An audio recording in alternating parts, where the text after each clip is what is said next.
trust in yourself.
You've crossed the wrong mongrel.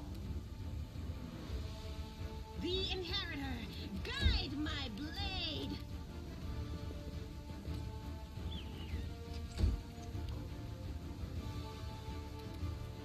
Surrender or else!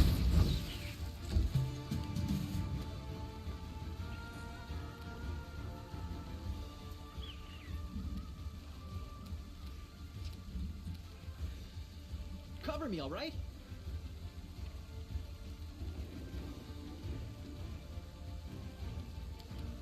Stab you or zap you? Why not both?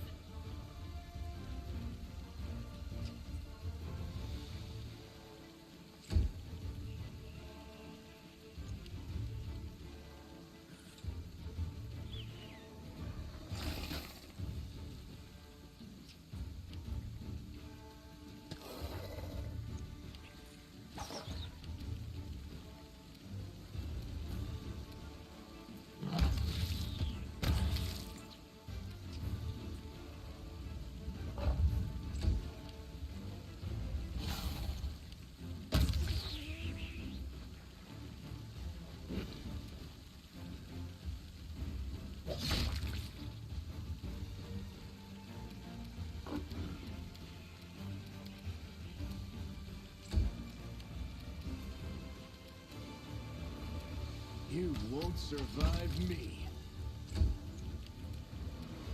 No glory without risk! I'll cut you wide open. Ha!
No reason I'll to watch pause. you back.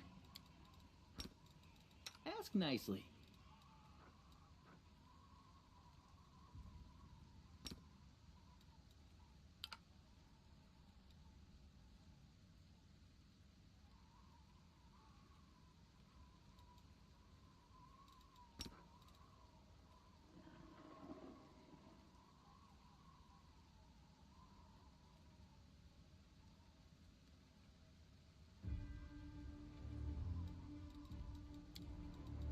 I'm here. Foot is restless. Where else would I be? I wonder why.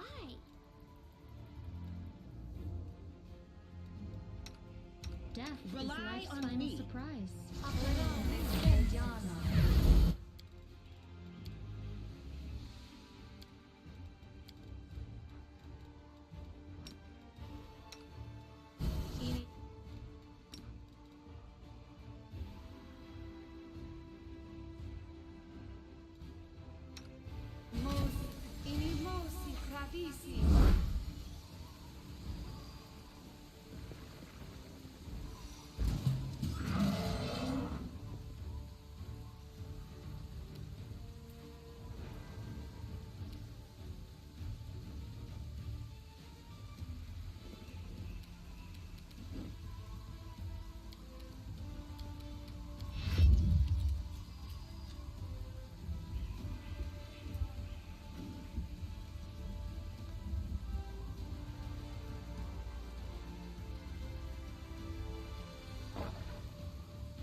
Into the fray!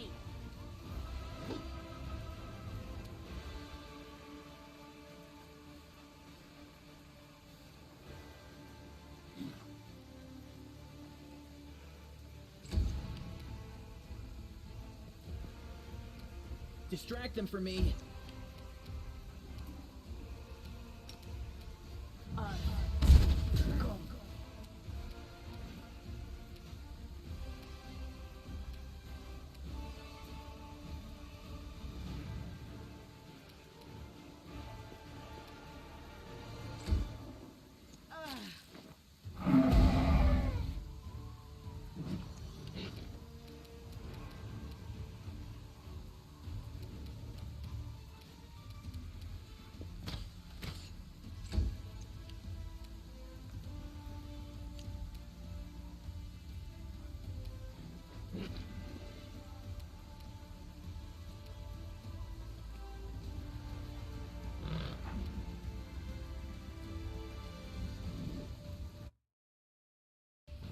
I believe what happened. Let me just double check everything's working now. Ah, damn it. All right. Is this picking up now? Is this picking up? That's picking up. Okay, thank God. My microphone is pretty janky and the okay, yeah, my microphone is janky and has a pretty bad cable. And that ends up with, if it gets nudged at all, then it basically unplugs my microphone. So it ends up being like, okay, I didn't know I was muted. That sucks. Actually, oh, what DR does it have? 10. Yikes. Because, yeah, they have... Okay, I really should have, rested right before this fight, huh? This might be something that I come back to later after I prepare, buff up more and also prepare a line weapon. We will see. Spirits demand your blood. Because this is rough. I mean, I knew it was going to be rough. I mean, it's a Varrock and we're level 3. But this is worse than I thought. Oh, but what I was saying whenever... do I have to... Okay, you do have to cast defensively with... elixir... infusions? Yeah, they're not infusions. Infusions is something else. Anyway, but what I was saying earlier is my... Oof. Oh, God. I'll just sit here. Don't worry about me. Oh, yeah, this is not going well. About what I was expecting. Probably gonna have to come back at level 4. So... This Camellia is not actually a bad tank, so... Bark skin... Combat expertise... I'll use fighting defensively, which will kick in if she actually survives the turn. Let's tick these on here in case they go after Spot, because Spot actually has not bad damage. And then... am I healing? I did heal the Vrock, okay. Don't have selected channel, but what I was saying earlier is... Cialia up? No. No. Okay. Oh, God, my computer's dying. This is a big map, which I think is contributing. Oh, yay, 2 damage. I'll just sit here. Okay, yeah, this is 100% a reload kind of fight. What could I do? I could bull strength someone, battle spirit. That is a standard action to do, but it'd help for other people to hit, and Camellia has terrible damage. So, but what I was saying earlier is, whenever I was muted, was that my favorite party member overall is Ember. I think Ember is a... Oh, great. I love when you... Oh, 20 SR. That explains things. Okay. I'm used to fighting Brocks whenever my characters have, like... Just sit here. Don't worry about it. It's all your fault. Okay, yeah. Okay, Jesus. How do I have a... Oh, that's Spot, okay. Spot has a stupid good AC. Like a 36? Okay, I forgot it was that good. You've crossed the wrong monk. He's still probably about to go down from... Oh, I should double check. Because a lot of the damage has actually been coming from spores. Is there a limit on how often they can use spores? Because I could always cast Bless after they use spores to get rid of it. Anyway, I am getting very distracted because caffeine has not entirely kicked in for me. So,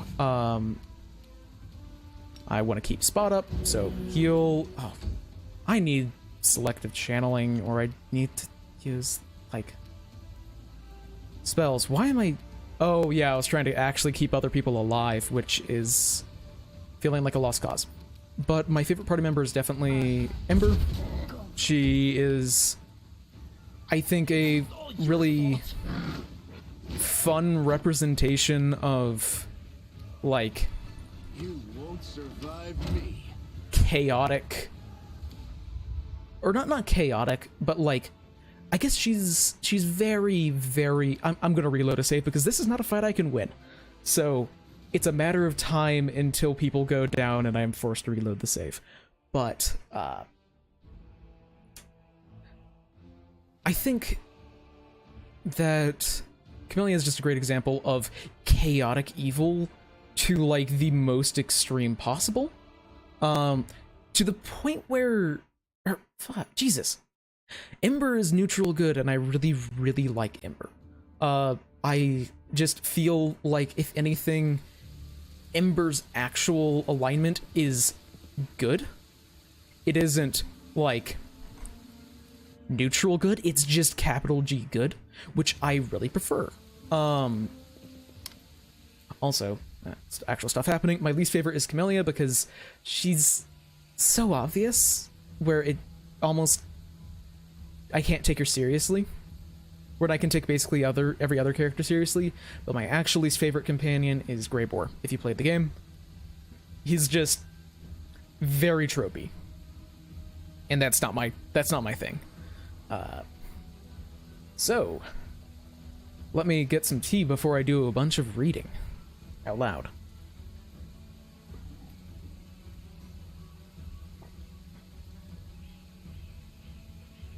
My beloved brother, I admire your zeal, of course, but can you not agree that this is hardly the time to be standing over a hole that no one will ever emerge from? Or perhaps are you concerned that someone will decide to go for a nighttime stroll and accidentally fall in? Such foresight is laudable, but do you really need so many soldiers for such a task? Can't your warriors be better, put to better use, for instance, fighting demons, or clearing rubble, while the people trapped beneath it might still be alive? And yes, thank you, game. I think Greyboar is going to be a lot better in this because I have a mod that just makes strength 2 up and fighting better. Which he's a strength 2 up and fighter, so he's still not going to be good, but I think he's going to be better, which admittedly is not a high bar. And don't you dare call me brother, heretic. How dare you accuse me of doing nothing to protect this city, especially now, when your followers of your temple are caught committing to treason. To my mind, you're no different from the demon worshippers, those miscreants, those beasts that are digging under the city walls. Everyone knows, my dearest prelate, that your zealous pursuit of order in the city, in your zealous pursuit of order in the city, you've often since forgotten how to tell friend from foe and good from evil. That's what happened with my adepts, whose act of treason was a genuine attempt to save the city. And yet again, I am forced to repeat myself. While we were wasting time on pointless quarrels, people are dying under the rubble in our city. People whom we could have saved if you had put your soldiers to the task and not kept them here, surrounding a useless and utterly harmless hole in the ground.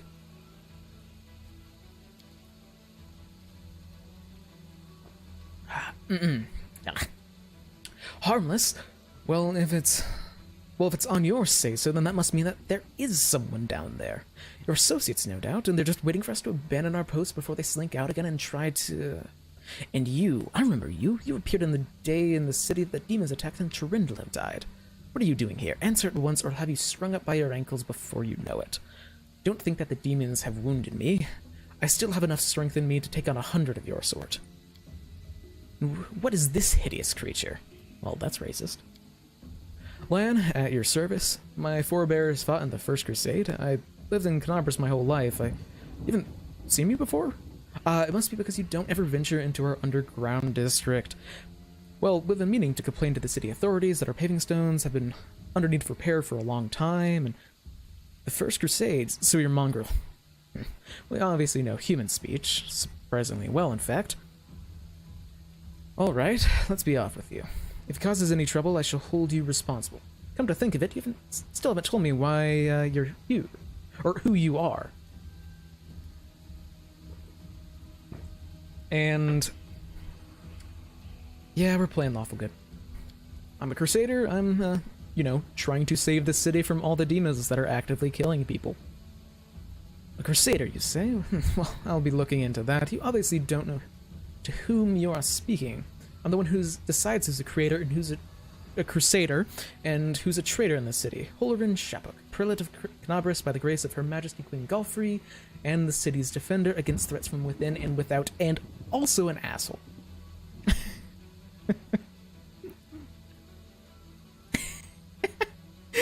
Yeah, no, there's some bullshit in this game, which is why True Seeing is such a good fucking spell. Mirror image, be gone.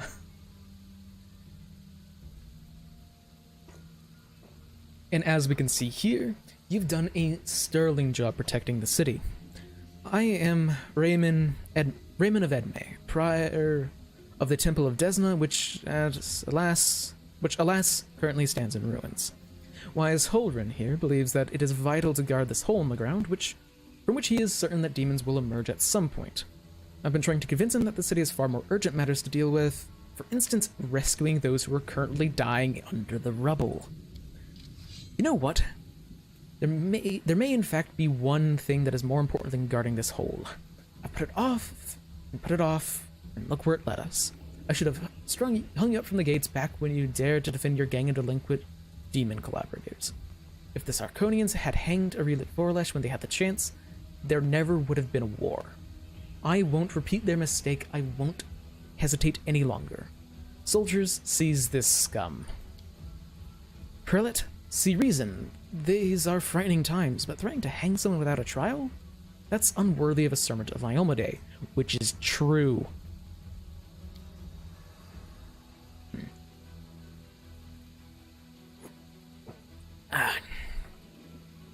Lest you forget, girl, we may serve the same goddess, but you are not an inquisitor.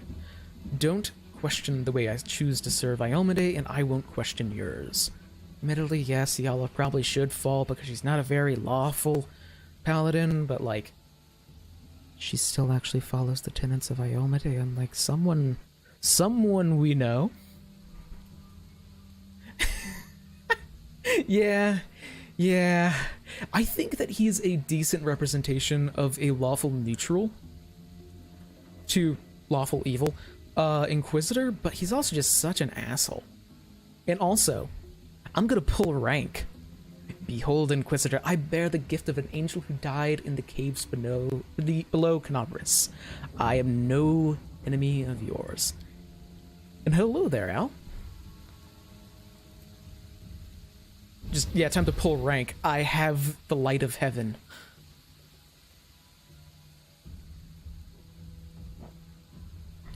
You're telling the truth. The light in your hand was wrought by the power of heaven. I will keep an open mind with regard to you, stranger. And later, under less fractious circumstances, I'd like to ask you about how you came to receive this gift. By being better than you. That's the answer.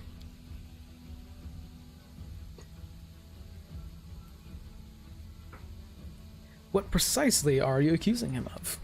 Treason. Basically, I'm not going to read all of this out because we will be here all day.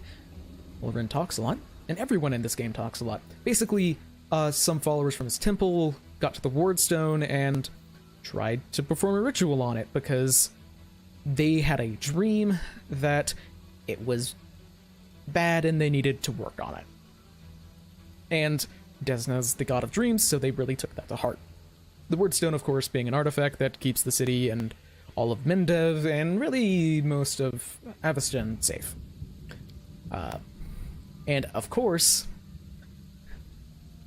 Desna's a god of prophetic dreams, and if a bunch of their followers get the same prophetic dream, they're gonna act, and also they, it's not like this guy actually gave them direct orders to do it, because the Church of Desna's very open with things, because chaotic deity. And yeah, let's just say that here. Yes, so PF2 Rolls question I'm confused about. Can a spontaneous caster with a prepared caster archetype change and use a staff? I would imagine so, that they could. Just give up a prepared slot to charge it up. I think that you would be able to. I'm not 100% certain. I'm not very familiar with spellcaster rules. I have only ever played the Magus, which are like spellcasters in name only. Or rather, they don't fully interact with all the spellcaster rules that normal full spellcasters do. But I believe my gut reaction would be say that they can interact with the staff and charge it up in both ways. But you're a fool, Holren, you're a zealot and a murderer, but you're a fool first and foremost. I've told you that the Wordstone was weakened, you didn't listen, I've warned you that the city was going to be attacked, you shooed me away. The truth is that my young adepts were trying to save the Wordstone, and you stopped them. Of course, those truly responsible for this tragedy are the demons, but you've done nothing to prevent it. and now you would still rather kill an innocent person and perish yourself than admit that you are wrong as always.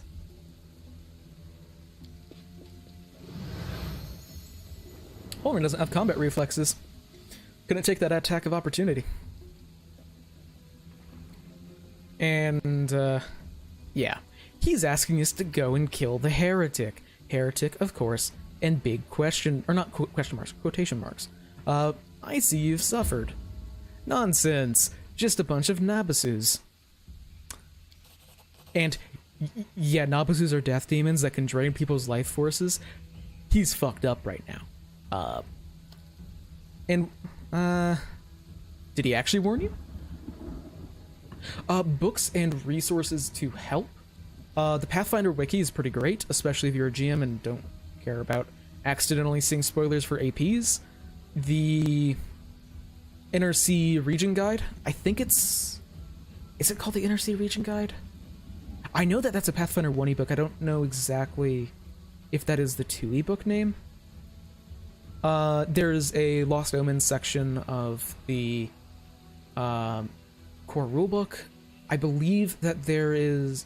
It's Inner Sea Region Guide or something similar to that for 2e. There's the entire Lost Omens book line.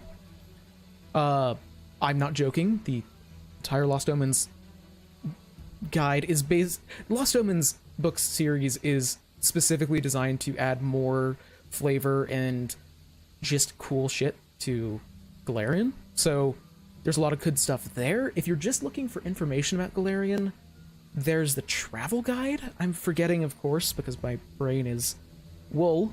Or not wool, like a... My memory's bad.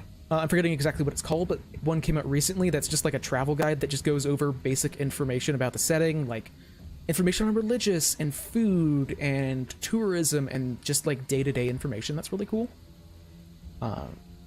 And yeah, they did predict that this would happen, but why would you listen to a bunch of prophetic people? And there's nothing down there, and he doesn't believe. So let's go. And here's the reason why I desperately want to kill Holoran, despite the fact that I'm playing a lawful good character. Because Ember remembers him. Oh, I remember you when my father and I arrived in the city. You met us. What is this gibberish? As if I have nothing better to do than arrange meetings with vagrants. But it's true, you and all the other knights tied us to stakes and started lighting the bonfire. Father died and then one of the knights changed his mind and pulled me out of the flames, but then he died too. Don't you remember it? Yeah. Ember is like the purest good person that you will ever meet. And Holoran burned her as a stake as a kid. Even more of a kid than she is now. Elves are weird.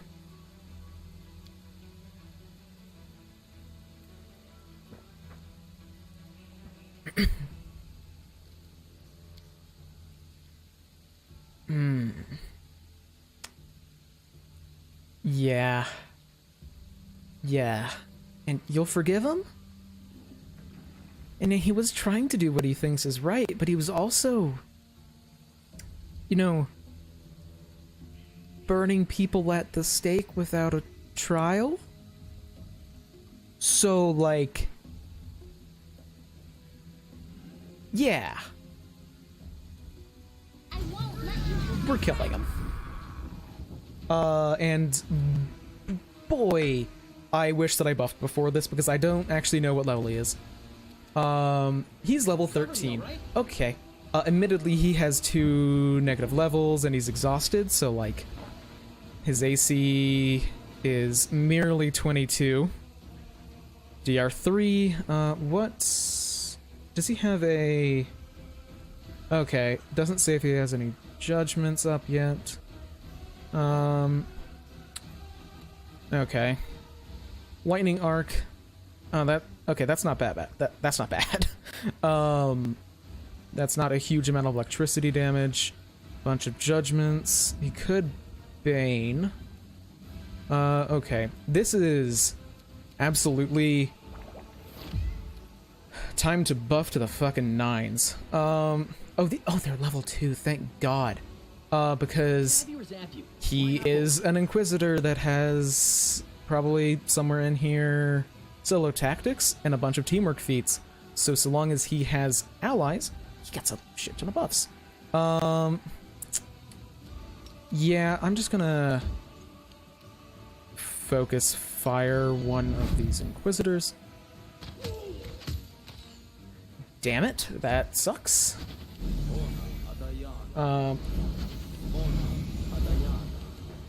Because now that means that the buffs are here, but I could Shield of Faith someone, I could aid. I'm gonna Shield of Faith on Spot. Spot is going to be the tank. And speaking of which, hey Spot, wanna be the tank? Because this should stack with everything that he has going.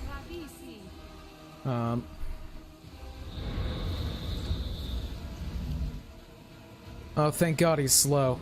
Oh, thank God he's slow. Oh, thank God. Could I go and attack to try and finish off one of these? No, it's better for land to try and finish them off. Why can't I delay? I would prefer to delay until after Spot. Oh yikes, he has a good AC. He has a very good AC, okay. How good is his reflex save? +0. May I introduce you to a fun spell called Grease? Okay, he succeeded on his first saving throw against Grease. First of many to come. Do I shield? Yeah. He's a good AC, I'm gonna shield.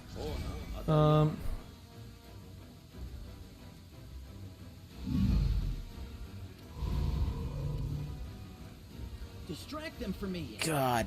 Black. Damn, they all succeeded. I just realized that. You've crossed the wrong mongrel. I've yet to get a hit on him. Damn. Now what could I do here?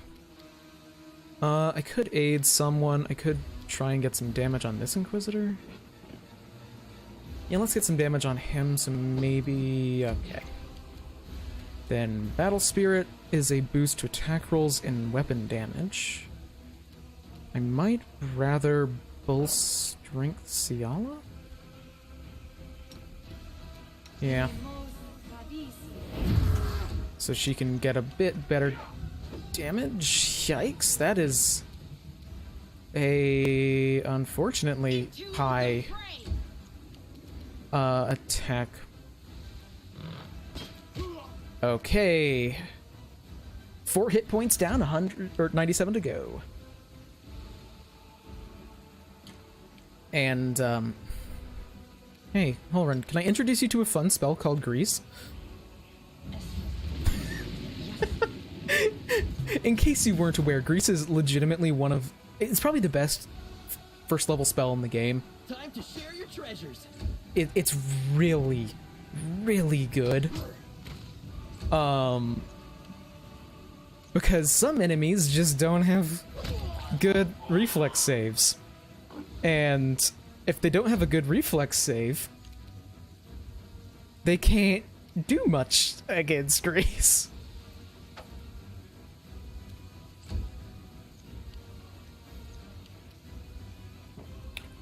And it lasts for multiple minutes, and you can stack it on top of each other. So, like, I believe Holren has to pass, two reflex saves or 2 mobility checks to stand up currently. And, his reflex saves are trash. Longsword of Right. That's gonna be interesting. I just want to double check. Okay, he doesn't have reflex. Sorry, mobility. Hits like a truck, though. Thankfully, he's missed. every shot, but Survive me. and I'll cut you wide open. critical sneak attack. Of course, that doesn't actually increase damage, but I should probably just turn off the turn-based mode. But if he stands up, I really want to be able to react to that because Endure this. he is a scary motherfucker. Admittedly, I am actually Demand your blood. rolling pretty well to actually hit him, so. Okay, he only has to make 1 to the grease. Okay. So got it, stacking additional greases just gives additional initial saves against the grease. Good to know. I was relying on grease dramatically more in the DLC that I finished since the last stream, and because yeah, having a character with oh, he is at 2 health. Okay. I actually kind of don't want Every strike count. land to hit because I'd rather finish it off with the main character. Let's go. Screw you, Holden. I didn't kill you in my last playthrough and I regretted it. Because Ember's my favorite character. And he burns people at the stake without a fair trial. So, like, that's a whackin'. And yeah, I'm going to be using a lot more pausing stuff now than I've used in the past. Or rather, in the past for like this like stream. Because now I actually have a bunch of buffs on. So, so it's really good for me to continue like pausing so I can like extend the mutagen and the shield to last as many encounters as I can. But that is a long sword of right. Additional 1d3 plus 1 cold iron, additional 1d3 damage. Chaotic?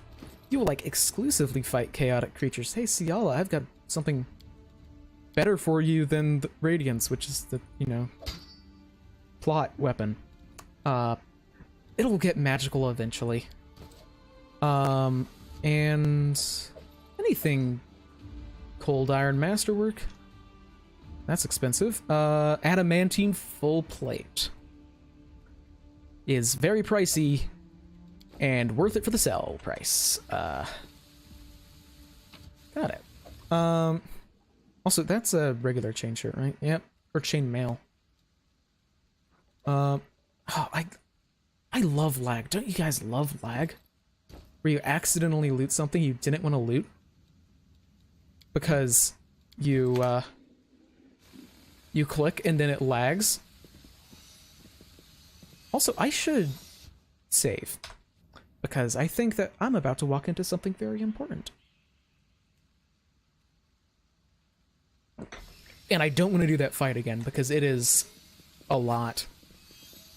Huh, I wonder if there's anything important here. The demon invasion transformed all of Kenabres into one great battlefield, but nowhere in the city suffered as much as this square. This place saw a clash of titans, the demon lord Daskari leading his horrors from the abyss and the dragon Trundlev, the mightiest of this city's defenders, and the first one to fall. The scene of the destruction leaves no doubt as to the battle's outcome. A skilled scout could recreate the course of the battle moment by moment simply by looking at the ruins. From the chimneys torn down by powerful wings at a sharp dive, to the bloody tracks left behind when the demon dragged away the noble reptile's broken body. But it is no hypothetical scout gazing upon these ruins. It's chance. And she isn't alone. The shadow of a strange, barely perceptible presence lingers over this place. Like a gaze untethered from any observer, this mysterious force, unknown to mortal kind, silently assesses, judges, and seeks a better way. In an instant, Chance is vested with this power, and looks at the world with its eyes. The past, present, and future stand before her as a unified whole. An unmoving, multifaceted crystal that would be perfect if it were not for the fractures, blemishes, and flecks marring its splendor.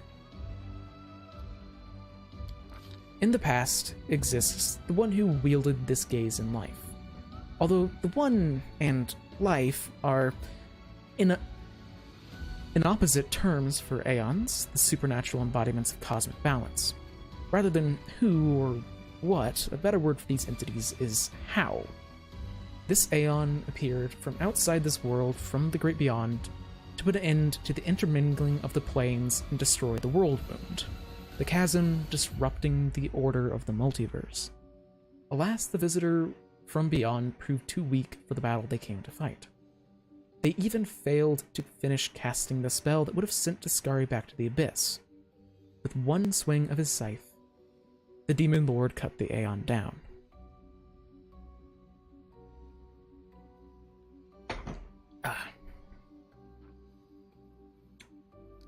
Aeons are like cosmic order keepers. Ruins, blood, and corpses. None of this perturbs the Aeon's dispassionate gaze. The living are alive, the dead will be judged by Pharasma. All is as it should be.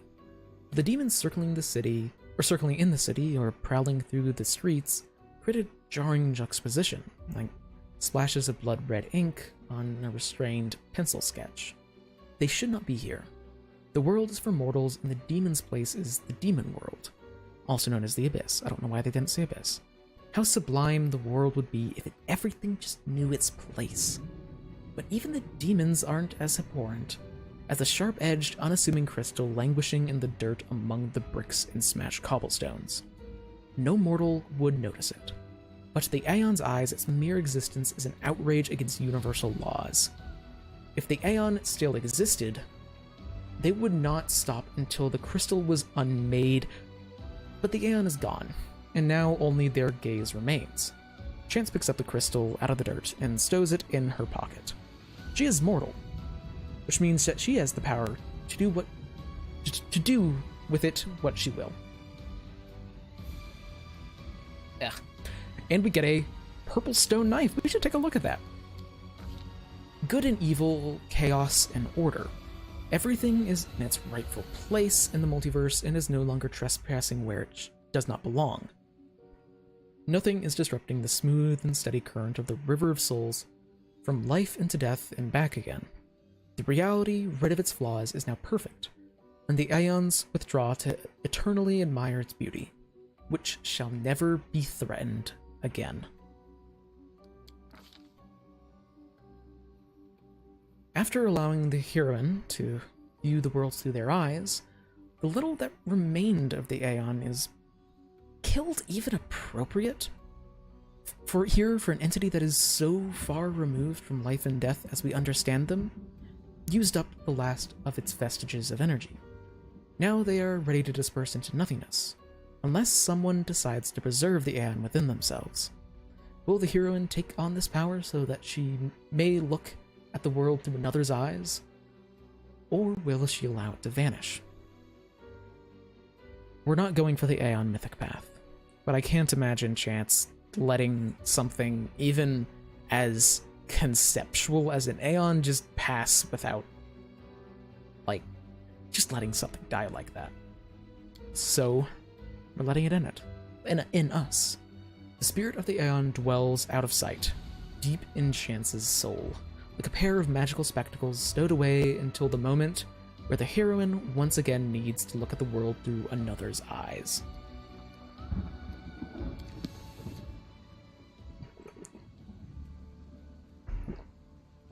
God, my throat. If you ever want to train up your endurance for talking, streaming is good for that, because oh my god, do you talk a lot. So we got, that's a Masterwork dagger. Where is it? Is it under important? Usable? Where is it? Where's the knife? Is that it? No. We just got the purple stone. Oh, got it. It's probably not an item yet. That is, legitimately a weapon. I forget what it does, Purple stone knife, yeah. It's a +1 crystal dagger. Evocation, boosting spell. Why can't I see it? Because I want to give it to Wolchif. Because he could use a magical weapon. That is weird. It didn't like auto. Oh, it did auto equip. Okay. I think at some point I can actually give that to other people, but now is not that time. Also, hey there, buds over there. We're not fighting you yet. Also, a very unassuming and definitely not important Midnight Bolt. If you know what you use these for, we're not doing that. But if you do play the scam on your own, I suggest grabbing them. It's just a guaranteed 50 points of damage. It cannot miss, it cannot be reduced. It's just point-click 50 damage. And get into a fight. Okay, so some fighter, cultist, cleric, dretch. I'm going to prioritize the dretches just because I can attack them. Or attack them multiple times. Ciala can go in. Probably finish off the dretch. Oh. No, because we rolled a 1. Come on. Oh wait, no, that's not... Oh my god, they both rolled 1s. Back to back. Admittedly, Ciala does have a shit ton of penalties because of, You are today's sacrifice. because she is using everything in her power. Oh my god, Ciala, really? Is that that's frightened. Oh my god. Are they okay, thank god she at least merely failed. But hopefully that means they actually go after Spot instead, because Spot is my preferred tank. Because, yeah, Spot has a dramatically higher AC than literally everyone else in the party. Don't you love cats? I love cats. I'm a cat person. Dramatically. And yeah, streaming just makes me realize that, oh boy, I do ramble. A lot.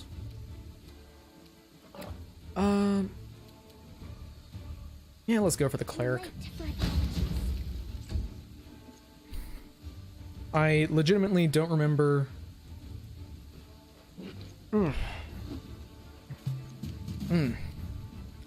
Don't you also love hiccups? Whenever you're talking to a bunch of people.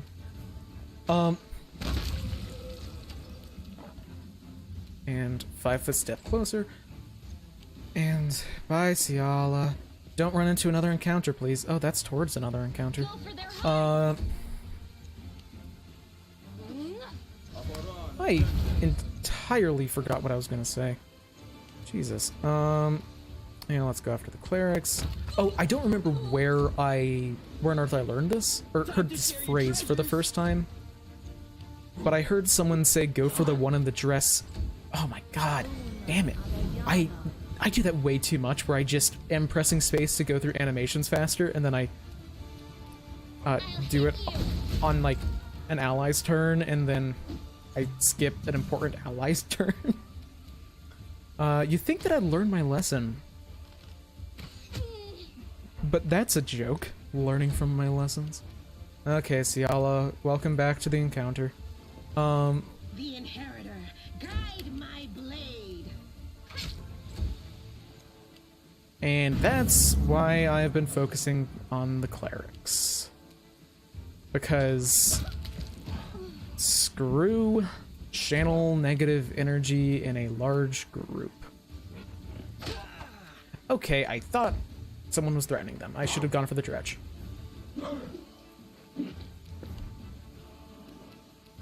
Do I try and... Let's try and finish... Okay. Are they frightened or... Ow. Fuck. Dretch isn't gonna take damage from that. Okay. Okay, they were actually frightened. In case you weren't aware, the Marching Terror glaive that God, lag. You've crossed the wrong mongrel. The Marching Terror glaive that Chance is using is probably one of the best weapons in the entire game. Not even joking. It is a +1 glaive that is really good because the first time you hit someone or kill someone, they have to make a saving throw or gain the everything within 10 feet has to make a saving throw or get the frightened condition, which is just brutal because frightened makes you lose your entire turn and run away. So you just have to cast magic weapon on it to keep it relevant as you level up. Okay, so now we loot and pause. Communal protection from good, that's not very useful, is it? Because +1 half plate though. I don't actually have anyone in my party who uses heavy armor because I respect Ciala. Still, it's worth a lot of money, so absolutely taking that. And loot another +1 half plate. I am surprised that they have that. I didn't think that they had, I just didn't think that they had a +1 armor set for all of them. I believe that there's an encounter this way that I'd like to do, and once everyone's here, I will channel to counteract the negative channel that happened earlier. Let's save because it's been a minute since I've saved. You know, I had something I was going to be saying earlier, and then I just, like, forgot. So 3 rat swarms. I can only see 2, but, hey there, Kestrel. Nice to have you here. I don't stream that much, but I have been wanting to stream more because it's fun.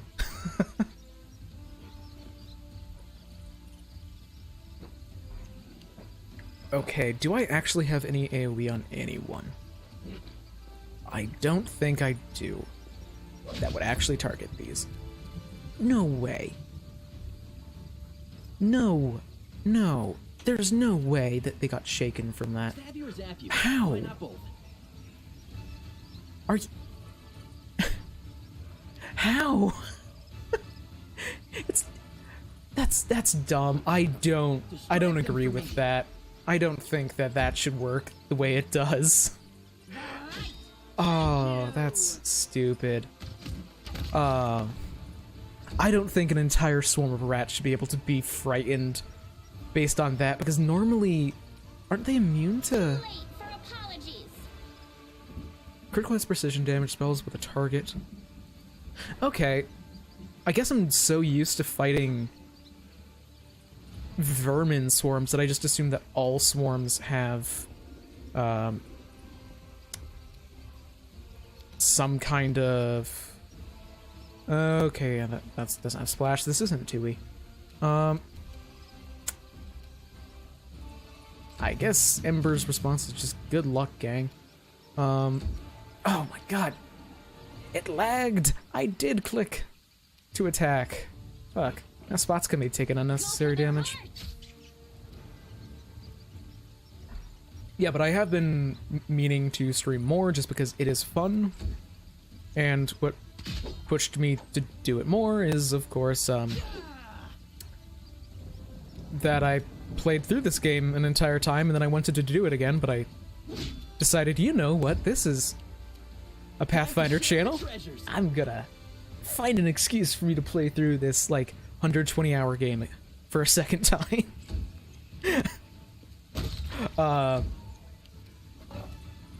Now, can I turn back on? Oh, damn, I didn't have deadly aim on. That's not good. Deadly aim is a very good thing. Because Don't you love more damage? And yes, their mortal wounds were inflicted by normal weapons. If only we have been running into a shit ton of cultists to explain that. Rat Swarm is dead, thank you very much. Now, oh, I think I might remember what's up here.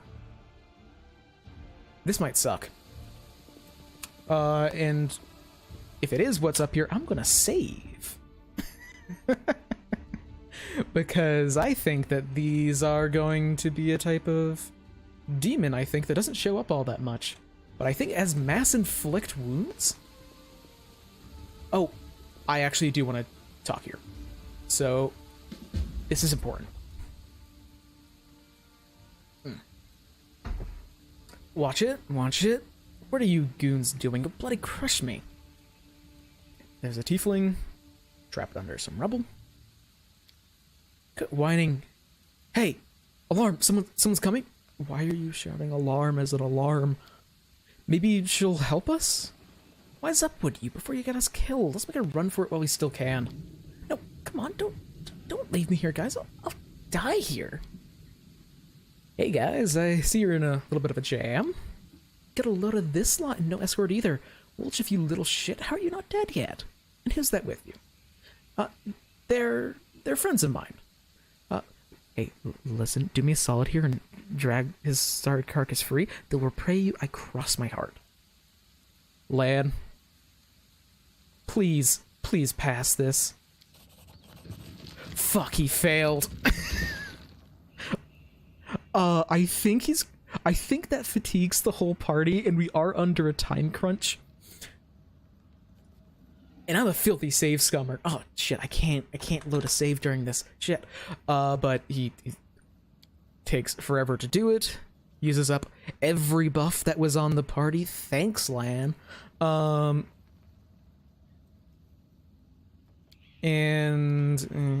yeah, bunch of thieflings. Not surprising. And inviting everyone in here.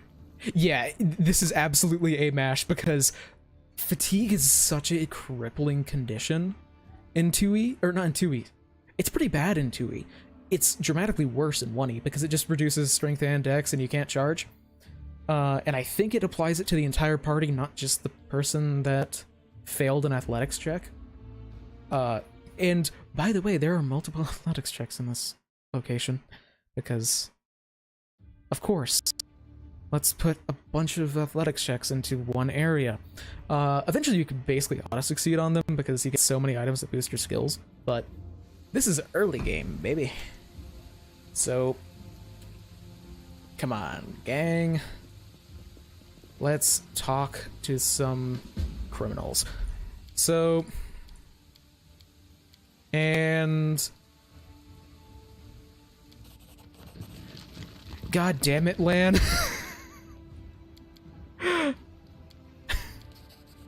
Come on, Lan. What are you doing, Lan? Yeah, charging is, depending on the character, charging is really important. Because, like, on my previous playthrough, I got Pounce. So I could full attack on a charge on my main character. So charging was the game plan, so if I was ever fatigued, I couldn't pounce, which made a dramatic difference, because as it was, I could kind of just point and click and someone died. However, I couldn't do that if I was fatigued, although I did have a Ciala as being a paladin in the last playthrough, and Lan, buddy, good old pal, my friend.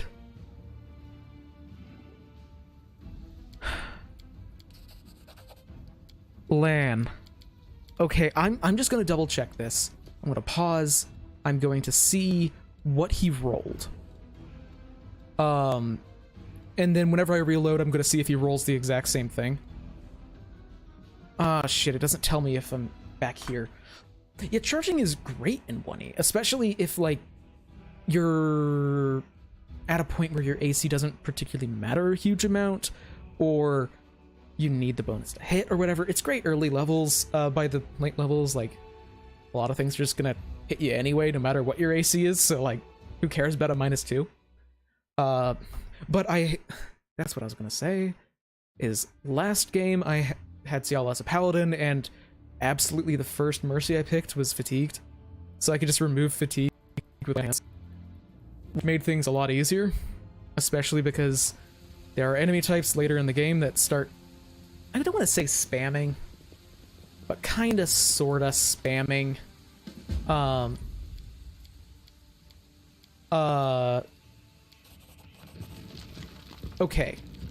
Okay. What did you get here? You got a 5. Okay. So I'm just gonna do this one more time, and if it doesn't... we're not fatigued. I'm still gonna do it one more time because I've committed to this bit now. But if he rolls another 5, then I'm assuming it's like preset or something, what you get, and that reloading isn't actually going to be re-rolling. So basically, this is the last time I'm reloading because I'm tired of this load screen. But Waves of Fatigue is a great spell. It just auto-applies fatigue to everyone in a cone. And then there's Waves of Exhaustion, which is crippling. Because it's 3 times bigger of a penalty to strength and dex, and like cuts your move speed in half. It's awful. Okay. Succeeded, let's go, Lan. So, wait a minute, Lan? Are you telling me that you failed a DC 16 athletics check like 5 times in a row with a +9? What the fuck, Lan? How? How, my dude? I'm alive and all in one piece, give or take. Thank you, I'll remember your kindness for the rest of my life. And you two clowns, I don't want to hear a word out of you. Get on the tunnel now, one trip just into the Grey Garrison and back. Don't be a coward, it's not gonna collapse. Go, or else we came all this way for nothing. That ended well, didn't it?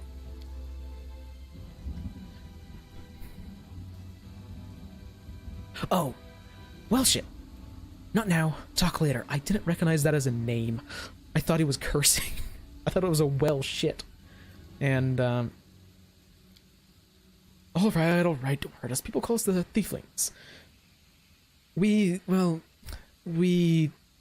gotta skirt around the edges of the law. That's how we make our living.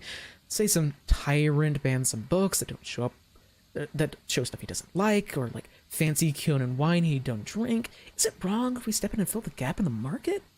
If there's a demand for it, like, someone's gotta sell it. Don't think that we're gangsters or anything. Our only concern is making the lives of citizens easier for a bit of coin. The people in the city can't even breathe without breaking some stupid regulation or restriction. Take this tunnel that collapsed on top of our friend, for instance. It leads directly to the Grey Garrison. Thanks to it, any soldier whose throat's feeling a little dry, or who's needing some nighttime reading material, we can get all the things need to him that his heartless supervisors refuse to. We're providing a public service. Well, I'm playing a lawful good character. But the thing is, I'm playing a good character also. So, hey, I helped you, so you can help me and Commander Tierblade to save Kenabres. The militia needs people with various skills, even ones that are as unusual as yours. Are you blind or something? You know what people call us? Aurelius Spawn, and that's one of the nicer nicknames. Aurelius the person who made the world wound. Crusaders and Tieflings don't mix. We'll be torched on sight. Whoa, what? Tierblade? You're Beth Tierblade of the Eagle Watch? Lads, we have to help her. She's one of the only big shots in town that actually treats us with any decency. Well, why should we risk our necks for the Crusaders? Because Erebeth risked her neck for ours. She saved me from that creep Holren, yanked me straight out of his torture chamber. Only a worthless toe rag would refuse to help her out after that. Another reason why I'm happy I killed Holren earlier. Nah, I'm not listening to any more of this. You guys do what you want. I'm heading for the River Kingdoms. Go on then, I'm going with the Crusaders, and I am going to round up the others to help. We've made some good money in the city. It'd be a shame to surrender our meal ticket to the demons, but enough yammering, so long. Also, fun fact about the River Kingdoms.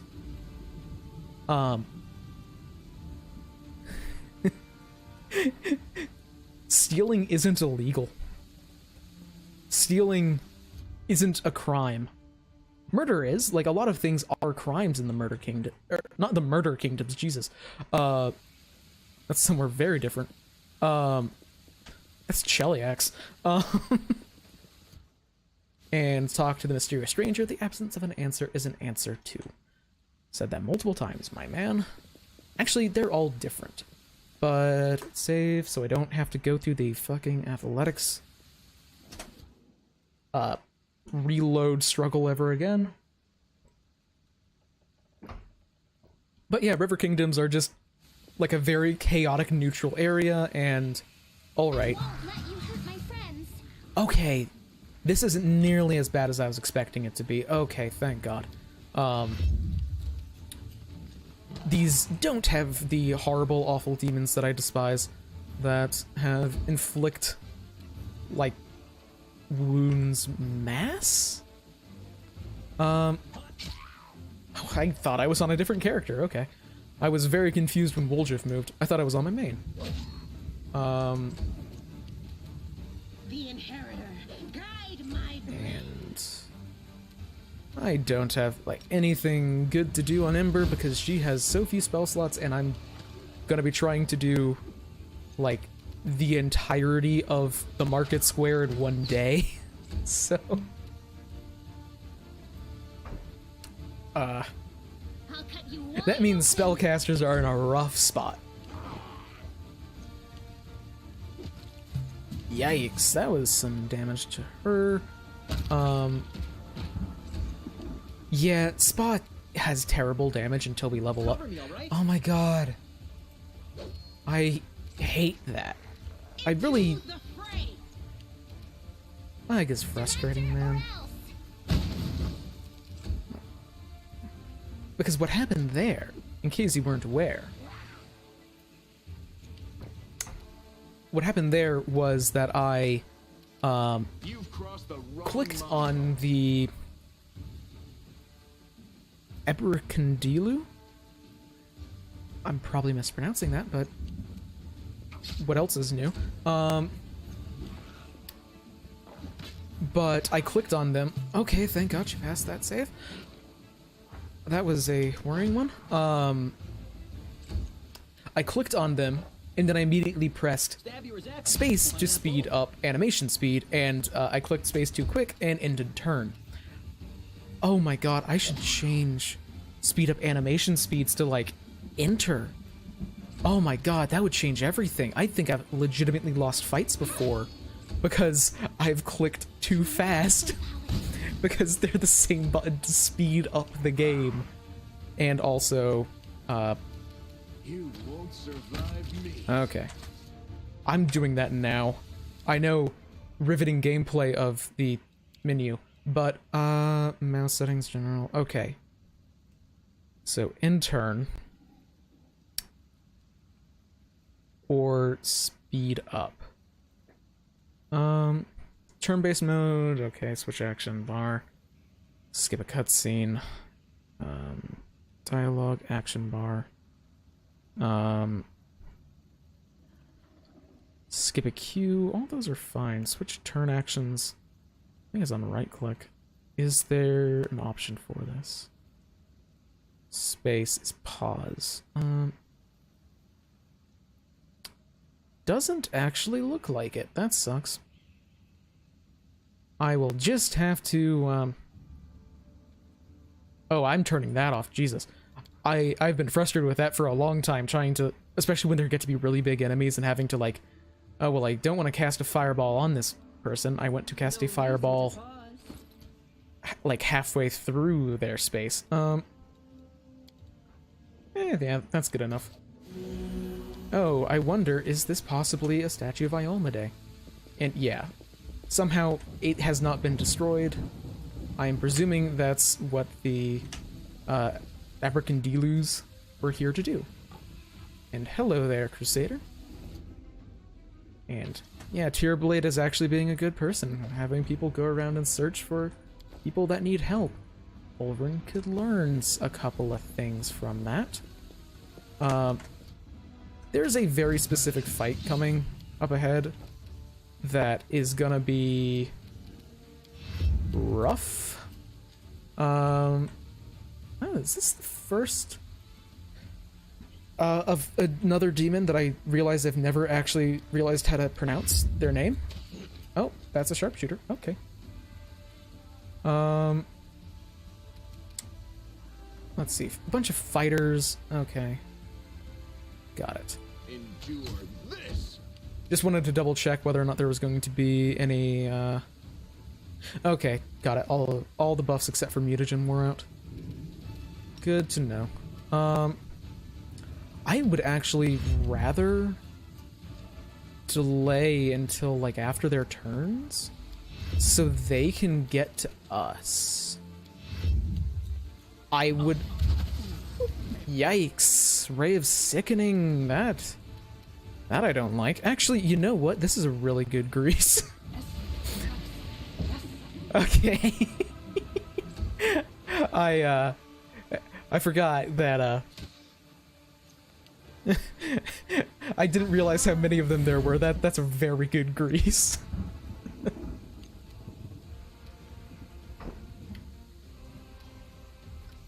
Also, how close to leveling up are we? Very is the answer. Okay, that's good. There's a fight that I was going to be waiting until... And yeah, let's not go in with the rogue first. Let's go in with me for a sneak attack. Holy shit, how little health do the clerics have? 8 damage? And yeah, the grease is gonna be a little annoying because, you know, everyone is gonna get affected by it, but really, do you think I would fuck up on, that Spot would fuck up on grease? No way. Ciala will. Ciala will die to grease, or not die to grease, trip on grease. That is, like, guaranteed. Damn, basically max damage. Get the wizard, kill the one in the dress. And yeah, just cantrip away. How did that sharpshooter be in grease when Ciala isn't in grease? I legitimately don't know. Okay, I can't actually remember if alchemists have good reflex saves. They do, okay. That's... I'll trust in Woljif's reflex save here. He'll... Oh no. Wait, that wasn't a sneak attack?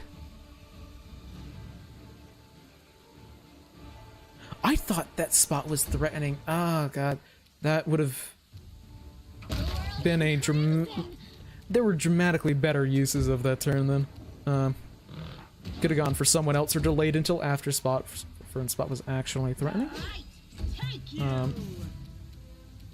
Make every strike count. I really do feel like I start to get tactics a lot more while playing this game, but it's predominantly through like brute force of I have been exposed to so many fights.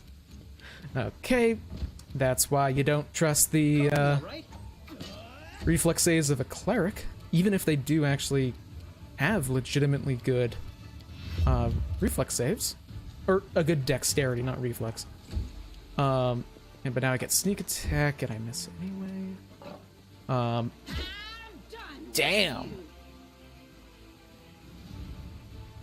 Not even a good roll.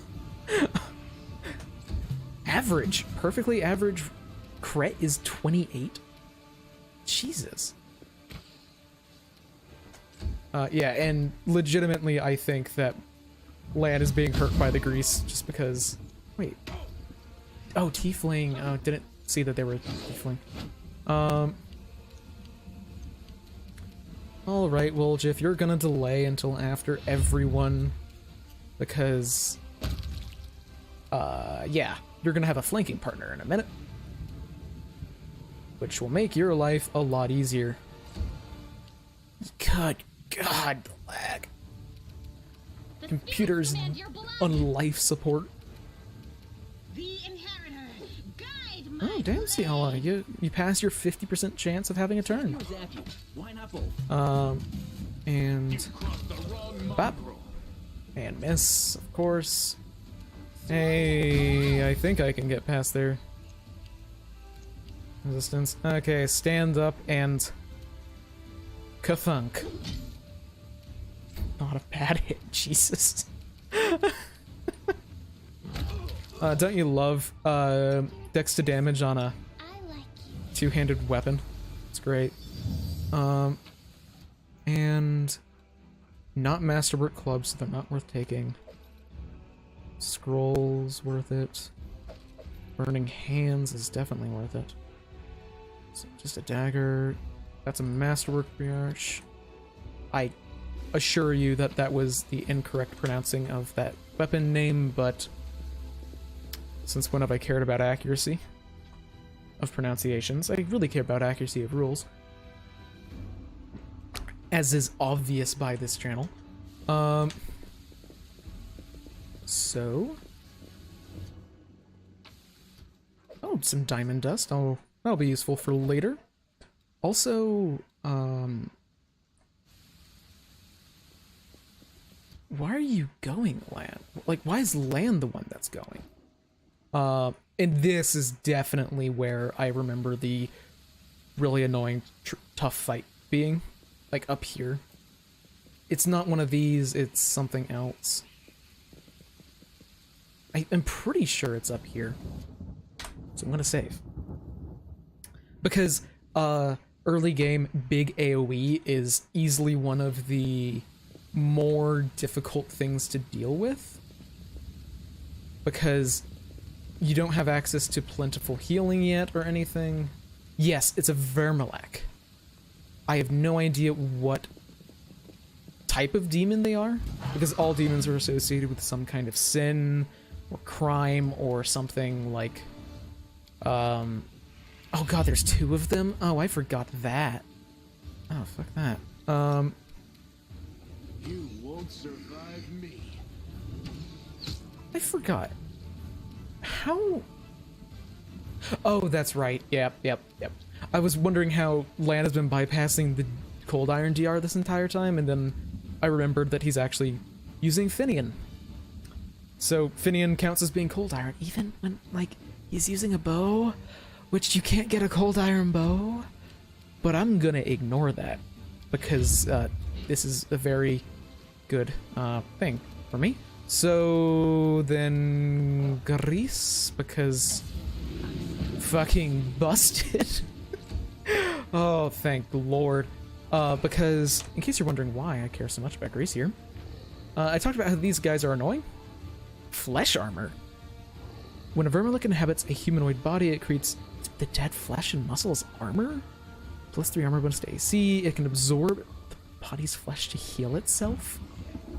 What the fuck are these? I never have, like, inspected them before. The immune to negative damage is interesting.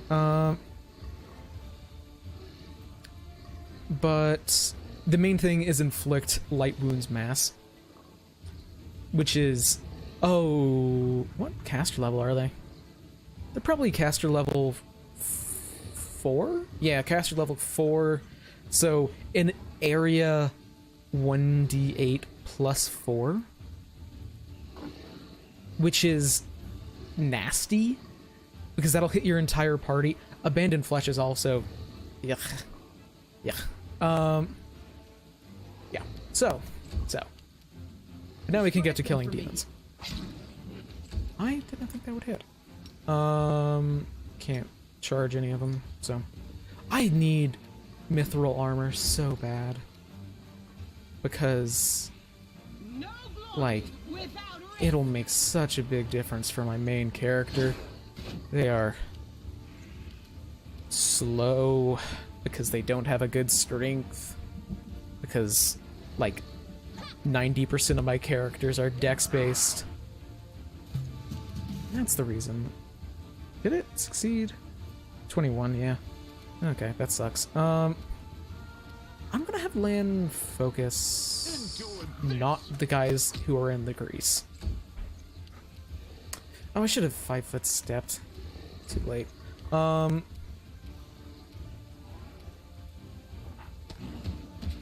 Okay.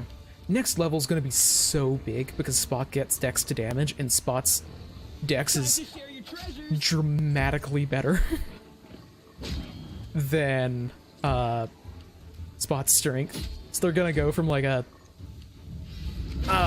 Okay. Yep. Yep, that... Yep. Don't worry. See why I was scared of these fucks? Oh, I didn't mean to stab them. They're frightened. But now they're gonna run away and fall. Corona, okay. Like that. And okay, this calls for you called it grease. Specifically, a grease that targets all the demons. And they all pass their saves. Ugh. Except for the one that's already prone. They have a +3 modifier? And they all succeeded? Oh, God. Now, do I heal? Or do I try and take one out? Because they're going to do it again, by the way. I am just relying that they fail on their saving throw. They don't? Don't worry about me. And they don't.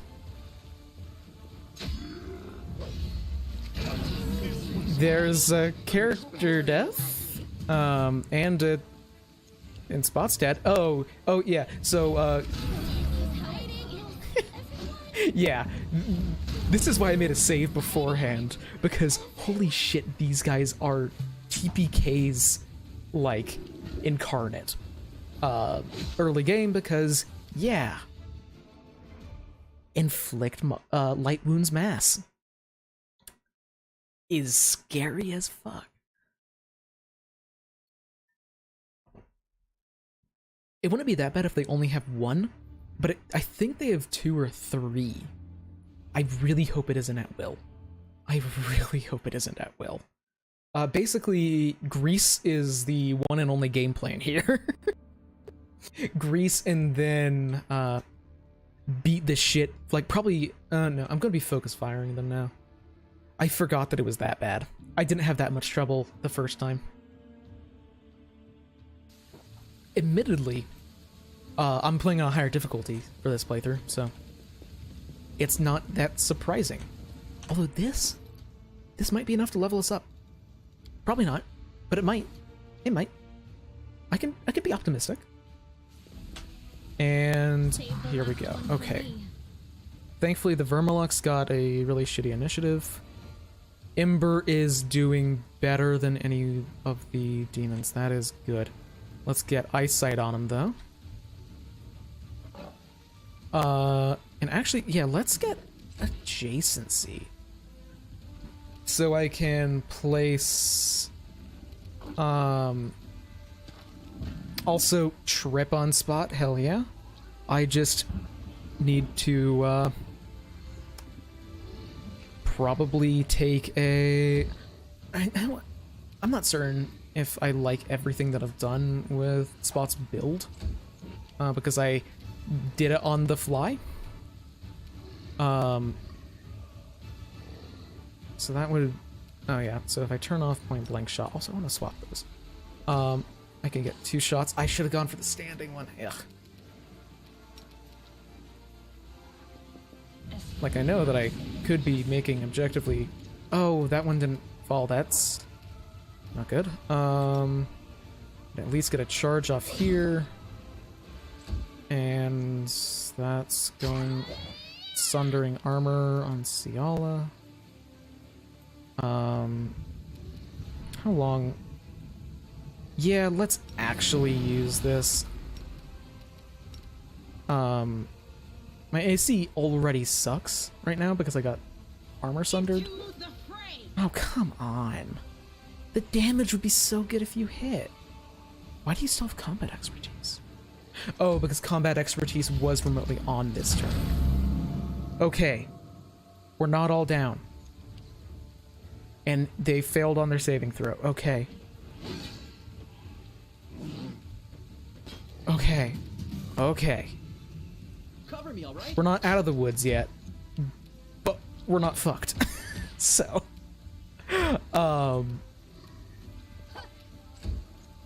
now can I focus on that one because that one's still standing? And oh hey, would you look at that?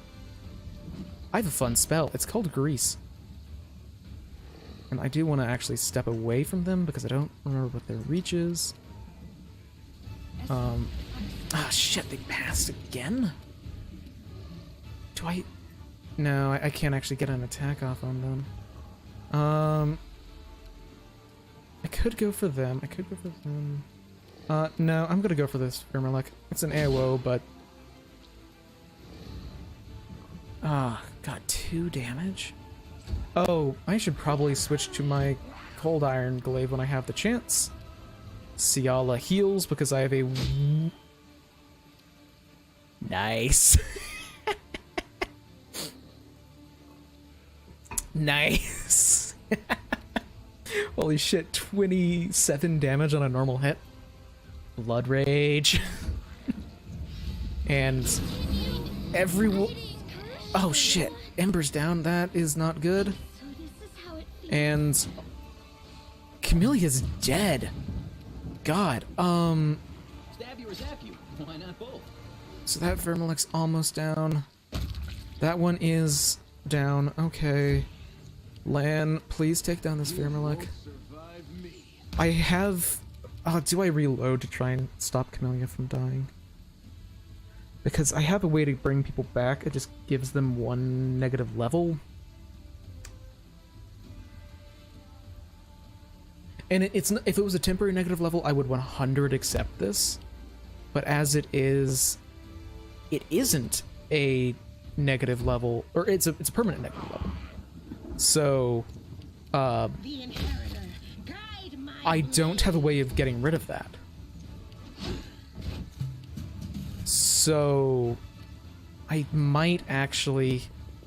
I hate save scumming. It's just this early in the game, there isn't anything that you can really do about death except for Traumatology scales. Almost makes me just want to turn on the option where character death isn't a thing. Distract them for me. If I'm gonna be save scumming. That's something I'll keep in mind maybe for next stream. But yeah, I hate doing it because this is the 3rd attempt at the same fucking fight. But the lasting consequences of my actions scare me.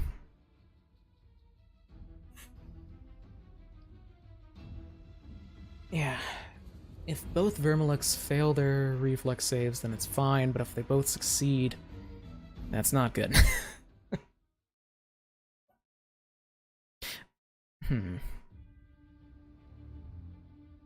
And, in case people are wondering, this is Act 1 of the game. There are 6 total acts. In reality, there are 5. Act 6 takes like 30 minutes. Or less, potentially. And this is by far the longest part of Act 1. Okay, I have eyes on all of them. Please, Ember... Ember didn't... Oh, God. Okay. Okay. bad start. Gonna focus on that guy. Ah, shit. Yeah, actually succeeded. And this guy is the one that goes next. So no matter what, I'm gonna try and get a trip on him. Hell yes. Let's try and... Damn. I was hoping that I'd be able to get more hits off. Lan can... Yes! That's a good crit. That's a very good crit. Oh. Thank fuck. I'm still greasing that other one. Because these guys have really shitty, reflex saves. I'll cut you wide open. Because I didn't notice before, but they do have a -1 dex. The spirits demand your blood. Really? Right? They have a -1 dex? Where is their... Yeah, they have a 9 dex.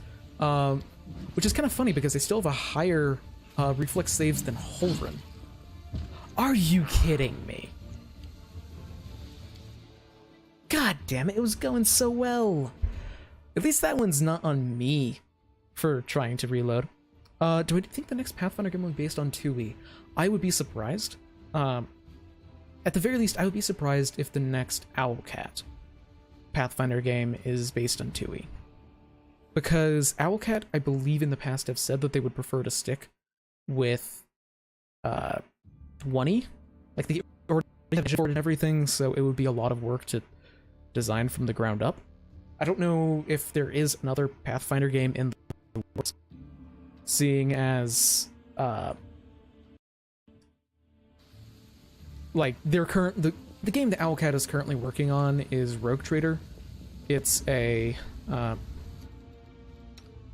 Warhammer game, so I would be a little bit surprised if they were to release something.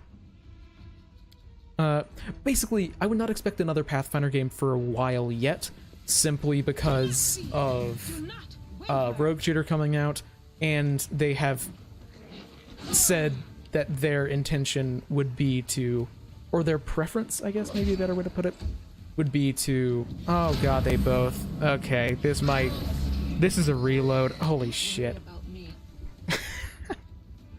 Oh my god, this fight. But I would be surprised. I think that I would... And there's also something where there's so many good APs from 1E that I think would make an great, like, CRPGs. I think Iron Gods would make a really good Owlcat game. Numeria is just a really sick place in Galarian that doesn't get a lot of focus because it's sci-fi land, and that's not everyone's cup of tea. But there's a specific section of this game that makes me think that they would do it well. What would be another fun one? There are some more like roleplay heavy games I don't think would actually do as well in a CRPG. Okay, let's not immediately go in. And we can turn off point blank shot. Still 5 foot step forward though.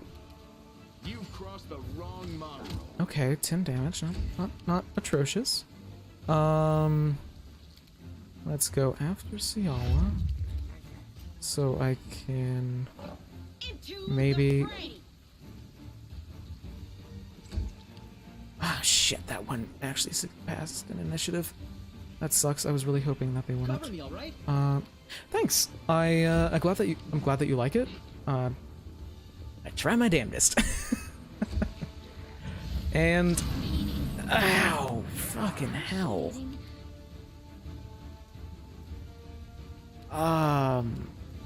So this is the one that hasn't gone yet. Okay, it is prone.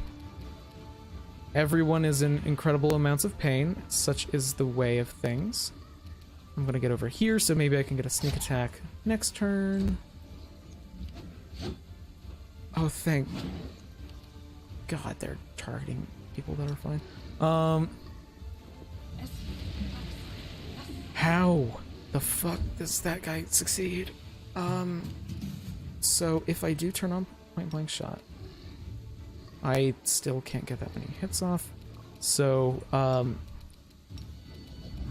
hey, motherfucker.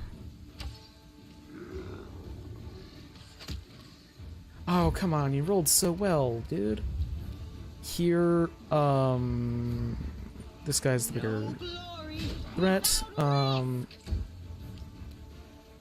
I could try and... No, I need to start focusing on the Vermalex. I said I'd do that before. Oh, it abandoned... Are you kidding me? That's a swift action? Swift action heal, okay, man. Sounds like bullshit, but... How much health do they actually have? Would Magic Missile be worth it? 34? No, not really. I could grease these two to maybe free up other people. But I think I'm gonna want to do this. My god, that one in the back. Oh my god, why? Stop healing. And I think I actually am going to go for the one in the back. Still. Okay, that's one down. Ciala bleeding out on the floor. That's alright. Just... Okay. Just actually hit here. Are you fucking kidding me? You're at 1 health. Oh my god. And Camellia's dead. Okay. Okay. Okay. I don't think I have any way to... Magic Missile, I guess, could get me through the fight, but like... I've already restarted earlier instead of precedent there. Like, I know that I can... Screw it. I'm gonna reload and actually buff. I have so few spell... I am absolutely someone who keeps way too many spell slots and thinks, oh, but I'll use them for an encounter later, and then I don't. Especially because I am gonna be resting soon, I think. I believe I'm gonna be resting soon. I'm gonna have to rest at some point for the Market Square. So, it's not gonna be the end of the world. Just, when I get a limited resource, I think, oh no, I cannot use it. What if it comes into use later, and then, like, the game legitimately expects for you to use them. Same way that Ciala never blood rages. Despite that being, like, the mechanic of her class. So, I could aid. Yeah, but, like, I can win it eventually if I don't which is a terrible idea. Okay, so I'm wanting a bless. Protection from alignment might be a little excessive. Reduce person. I'll use aid actually, because that's an attack and save against fear, which honestly isn't great, but I can buff that for land, because land is by far my best way to deal with these guys at the back outside of Grease. Okay, they rolled pretty bad for initiative. There is a chance that Ember is actually the first one to go here. And I want land to go first, because if land could kindly please obliterate this Virmalek. Oh yeah, that's right. I keep on having to swap these, because of course I do. You've crossed the wrong mongrel. Oh my god. So I just want to point out something here. So I used Perfect Strike on my first attack, which allows me to roll twice and take the better, and oh, it didn't confirm the critical hit. Okay, I thought that I saw a 5 and then assumed that he got a 5 on his attack roll, rolling twice and taking the better. Never mind, Lan, you're fine. You just didn't confirm the crit. It would have been amazing if you did confirm it. Unfortunately, we do not live in this amazing world. Okay, I didn't mean to click that. That sucks. And Ember is not going. Fuck. Okay. Cover me, all right? Can't you just die already? That is a good point. Why don't they just die already?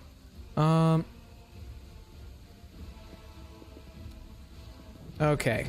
It is all up to Spot to take down this guy, hit, and then trip. I might also be greasing Spot later. Excellent. Thank you, Spot. What did you actually end up getting? 17? Okay. Oh my god, and then he stood up and got tripped. Spot the fucking MVP. And could I can't get an attack roll off on them. Wide open. So just going to try and get this guy down because he can actually spread diseases. Now, Spot, your sacrifice. Oh, I can actually get both of them. Never mind, Spot. I'm not going to grease you. Yes, yes, yes. And then now I get like crit or something and I die. Okay, and I'm going to start with this guy because he's really close to death. Why did he heal whenever he got hit? That's weird. But that's one down. Seal doesn't really have a great AC, so I'm going to. Well, also, jeez. Ugh. Wait, is there no way for me to get around?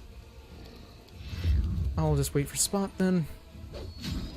Spot to move, I should say, so Spot can run around because he actually has a pretty fantastic reflex save, so then I can move in with Wolgiff without him having to move through there. See, zero risk involved. Definitely not a risky play to put the low health character to provoke 2 attacks of opportunity when he doesn't have dodge. I'm the master strategist. The spirits demand your blood. Oh, how buffing apparently makes a huge difference. And then Ember. I don't know. You only have a couple of spells, and I think you're going to need them for the next fight, because there's another fight coming up that is going to be, rough. Okay, but she's not dead. Such a high bar. So this guy's actually next, yeah, so let's focus him. And good damage. I could maybe try and heal Ciala, but that seems like a waste. When I simply just have to kill him, you know? And behold, the amazing damage of Spot. In reality, Distract them from me. his damage is tripping. And setting things up for Wolgiff. And tripping people whenever they stand up. That should not work, by the way. This is not, like, tripping someone when they stand up from being prone is not remotely, like, rules as written. Because technically, whenever someone stands, they are... You make the attack roll against them with a... when they have prone AC? Oh. That's different in this game, apparently. Apparently in this game, they don't have prone AC whenever they're standing up. Well, that's different than tabletop. Holy shit, are we actually gonna beat this fight? No way. Now let's scroll down on the combat log while my computer suffers. a lot. How? Oh, there's a little bit of post in the way. Okay. Hey, Spot, finish it. Actually not bad damage, Spot, for someone with not great damage rolls against something with DR. I'm saving. Fuck going through that again. Alright. Also, Ember, please get rid of the grease. And Ciala, you can chug health potions. Let's get it back to the way that actually works. Is this better? There's 11 uses. Yeah. Oh, that sucks. Yeah, I've only got a couple of potions, so... Potions are better for in-combat uses. And that's a Masterwork Sword. And of course, they don't even have Masterwork Longswords. They don't even have good loot. For how hard they are. Like the Shears. Not their name, but it works. The horned goat guys. They have masterwork weapons, and that means that they have better loot, but they're dramatically easier. Okay. This is another tough fight. This is legitimately a fight where I think I'm going to be buffing up multiple people. I wish I had access to more resist fires. Because if you might guess, this fire was no accident. It looks like the work of a Brymarak, a pyromaniac demon. So maybe resist energy fire is going to be useful here. Just maybe. Is that... And that gives a resistance bonus on saves. In this specific area, not for this fight. In general, you can sneak, but enemies have a crazy high perception. Like, this game does not follow the rules when it comes to correct saving throws for enemies. So, I'm gonna give this to myself because I don't have evasion. Yes? Nothing there to cast. I could shield. No, expeditious retreat actually might be useful for getting in quick. This is like a big fight. I'm gonna save shield. There's another fight where I might want it. I will help where I can. Well, Anything here? Already looked, so let's just get another protection from evil on Lan? Yikes. Lag. So, like, stealth is definitely something you can do in the game. Like, there's a button for it here. It's just, generally, you want your whole party around. And okay. Oh shit, they got the surprise round? Oh, that's bad. Oh no, there's so many of them, I'm not gonna be able to get through. Oh no. So you are aware, the thing that I am so worried about is the fact that, the Brymararch, which is somewhere back here, has Fireball. Which can be really bad if the situation, like, turns that way. So, is it possible for me to... yeah, that would affect allies too, doesn't it? Oh, and it needs... I don't think I could even cast it in here because there needs to be animal... Or not animals, plants. I could grease back here and hope that it lands, but that's a gamble. I'm a gambling man. I bet it has to come over here to get line of sight to cast Fireball. Oh, but Fireball against this low level of a party is dangerous. Oh Also, I forget how many fireballs they have, but they have more than one. Or I think they might have more than one. I just remember the last time that I did this, You are today's sacrifice. Okay, fuck off. Camelia's dead. Last time I was able to start the fight here. That helped. That needs to reload. God damn it. Because lasting, permanent negative levels, when you don't have a way to deal with them, are horrible. Once you hit level 7, I'm not going to be doing this for, like, reloading whenever someone dies, because I will have access to restoration, which can get rid of one negative level. But until then, there's, like, no real way to get rid of negative levels outside of, like, maybe having one potion. So let's go back through the buff routine. Because this game can be some bullshit. And expeditious retreat itself. And then this on land. That's what I did before, and get the whole 17 XP. I'm gonna save actually, so I don't have to do this if it happens to go wrong again. Oh, great. I love black screens for a certain period of time. That's totally not concerning. And please, someone pass the perception check this time. So we don't... Ah, shit. Same situation.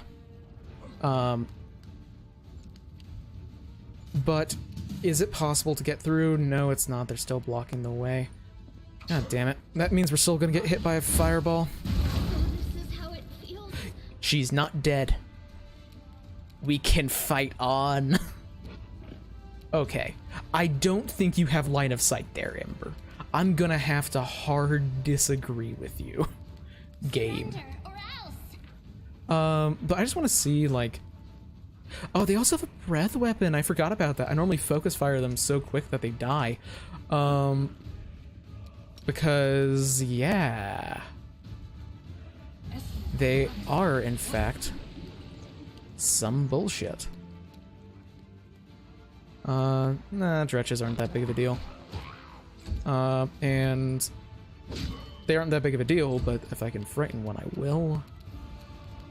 Point blank shot off, so I can get some shots off here. Because big AoE damage is such a quick way to lose characters.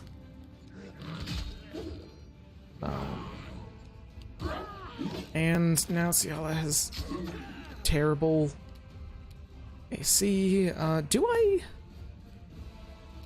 There's only one down, and there probably aren't going to be that many attacks. Okay, yeah, let's target the correct thing here. So we target the standing one. If I hit, it might die. Didn't quite die, but almost. And let's step up and try and finish the job. Okay. Ciala is not dead, just very injured. And oh, thank God they failed their goddamn reflex save. Hell yeah. Hey, don't. Oh my God. Why did you hit Ciala? Why? She was unconscious. She was unconscious at negative 10 HP. Why did you attack Ciala? Again? Why? What's wrong with you?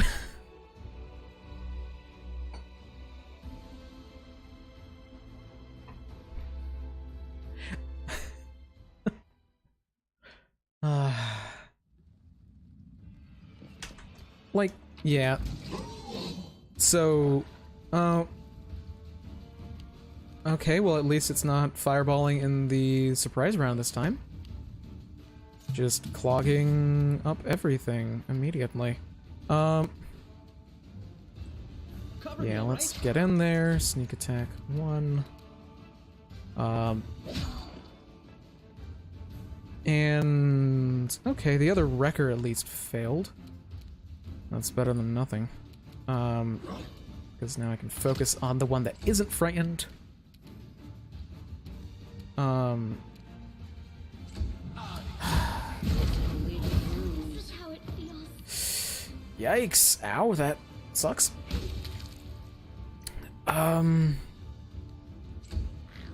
But now I think I might be able to get Spot maybe to go after the Glamour Arc. If... Do I take the gamble? No, I'm not doing that because that would suck.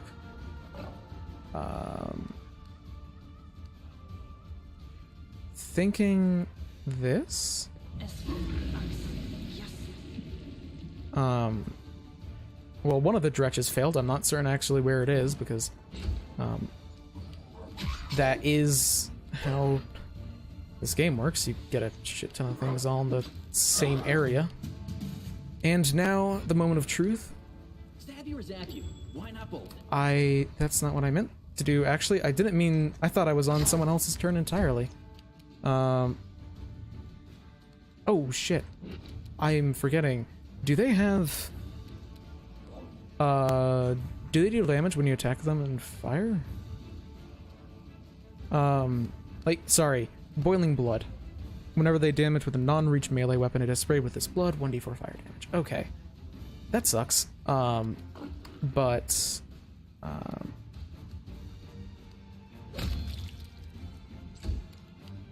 but it is what it is. I should have double-checked. I can target them. Good enough for me to try and get them down. Because if they breath weapon now, Camellia is dead, and I'm probably then going to have to, well, I don't have to, but I will restart. So, ah, shit, come on, dude. Oh, thank God they targeted the people next to them. That is not actually a bad decision. And to do literally anything, Ciala is gonna have to go across here. Which, thank God she made her saving throw. Let's see. Amber falls in her own grease. That is the way. Now, okay, Woljif. Stab, Distract them please. for me. Woljif is actually, now that I'm realizing it, probably one of the better people to actually be attacking here, considering that he has 5 fire resistance, so he can't actually take the damage from... also, I'm gonna heal, actually, with chance. Because I can get forward channel. It won't hit everyone, but it will... It has the potential to get... Hey, Camelia's back in the fight. That's what I was after. Now, get the Brimarak. Crossed the wrong mongrel. Okay. 7 health. 3 attacks. Well, that's not going down this turn. Yep, I was hoping for a trip. Okay. Oh, thank fuck, okay. Oh. Is there no way for me to get over here? Without provoking? Why does it even provoke? Yeah, Camellia, you can stand up. And fail your reflex save, naturally. Thank you for contributing to the combat. And I am going to 5-foot step forward so I can Time to share your treasures. kill the fucker. Okay, it's just one of these guys. So that means I can just I was gonna make a joke about passing my reflex save, but then I failed before I could finish it. And horrible, horrible, horrible damage dealer spot. I will be leveling up soon, so there's that at least. Okay, thank God that last one missed. Cover me, all right? And let's stand up and make our way halfway across the grease. Or maybe all the way.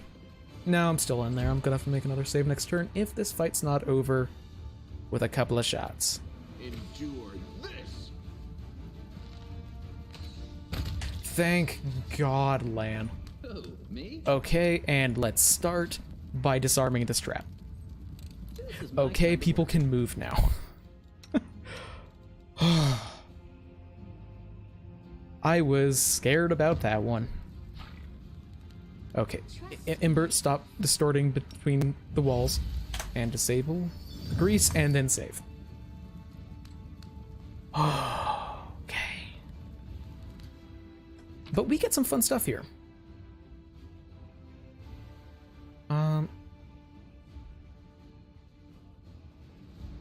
Yes, so he's sending a hero home about, you know, being a cool-on paladin.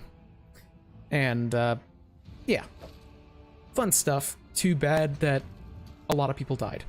So this is a interesting item. Once per day, this owner of this token can choose any skill and rub the bonus to get a +5 circumstance bonus on that chosen skill check for an hour.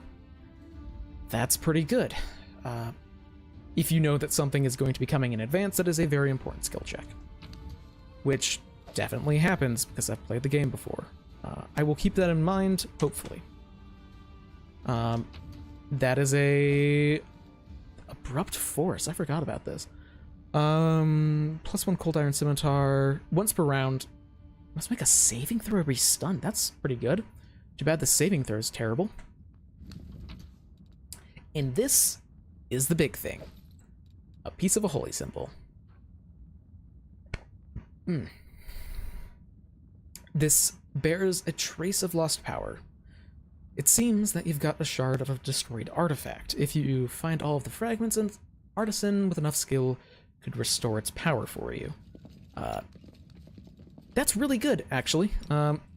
We just can't do that yet, so we'll do that eventually, and then it'll be really good. Although, out of curiosity, I'm actually going to double check how far away I am from some of that. So, thank you for the black loading screen, game. It is very appreciated. And just want to double check, you know, completely unrelated to what I just did. I should have some magic essence. Is it not magic essence? I could have sworn I had magic essence. I thought I had some already. That's valuable. Magic essence is a pretty limited, valuable resource for getting some unique and powerful items. So I thought I had some, but I apparently don't. Which is not concerning, but just not concerning, just annoying. Ember, why did you take so long to get down here? Yeah, let's fight some cultists. And yes, Ember has like 2 spells left. She'll live. That's an evoker. So we got a conjurer and evoker. I think I'll go after the evoker over the conjurer. Come on, like 2 2s in a row. Really? He should have a good AC right now, so good enough to go in. Oh, what is it? Yeah. Stab you or zap you. Why not both? I want to be able to. Yes. That's part of the. That's one of the things I was a little scared about. And that's a Cambion. It's one of our first Cambions, at least in a long time. We had some in the shield maze. But you actually passed your saving throw, so. Oh, you almost died, fucker. almost confirmed a crit. I mean, I rolled a 3, but I technically almost confirmed a crit. And actually, let's get a, because they're going to be running away.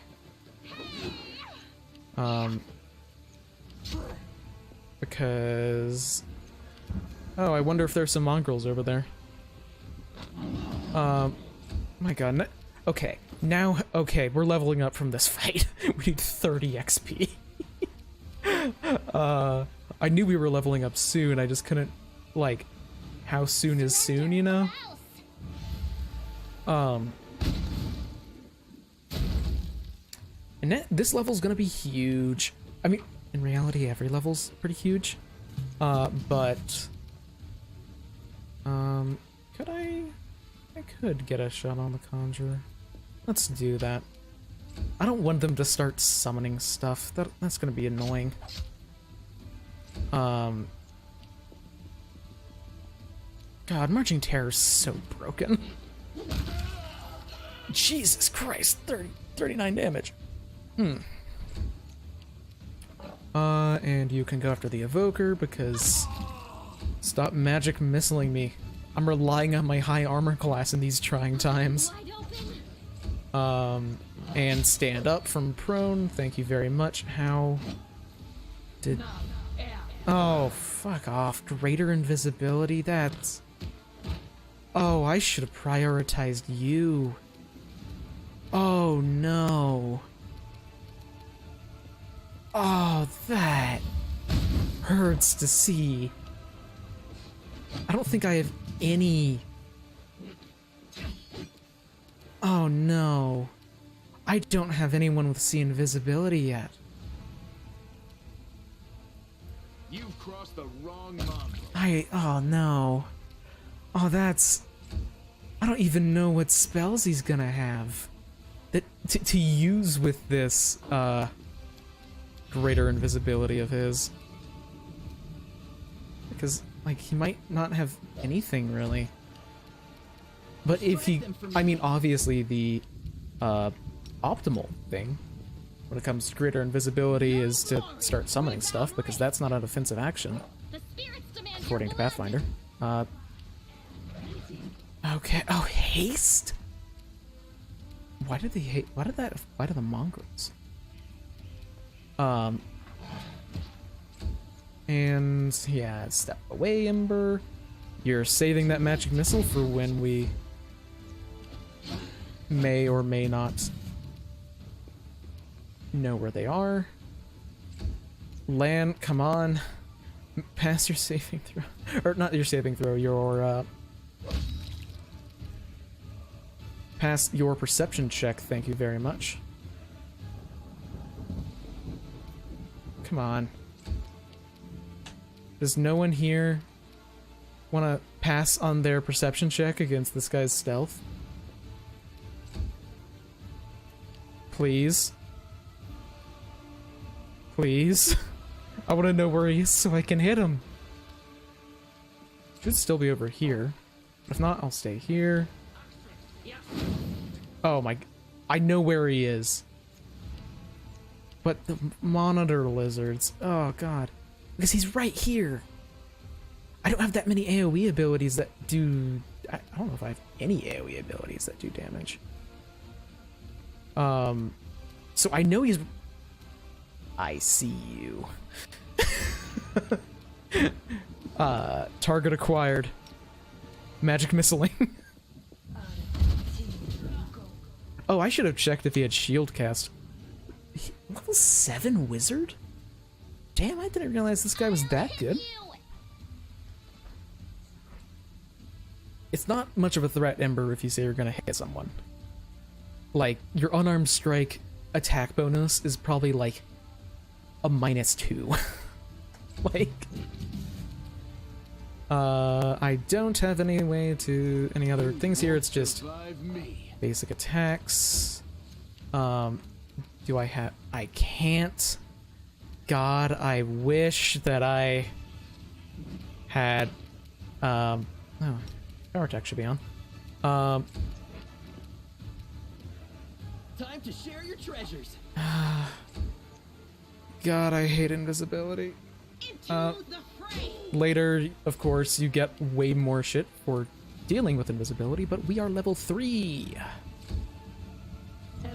Oh my god. Yes. Oh, he is doing this really incredibly good strat of turning invisible then spamming summons. The bastard.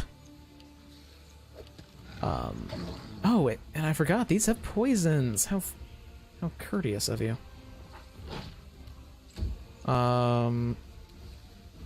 Yeah, this is just a cantrip moment. And okay. Oh my god. So, loot the body, as is customary in Galarian. You loot every corpse you find. And then level up, level up, level up, level up, level up. Okay. Welcome to the game for the next 15 minutes. That's probably going to be an exaggeration. Because I know for this it's exceptionally easy.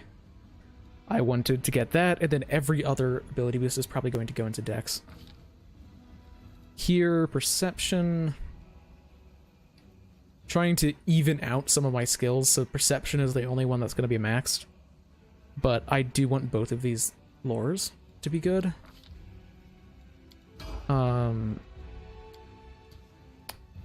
Here, we would be getting first level spells. Oh, no, we are getting first level spells. I forgot I didn't take the Untouchable. Okay, I do need to double check. What is the Celestial Bloodline for this level?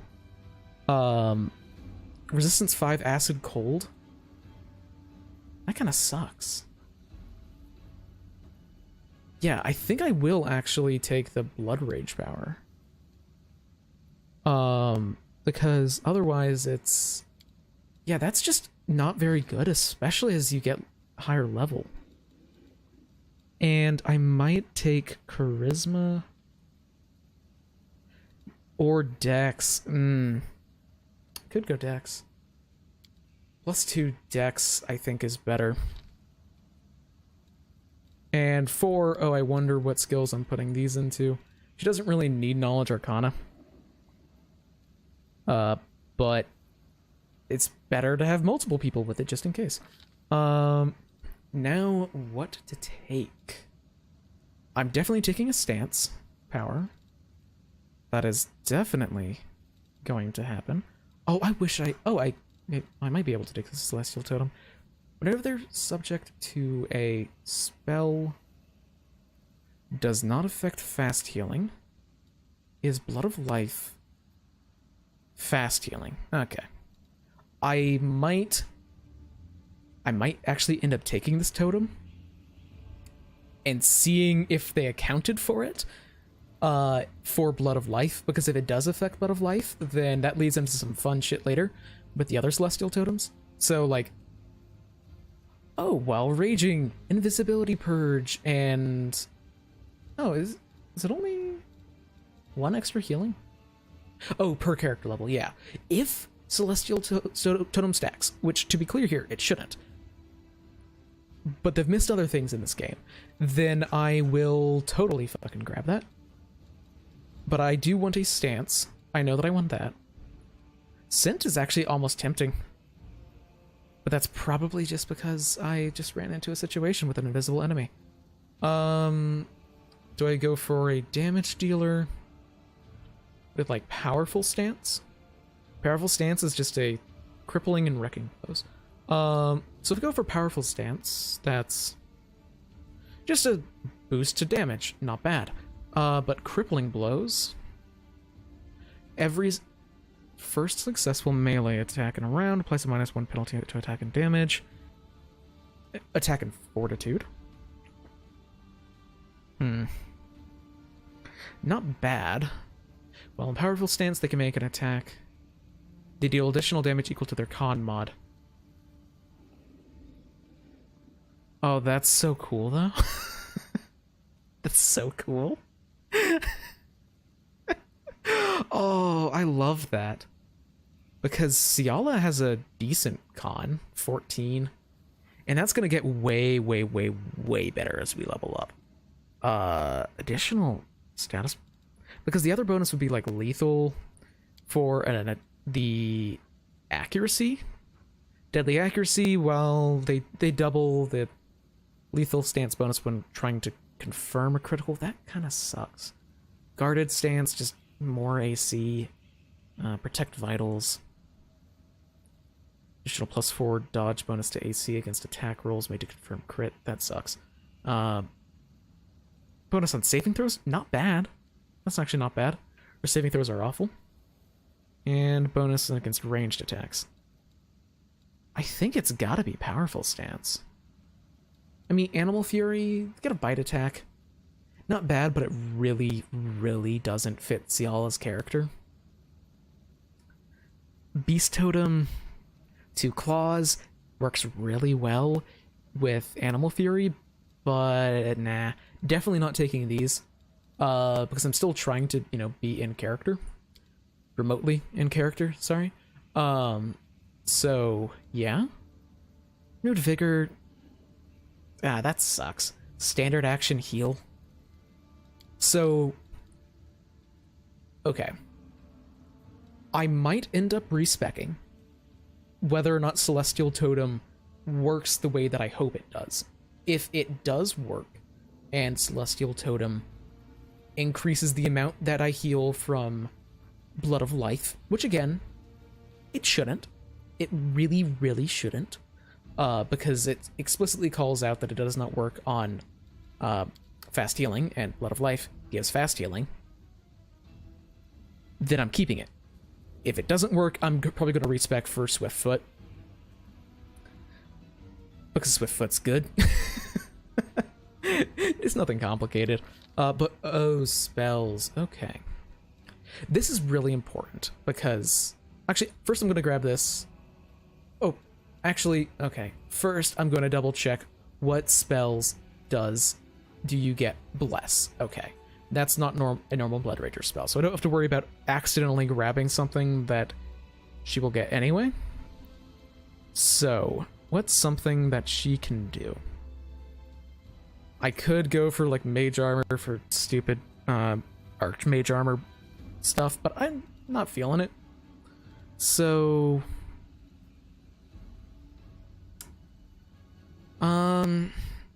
I believe that I want Long Arm. Long Arm is really nice.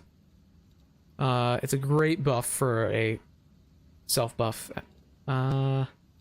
Enlarge person, she could enlarge herself, but I want to use Legendary Proportions eventually. Because I'm wanting spells that would be good all game. And not every spell is good all game. Like Magic Weapon is really good right now, but once you get access to Greater Magic Weapon and just, like you have a magical weapon, then it's not good. Shield would be okay, except that I want Ciala to actually be using normal shields.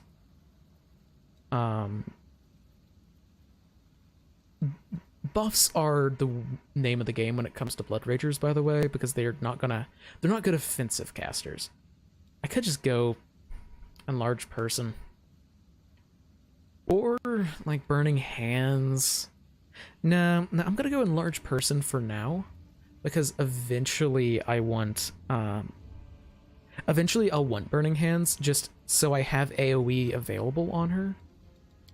Also, how many spells does she get to cast per day? 1. Okay. That'll be a Long Arm. Oh no, please, accept the changes. Okay. There's no way in hell the Celestial Totem works, but I really want it to. So we'll see. We'll see. What's that? Shadows. Number of times per day equal to Charisma mod. A Shadow Shaman can gain the benefits of Blur for a minute. That's not bad. I mean, she only has a +1 Charisma, but it's not bad. Blur's a good spell. And later Displacement and Greater Invisibility, not bad. Mostly we're just here for the spell slots. And Dex. And Trickery Stealth, because these fit her character very well. I need to prepare spells. Now, are you ready for some weird shit? So, Lan is normally a Zen Archer monk. And I've taken some very just basic stuff for a Zen Archer monk so far. Very, very straightforward character. So you might ask, why am I scrolling up? What am I going to multi-class him with? Because, like, he's a wisdom-based, like, martial. So I could go cleric. He is actually a follower of Iolmade. He has a great wisdom. He'd make a good cleric. Which is why I'm going barbarian. Because barbarian, instinctual warrior, I don't know if this is gonna work, but I think it's gonna be interesting. So, instinctual warrior is I believe it's an archetype unique to this game, but it's basically a monk barbarian. So, instead of, like, getting super rageful, they focus in on a fight, and they get focused rage instead. So, instead of boosting their strength, and, like, getting more rounds of rage based on their constitution, they get it based on their wisdom. And in a rage, they get a bonus on attack rolls and wisdom instead of a bonus to, like, attack and damage and, like, bonus hit points and all that. Actually, they still get the bonus hit points, but it's a bonus to wisdom and a bonus to attack. So I think it'll stack. So basically, they just get a bunch of monk abilities that are pretty cool. So, like, instead of getting some rage powers, they can start grabbing monk abilities with rage powers, in addition to grabbing other normal rage powers. It's just a cool archetype. And I realized, oh, wait a second. If you take 3 levels in Zen Archer, you can use wisdom to attack and damage, then start boosting your wisdom and attack rolls to the fucking moon with Instinctual Warrior. And I just think it's a cool build. We're going to see how this works remotely, because I don't know how this is going to work remotely. Want a good wisdom for the accuracy. I might want to at some point boost his strength. Nah. It does... Okay, out of every companion in the game, I do think that Lan's stats, like, annoy me the most, because he has a 17, 17, 17, 11. I did move his racial boost from charisma to wisdom, so it was 17, 17, 19, 9, and, and an 11. The reason why it bothers me so much is because that means that you want to spread out ability score boosts so you like can actually get a modifier boost, because if I put, like, this here, all of a sudden, oh, he does +1 higher damage on every attack with his composite bow. But, like, he gets so much from wisdom, so it just taunts me the entire game that it's here. It's just annoying. I plan out my ability score boosts from my characters from, like, level 1 whenever I'm doing point buy, so it's just frustrating. Also, Lan has an amazing perception. He is the perception person in the party. Although, to be fair, main Chance also has great perception. Actually, let's compare this, because both are wisdom-based characters. So that's a +13 versus +12. Yeah, just one behind. Although I do have to see this. Marshall +12 initiative. Because he has improved initiative, a +3 dex, and he's getting his wisdom modifier to his initiative. Level 4 +12 initiative, baby. Now we get to the characters that I haven't exactly planned out what they're taking. Well, this is easy. Woljeff is an all dex character, so. And skill monkey. In case you couldn't notice or couldn't tell. But what do I want?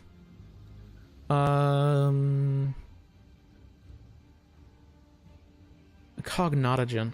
I think the main reason why this isn't even in the picture is because I can't pronounce it.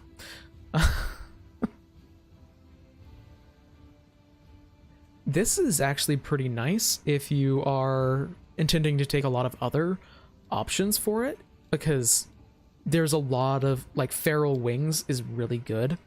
I think it also gives 2 wing attacks, but basically if you just get a bunch of natural attacks, you can make a pretty good natural attack build with a Vivisectionist Alchemist, but I'm not going that way because Woljif is a stabby boy, not a bitey boy.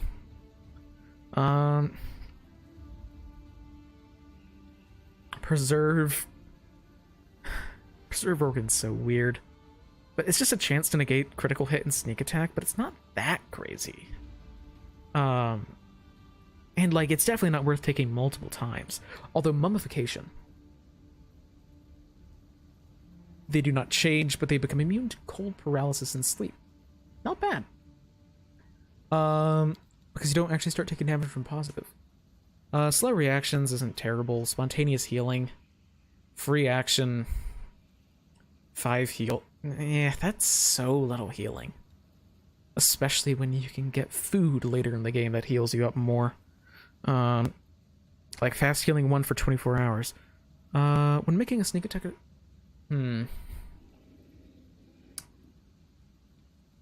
I might go for weakening wound. I might. There's a lot of enemies with DR in this game, but it's less useful later in the game. Iron Guts.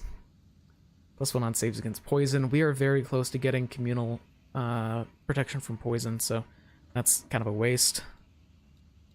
These are not bad. He's going to be making a lot of potions, but I'm not a fan, really. So is there any combat feats I might want? Also, bleeding attack. 1 additional point of... just 1 damage now. Because it doesn't stack with itself. That's what sucks. And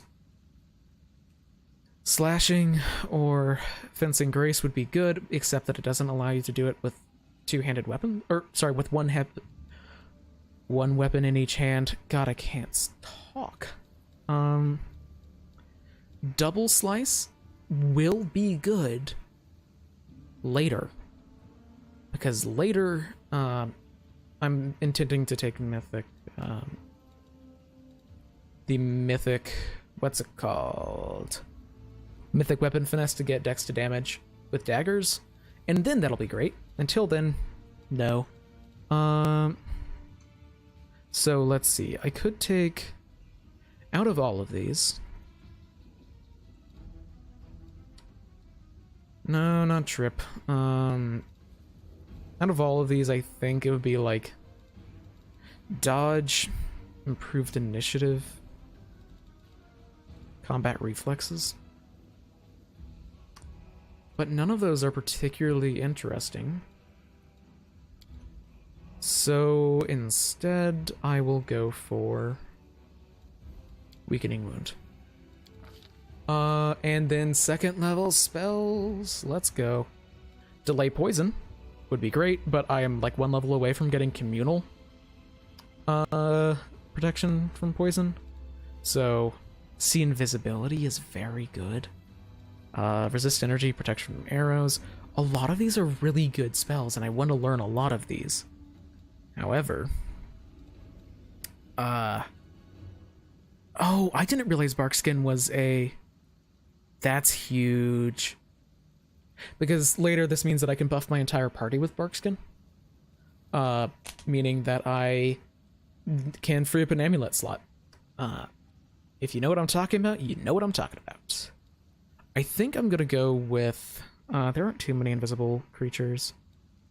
There's one coming up, we get a scroll, so... Might just go with Cat's Grace. Feels boring, but it's good. Actually, let me double check how many second... Just 1, but I probably get 2 based on my int, so... I'll go with Cat's Grace. That's good for a variety of people in the party. And Ember. is a Sylvan Sorcerer, because hell yeah, I love Sylvan Sorcerers, because one of the mods I have installed, I honestly forget which... Sorry, I'm getting burps. I honestly forget which mod it is, but one of the mods I have installed re-gives the share spell feature to animal companions, so you can cast personal only spells on them. So Ember's whole deal is that she is gonna be casting personal only arcane boosts to on animal companions, which is not normally something you could do with this game, which is cool. So 3 second level spells, okay. For the record, the reason why I'm checking that is mostly because, like, something like... Oh, Create Pit's such a good 4th level spell to grab, by the way. It's stupid. I could go Classic Ember and get Molten Orb. But I do... that's... Again, a personal only spell that you can cast on your animal companion. That's so much better on an animal companion than a sorcerer. But Web, not bad. I'm not going for a summoner for her. I will want Slipstream eventually, because that's a fun way to boost the entire party's movement speed. Mirror Image is good, especially if you cast it on an animal companion. In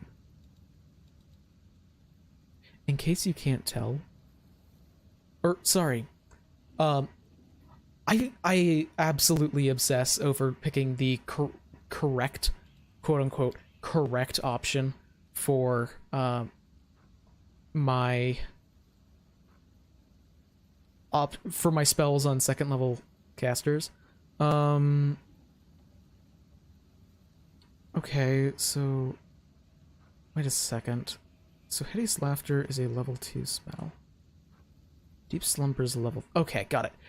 For some reason I wasn't lining things up correctly, so I thought I was getting a level 3 spell when I didn't have level 3 slots. So I get Hideous Laughter, so I don't grab Hideous Laughter. That... Just wanted to double check. Hypnotic Pattern is pretty nice. Not as good as it is in 2e, though. Ice Slick. That is just better grease. Actually deals damage. Yeah, that's really good. Oh, but it only does the damage on the initial effect, so... I think I'm going to take... Not Communal Protection from Alignment, because that's going to be something on my main character. Resist Energy, not really, because I'm going to be getting that eventually. Maybe Scorching Ray?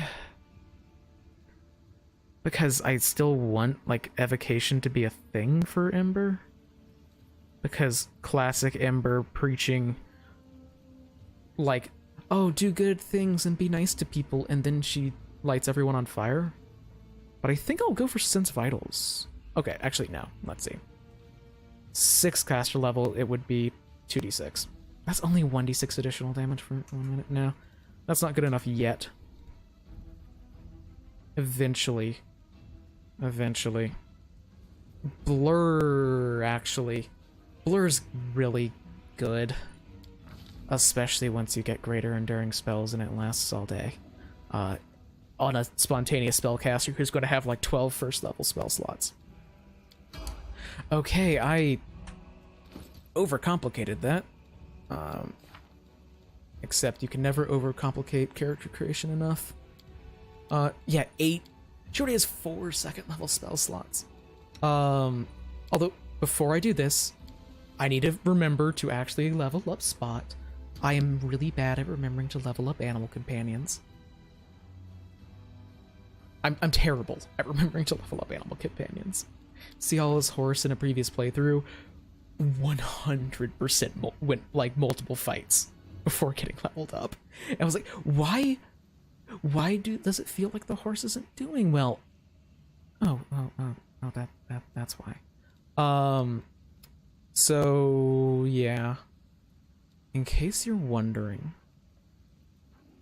and I'm kind of talking to myself. Obviously, I'm talking to myself here.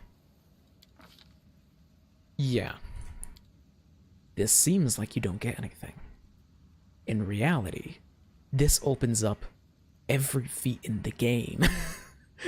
Or basically, most feats have a requirement of having 3 or higher intelligence. Anything that doesn't is often called an animal companion feat. So if you put your first ability boost into intelligence, then you can get access to way more feats, which dramatically opens up build potential on animal companions. So like I would almost always encourage people to put their first ability score increase into intelligence, even though it gives like no immediate benefit because you don't get a feat this level. Like Ciala's horse in my last game took crane style, which is a monk stance normally. So they were it's for fighting defensively and it makes sense, but also it's like a crane style horse. It's hilarious as a mental image for me. And let's continue the trend of the cat being the best at mobility. Not the best at stealth though, because Woljif has him beat there.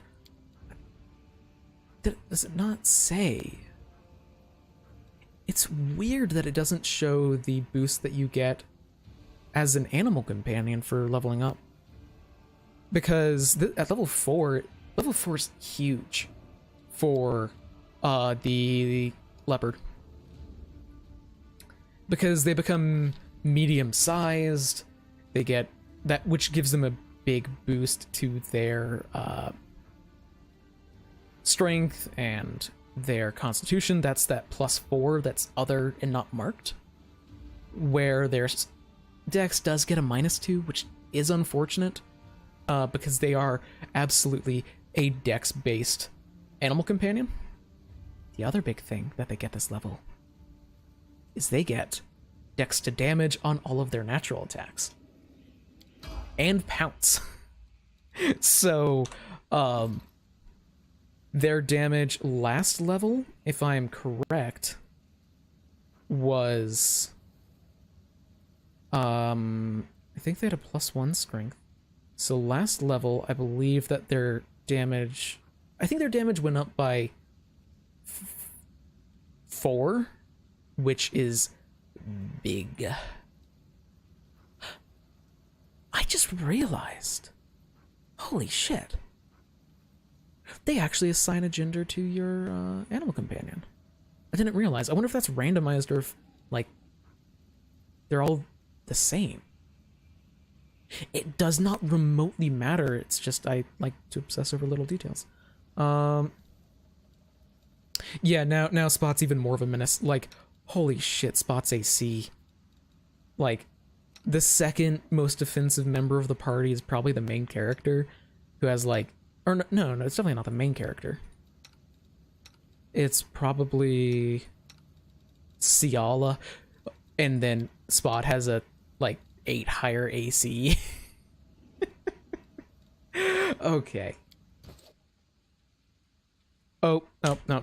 I was gonna say we're done, but we're not done. We have to prepare spell slots.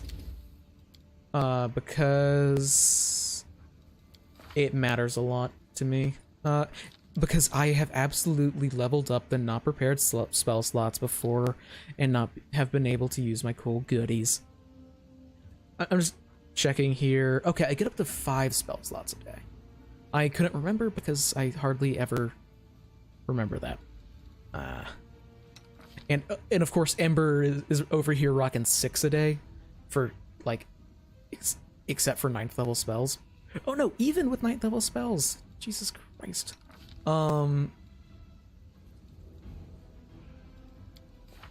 Because that is actually important for preparing buffs. Because some buffs can actually be applied to the entire team. Not every buff can. So if you can utilize it, that's good. So then What could I get here? Another Bless wouldn't be bad.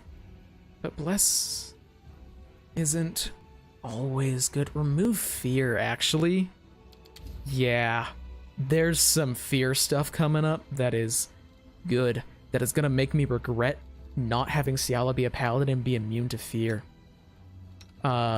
Second level spell. I already have a Lesser Restoration. Lesser Restoration is good. Barkskin. Definitely gotta be Barkskin. It's just such a good boost to, like, everything. Or, obviously, it's such a good boost to natural armor. But at this point in the game, we just have so little access to natural armor and everything that it's just really good. Additional first level here. Maybe Magic Weapon is definitely starting to fall off already. Divine Favor wouldn't be bad. But it gets the bonus next level. So Shield of Faith. Because that is a +2 deflection bonus currently, which is better than any ring that I can get. Although that doesn't stack with protection from alignment. But it lasts longer. Huh. I didn't realize it didn't stack with... I forgot it was a... I always forget protection from alignment gives a deflection bonus to AC. I'll still stick with it. Here, I'm thinking that we get... Oh, here's another reason why that Protect Vitals medical discovery kind of sucks, is because one mod I had adds this from the tabletop, which just is that as a spell. So, effortless armor would be fun, but because I'm currently being affected by my armor to my speed, but that won't be a problem eventually. Align weapon. Yes, that's actually huge. There is a fight, for those of you who were here in the beginning of this stream, there's a fight right here against a rock, which is an optional fight that I triggered intentionally because I apparently like suffering, that I was going to be coming back to and do as like the last thing in this area that I was going to be doing, because a rock is a level 9 creature. And it will absolutely kick my ass. It did kick my ass. So let's save so I don't have to level up again in case I fuck up. So aligned weapon allows me to get past its DR, which is normally only overcome by good aligned weapons, which basically the only way to get currently is aligned weapon. Actually, now that I think about it, I'm going to prepare 2. Because having 2 people that are able to get past its DR is big. Saving again. Learning the quick save button changes your life.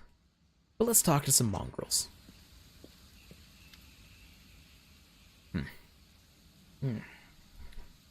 Maybe we should go back?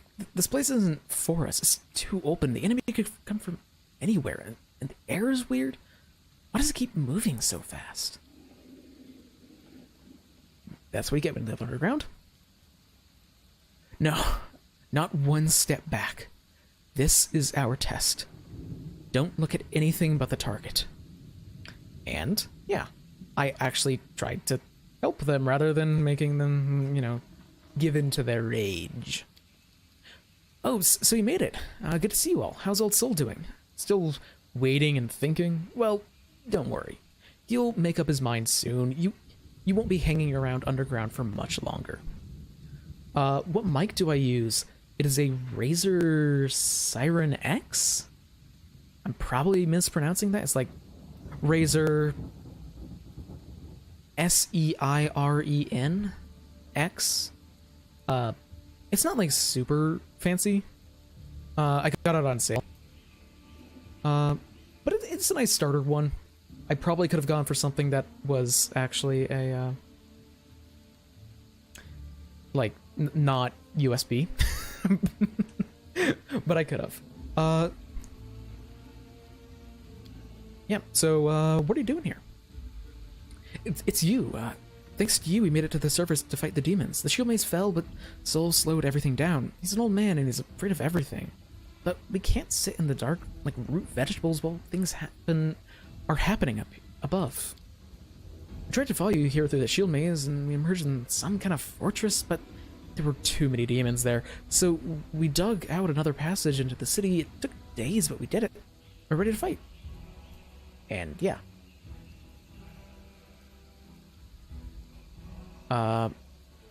Right now, we need everyone who can hold a weapon. So I have a plan. Go back below ground and wait at the shield maze exit. We'll get the beasts at both ends, because the shield maze exit comes out in the Grey Garrison, which is a place that we're going to be attacking at some point. Go back, well, if you're sure, of course we'll go. I mean, an ambush, good idea, yeah. Yes, I understand. We'll attack from below as soon as we hear the fighting start. Young ones are holding up well, but will they be able to fight out in the open? Even I struggle with that. I hope we did the right thing.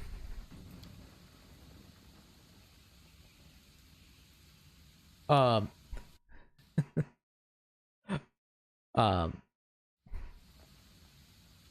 you could switch from like top chat to all chat, but I imagine that there's not that big of a difference whenever I have like 3 viewers. So, I think top chat is just chat for me currently. Oh, that's right. I still have Expeditious Retreat going. I doubt I'm going to be getting into a fight before it's gone. Everyone can run over here, and we can loot some nice stuff. Oh, wow. What a unique magical item. A club with nails. It's very expensive, but it just deals additional piercing damage. It's not, like, particularly good. I'm not going to be using it because no one in my party uses clubs. But hey, money. Speaking of which, Masterwork Dagger. And light crossbow, okay. I did loot that body, okay. And I believe this is the edge of the map. Oh, we can actually go around here. Oh, sweet. I wasn't certain if we were going to be able to. Oh, there's probably not like anything of value over here, but we can try. But the bodies have burned a variety of wounds, some weapons, some claw, yeah. And they were decapitated after they died. Oh, don't you love demons and demon worshippers? Who doesn't love a good old decapitation? Yikes. My computer is rebelling against life. Can I cross over here? There's a lot of areas where you can, but I can't remember exactly how to navigate through here. I think we're done with this zone. Everyone's lined up, ready to go. So I am gonna climb up this. Well, okay, I'm gonna do one more encounter, but then I do really have to go to the bathroom and get some more water because my throat is disappearing. So I will be finishing up an encounter, then going to the bathroom. But I'm not done with the stream yet because I have a problem with this game, and I need to play it. So that's a lot of blood. But judging by the size of the stain, the body of something truly enormous was dragged over these stones. Trulindalev most likely because yes, huge dragon. Well, you look fancy. Thank the gods I've found someone who isn't fleeing in panic. Are you crusaders and mercenaries? I'm a servant of Count Darien Kale Nivis and Arende. My lord's mansion is under attack by demons. The master himself and all of his guests are trapped inside, and the house guards are nowhere to be found. I managed to escape through a servant's passage to look for help. Will you help me? The mansion's just a stone throw away on the street over. Count Arende, I've seen him many times from afar. He looked highly audacious. I confess that he did capture my attention, but that's neither here nor there. We should help him. The gratitude of a rich, influential man can only benefit us. You've heard of the Arenday family before. This wealthy and noble Mendevian dynasty was almost wiped out by the demons more than 10 years ago. The last surviving member of the family, the young Count Darren, has an infamous reputation. He's well known for being a rake and a rogue, and he's not a rogue. And yeah, bad shit keeps on happening to them, and tell me more about what happened. Well, there's a banquet going on because, yep, they like banquets a lot. And no time like the city being on fire for a party. And I'll help. So yeah, we're going to be doing that later. We're not doing it yet. We have things to do. Because that is not in this map, that is a different map. So we will be tackling that when we get to it. I found something. Do I want this? Fuck it. Let's get the booze. There are actually multiple reasons to go to that party, by the way. But we haven't gotten all of the reasons yet, so that's part of the reason why we're not doing it yet. Okay. Oh, this. Hear me. Take heed. The hordes of the abyss march on Kenabres. The wardstone is their target. They must be not allowed to capture it. The consequences would be disastrous. Weird voice, but okay. Please tell me this works. Okay, got it. Hey there. So, you found me. I have nowhere else to run. I'm at your mercy. Kill me if you wish, but I ask first, hear me out. Holren's dead. I'm really sorry about this. I truly am sorry. Holren did not understand what he was doing, and he did so much harm, but he did sincerely believe that he was fighting for the good of the city and the entire Crusade movement. In another position, he could have done so much good. Yes, but he also was in a position where he was able to abuse his power and kill a shit ton of innocent people. So, like, maybe he shouldn't have been in that position for a very long time. Like, yeah. What other tidings do you bring? I don't want to believe that Kenabres has fallen, and that everyone is dead, and that there's no one left to fight. Please tell me, are there any pockets of resistance? Yes, the Earbeth Tirablade at the Eagle Watch is gathering survivors. I don't know her personally, but Anevia is a regular worshiper of Desna, so yeah. And I did know that the attack was going to be happening. We have a secret ally in the enemy ranks. No one knows who this is, but she's been feeding us information about the demon's plans. These dispatches have come from the most reliable channel bestowed upon us by the Great Dreamer herself in dreams. Pilot Holren brushes them off, and he has to admit that, you know, it's kind of hard to distinguish between allied messages and normal dreams, but even normal dreams are gifts from Desna, so, like, yeah. Put less store in reason and more in intuition, inspiration, and spontaneity. I totally like this, and that's the reason why I went for Azada in my first playthrough.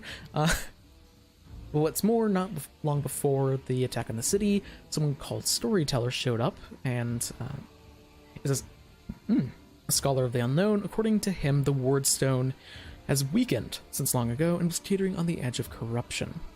It seems the Red Morning Massacre and other demon attacks and whatnot have weakened it. Unfortunately, the prelate didn't listen to him. Fortunately, was not burned at the stake. But a bunch of vital information that wasn't, you know, used to combat the incredible mistake and horrible shit that has happened to the city. Good on Holren.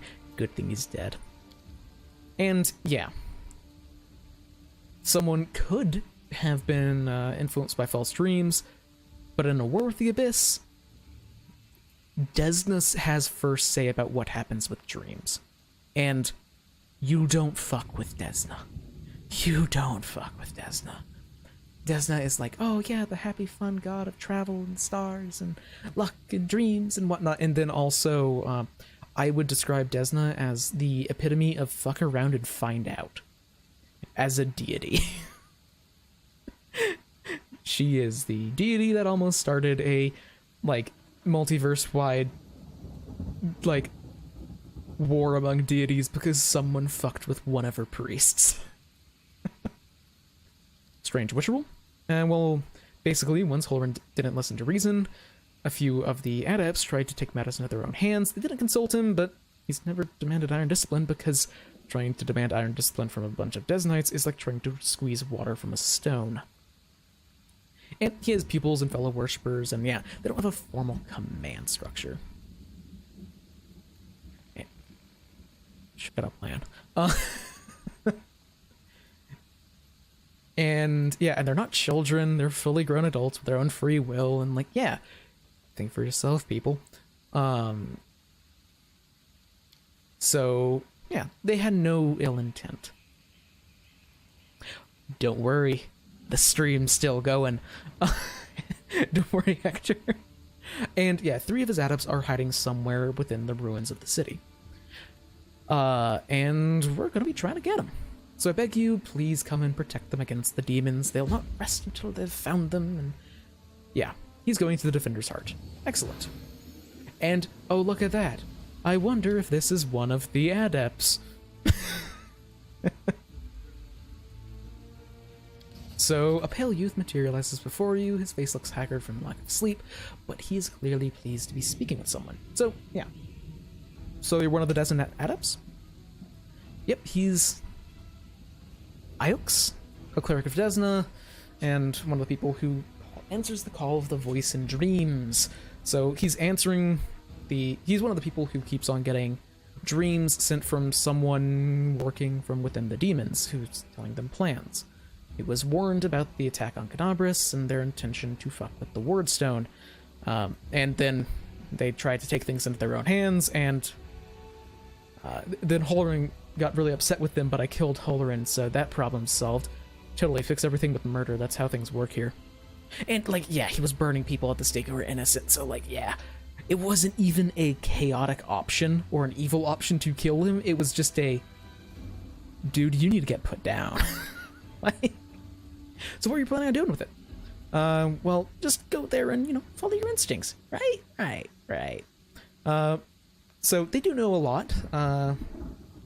I personally really like these guys because I played through the Zotopath, but yeah, and Ciala can totally sense evil still, even though she's not a paladin, and knows that he's not evil. It's just someone could have gotten hurt, but also, like, people did get hurt anyway. God, I have such a lawful party currently. Everyone's just like, fucking idiots. Shouldn't have done that. But if I had a different party comp, they would be complimenting, like, Woljif is. Because the city authorities didn't do a better job, and they knew about the danger anyway. But how did he come up with it? Yeah. Basically, this is actually a really interesting little, like, perspective thing that I just find really interesting about Desna's, like, or rather, at least Iox, I'm never gonna pronounce his name the same way multiple times, but the way that he views luck, which I think is a really interesting way of seeing it, because Desna is the goddess of luck, is, so, like, but luck, as many lay people luck as many lay people would understand it, and luck as we, followers of the music of spheres, see it, are far from the same thing. Other people will believe that luck is something good that falls into your lap just because, like a generous but unearned reward. We see luck as a fundamental law of creation, according to which even the darkest hour of the most hopeless situation, a chance of rescue and change for the better can arise. I really like that, of like, what does it actually mean to be the goddess of luck? I don't know. I find it interesting. Yeah, and you have to seize a chance whenever you make it, because if you don't take action, you can't get lucky. And I am just really sick of all this Crusader infighting. We're literally fighting demons, people. See the bigger fucking picture. so I can't understand why people, or how people play evil characters, because it's just like, yes, I will kill you now. Who's the voice? Nobody knows, but everyone who has heard her is convinced that she's a good and pure soul. We will meet her eventually. Good and pure is like an understatement. Well, it's not an understatement, but very fun character that I really like. Second favorite character, very, very shortly behind Ember. Decided to trust in the voice because a soul chosen by Desna is probably a good person, because Desna will kill you if you use dreams the way she doesn't like. And where are they? People don't know. Thank you so much. And you need help? Well, yes. Friends are Aranka and Thrall the Wallflower. Aranka's an amazing singer and has a bunch of fans, so she's probably in a crowd somewhere. Oh, I wonder where she is. I totally don't know. The Wallflower is a mage, but I don't think he'd risk using magic. It'll only bring the Inquisitors down on him faster. That is, in fact, how magic works in 1E. Try and find Aranka first. You might know where Wallflower is, and yeah. Try and protect him from the demons. So, and he's going to be at this temple where we are currently. I know where they both are. We will be getting to them. Oh, so just to sum things up for you, Hector, because you weren't here. We ended last stream around here. This is, I think, where you left last time. It's around here where we got Ember. But then we ended up... Oh, boy, laggy game. Ended up coming across here. There's a fight here we are coming back to because it's a really, really high-level demon. And I wanted to level up, which we have, and rest before doing it because I need, like, every buff I could possibly have to win. Then had some fight here, had some cool stuff that I'm not actually going to be doing because I'm not doing the Aeon Mythic Path. The main thing is that we ended up fighting and killing the Inquisitor and Prelate of the city because he is an absolute asshole and was literally holding witch trials and burning people at the stake without trials, including Ember, who is my favorite character. But I didn't just kill him because he burned Ember at the stake. It's like a lot of people died. So, oh, no, I don't need to automatically... Oh, I mean, he's a lawful neutral Inquisitor in an active war zone, so, like, I kind of get it. I don't, like, remotely support his decision-making, but I kind of get it. So I have a couple of things that I want to make sure of. Okay. Also, on leveling up, I made some weird choices. Specifically with Lan. Lan is now an instinctual warrior barbarian, because that's a monk barbarian. So their rage boosts, like, attack rolls and wisdom, instead of, like, effectively it's a boost to strength and wisdom instead of strength and constitution. And they get, like, monk abilities as they level up and stuff. And because Lan is a Zen archer, he uses wisdom to attack instead of dex with bows. So I don't know exactly how this is going to work, or if it's going to be good, but it'll be interesting. I'm just not certain exactly how, because I went to see the +2 attack bonus to attack rolls and wisdom. I want to double check that that isn't, like, a lie, and that it's attack rolls and not melee attack rolls, because that isn't clear. So I want to double check, you know? Because this is the first encounter since we've leveled up. So, okay, good shit, Lan. Okay, so no effect to damage rolls. To attack rolls, we have Focused Rage and a +6 Wisdom bonus. Hell yeah. That means Focused Rage is giving Lan a +3 to hit. I mean, currently he is limited by the... oh, no. It's doing what it says on the tin. I just wanted to make sure, because this is an archetype that is unique to the game, so like I don't have experience with it before. I just wanted to make sure that it like was correct in what it says, because it isn't always. But it's a really cool archetype. It's honestly maybe better than normal barbarian, because monks are really good. Cover me, all right? And Woljif is also now a full-on vivisectionist, because I respect him between streams, because I realized that I was going for something really niche and like something that is going to be coming up probably in like 15 hours of gameplay for why he had an Eldritch Scoundrel level. So I was like, why am I doing that now whenever he would be better as a pure vivisectionist currently? So I'm still not certain if I'm actually ever going to be going into a different class with him, but I did respec him. Everyone else is pretty straightforward. And that's a cultist, okay. I really need to level up one more time. I mean, I'm doing good damage, but with Camellia, Camellia needs to level up one more time before she gets really good. Because as it is right now, she's not getting dex to damage. So that was purely because she rolled really well. But she's just doing like 2d6 damage plus sneak attack, which is, or 1d6 damage plus 1d6 sneak attack, which isn't ideal. So, yeah. Now the reason why I'm blood raging here, and really the reason why I'm using both Focused Rage and Blood Rage here is not because this fight needs it. God no, this fight is a fucking wash. It's because I want to double check whether or not something works. Okay, I couldn't charge anyone. Okay.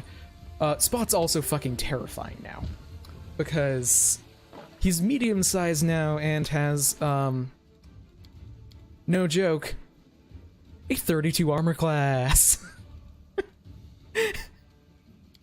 With still having good attack and damage. With dex to damage. He's a monster. But there's just something kind of unusual that I'm going for with Ciala's build that I don't think will work, but I want to double check it because I don't know if it will work. Also, I actually want to leave Rage. I still have it for this round. I just want to make sure I don't automatically use it, because Rage is still something that I want to use up intentionally, because I don't have endless Rage yet. Okay, just keep on buffing yourself up, dude, damn. Okay.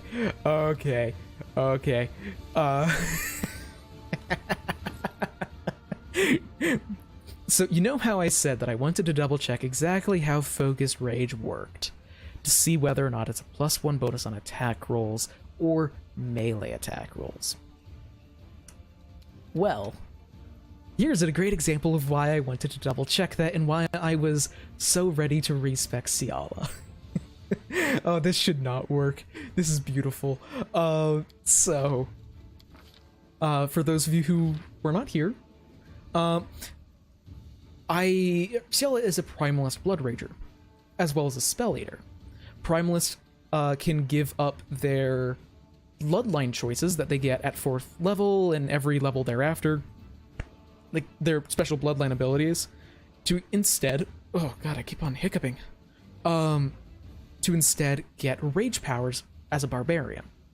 Just a couple of them. They don't get like super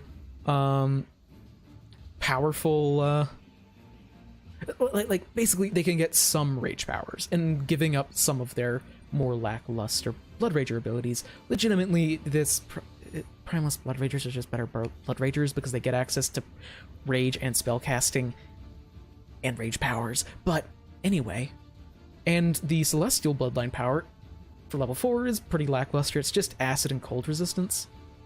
which is lackluster because you can get 24-hour resist energy in this game incredibly easily. And then it's like, oh sweet, I can just get 30 cold resistance easily with no difficulty, so why... That it's just not good. Like, if you compare it to angelic attacks, your attacks are good aligned and you deal additional 1d6 points of damage. Huge difference. Like, these are just dramatically different in quality. So I took the primalist option for level 4. Interestingly, it's not really showing me these here. So I've got to go to abilities. Because I chose Powerful Stance. Powerful Stance just gives you a bonus on melee damage rolls. Good. It just levels up. It's nice. Later, it unlocks a rage power that lets you add your Constitution modifier to damage, which is really funny. But, where is this here? Is it a... Where? Oh, Blood of Life. There we go. So, this is a Spell Eater ability, so whenever you're in Fast Healing, you get Fast Healing 1, and at 7th and every 3 levels, it increases by 1 to Fast Healing 6 at 19th level. That's not much Fast Healing. It really isn't. It's not great. Spell Eater isn't a great archetype.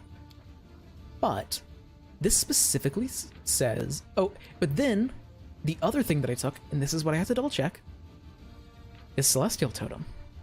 So, Celestial Totem, while raging whenever a barbarian is subject to a spell or non-spell healing effect that cures hit point damage, they heal 1 additional point of damage per character level. It supposedly does not affect fast healing or regeneration. That's a fucking lie. So I fast healed 1 while blood raging from Blood of Life, and then I got 4 from Celestial Totem.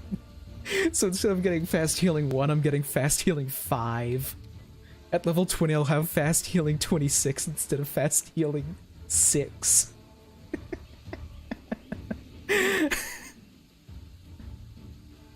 Oh, there's so much bullshit. Like, that shouldn't work. It shouldn't work.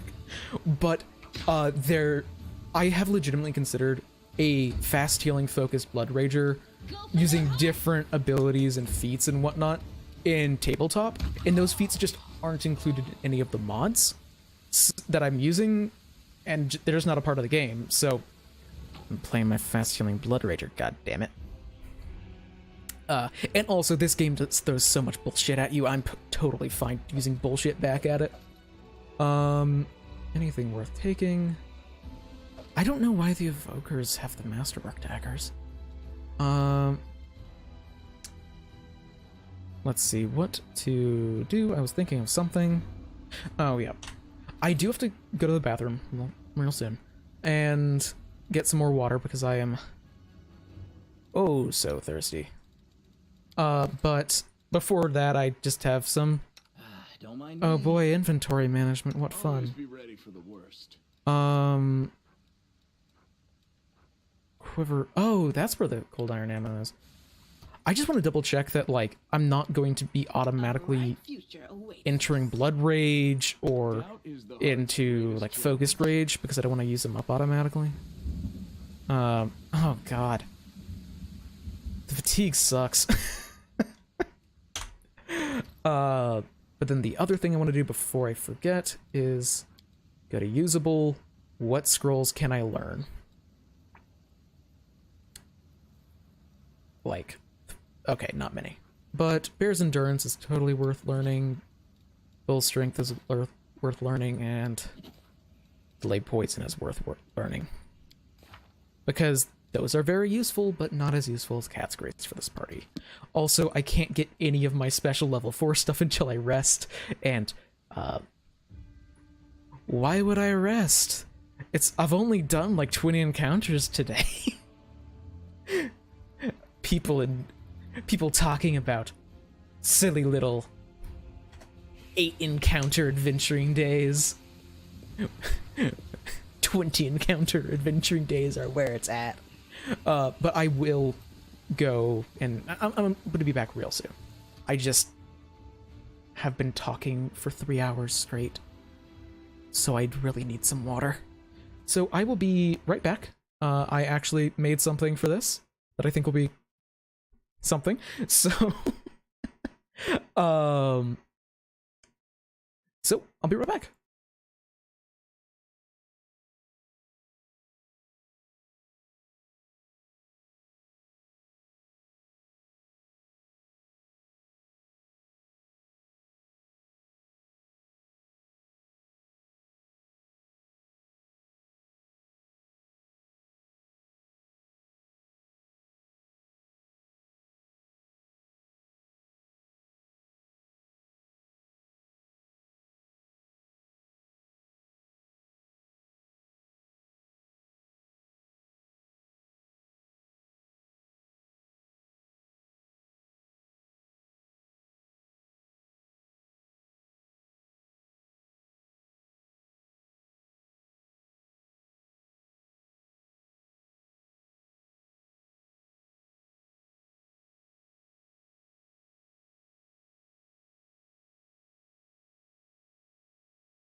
All right, so I'm back. And I need to fix something, I believe, because 1 second, don't mind the weird shit. My microphone stopped working. Hey, that's better. Please continue to believe that I am actually a stick figure. And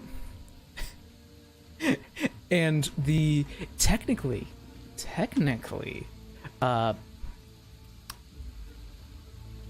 mechanalize?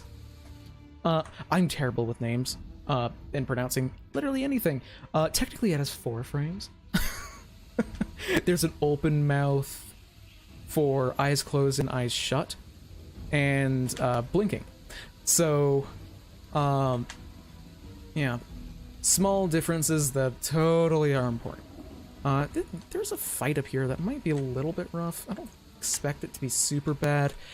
You might be able to guess that there is in fact a fight here, considering all of the blood stains. But I think I should be fine. Oh hey there, Babu. Oh, I'm still fatigued. That sucks.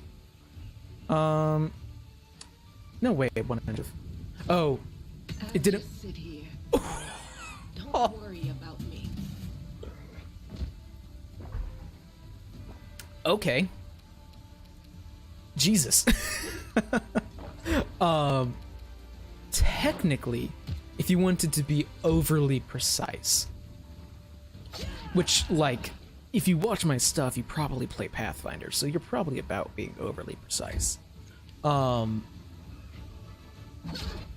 Oh, okay. Actually, I need to double check. What is this DR?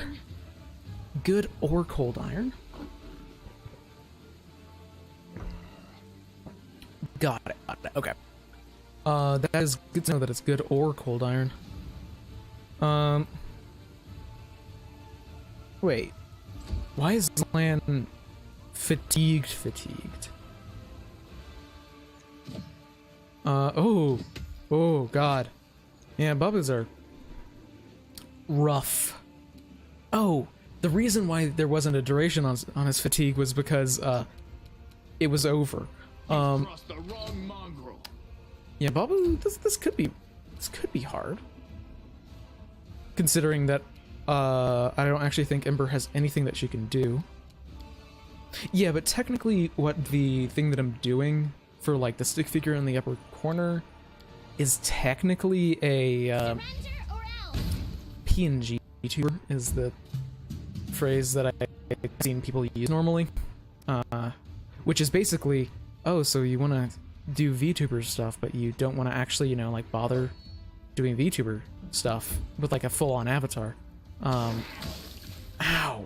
God, 2 failed saves? 2 failed saves, really? That was one... Only 1 failed save, damn. I am intimately familiar, by the way, with the fact that Babus have protective slime. Where is that?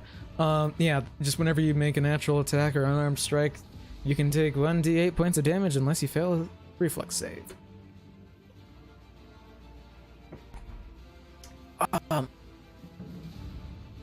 Yeah, I'm intimately familiar with that because I played a monk in my last game, and holy shit.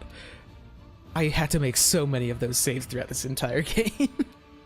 There are Distract them for me. so many. I forgot, did that actually? Yeah, that might have reduced the DR. I like the PNG tuber thing. Like it's something that I'm doing intentionally. I wouldn't be doing it if I didn't like it. I have like an actual more like reactive VTuber model that I made. It's not good because I made it. Too late for apologies. Yeah, I definitely understand preferring it over a VTuber, just because VTuber is a lot of motion. And there's also the fact that, like, if I use a VTuber thing, then you guys will see how half dead I look, because I'm tired.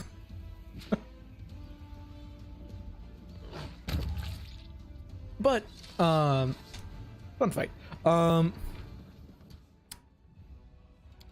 But I like it.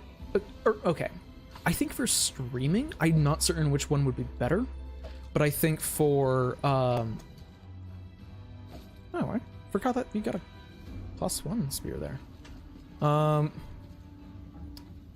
obviously that's something that I should be surprised about and not just accept that I don't remember things perfectly from hours upon hours ago in real life, like a month ago at this point. Okay, I uninstalled a mod that I might have to reinstall again because I thought that they copied over the functionality into the game for use until healed, but apparently they only copied it over for potions, which sucks because wands are also very useful. Like, I think that for, like, if, for example, I was going to be... Oh, you better fucking bet I'm adopting Tiger. Adopt! Look at him. He's gonna be so distracting for the rest of the game. But he gives a bonus on nature and perception checks, which happen to be things that I use my main character for. Wait a second. 1 pound? Baby cat. Yeah, but once I activate Tiger, who's a belt item, don't ask why, now Tiger is gonna walk around for the entirety of the campaign and all of the cutscenes and kind of ruin immersion. But really, that's what a cat would do. Like, that's in character. Let's see, what's here? These people were not killed by demons and ordinary weapons. I wonder if we've been running into oh shit, there's a Vermelech here. I am actually going to hold on Lan. Hold on... No, I'm gonna... Okay, you were not here, Hector, earlier for the Vermilek fight. Vermileks are utter bastards. Where is it? Initiative. They are demons that have inflict light wounds. Which is dumb. Can I get to it in time? I can get to it. Mass inflict light wounds is just big ass AoE for like 1d4 plus 4 or 1d8 plus 4 damage. So it just adds up to be a lot of damage pretty quick. So they are like a priority in every encounter that they're in. Because dealing damage to everybody I'll hit you. is real dick move. Time to share your Just wait until I get Fireball, I'm gonna be using it. But just like, it's not nearly as bad now because we're leveled up and people have more health. But it's pretty rough early on whenever people don't have that health Spirits demand your to blood. spare. And it can get rough. Come on, Spot. I will... So another change from the tabletop version of the game that isn't, like, objectively incorrect. It isn't right, but it's not, like, objectively wrong. It's a change. They're not breaking tabletop rules, but they aren't, like, fully following them. Tripping or is trying to trip someone who's standing up from prone, because in tabletop you take your prone penalty to AC against the type of opportunities while you stand up, meaning that you are still prone, meaning that you cannot try and trip someone as they stand up. In this, they don't take the prone penalty to their AC when they stand up, meaning you can trip them as they stand. Which has got to be so frustrating. Like oh yeah, I'm gonna stand up and hey, stop shooting the cat. I know that they're scary. Yeah, so Spot can literally stun lock people, because as they stand up, he makes an attack against them, and then if he hits them with the bite, then he attempts a trip. Tripping is probably the strongest, or one of the strongest strategies in the game, because it's so good. Like, I didn't have anyone that focused on tripping in my last game, but holy shit, it's good. Oh my god, Lan. I should turn off Precise Shot. You won't stop us. Oh, yeah, no. Trip blocking is like the strat. Probably the best first level spell in the game is Grease. Because of, like, You are today's sacrifice. stacking trips.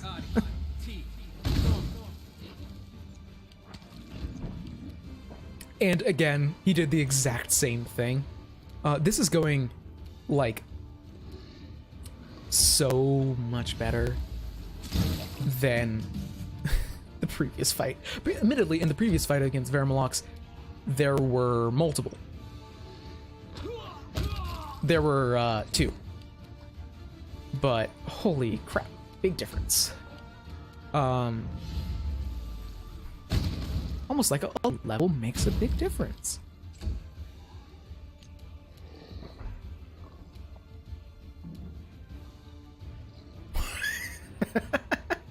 Track them for me. Flashbacks isn't an incorrect way to call them.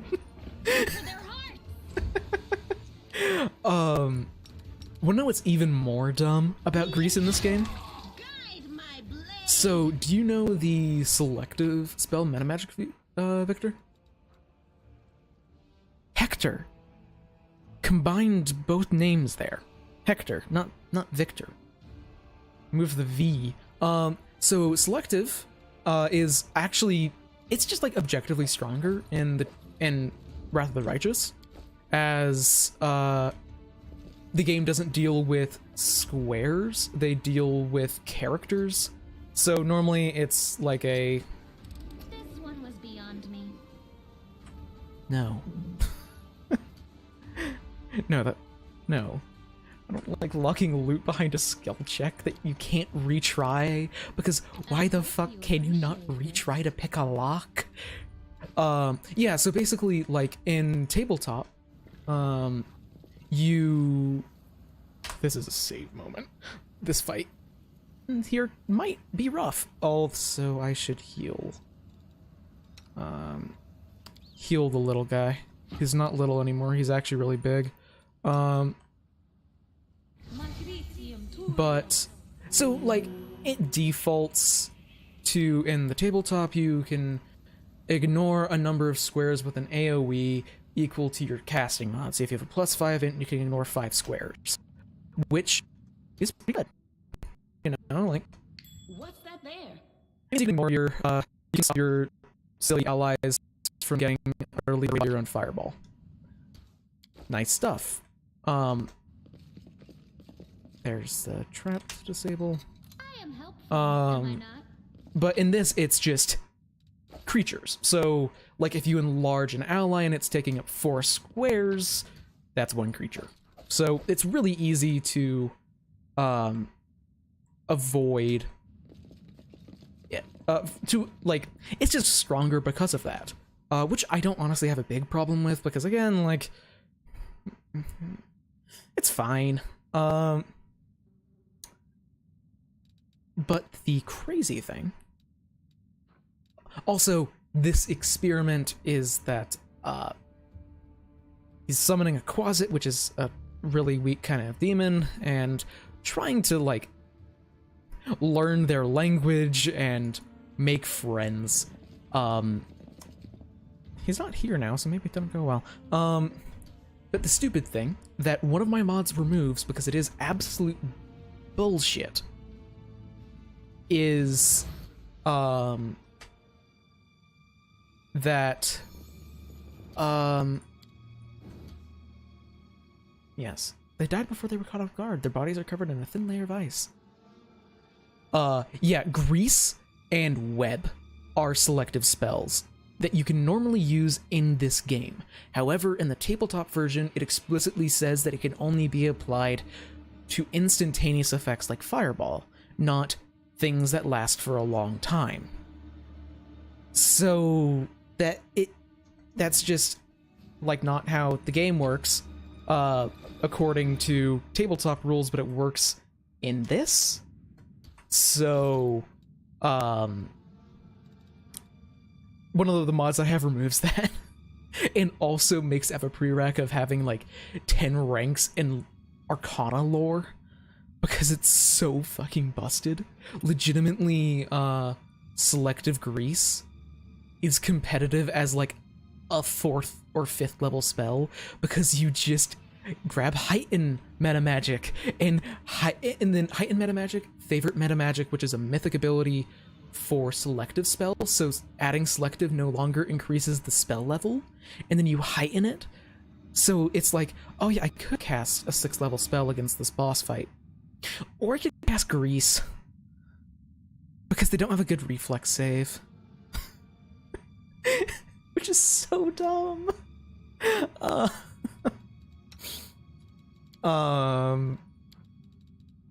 Okay, I could learn See Invisibility here, but there's a better use of See Invisibility here. So, oh, it is personal only.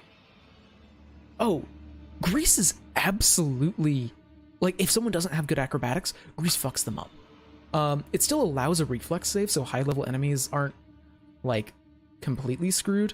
Okay, actually, before I use that, oh, you know what's an even crazier selective spell than Grease? This is absolutely one I'm gonna fuck up the pronunciation on, but Sirocco? It's like a hot air spell. It's like 6th level normally. It just creates like a 40-foot burst that does some like a bit of fire damage. and it automatically fatigues and automatically exhausts everyone that it damages. So if you make that not hurt your allies, and you find a way to pierce through fire resistance, because a lot of stuff, fatigued and then exhausted if they're already fatigued. It's crippling. Okay, so I would be... Oh, I can't cast that. Ciala could. Ciala might be the best bet here, because I was hoping for...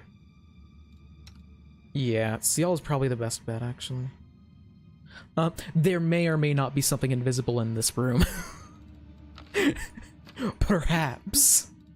Perhaps there may be something invisible in the room.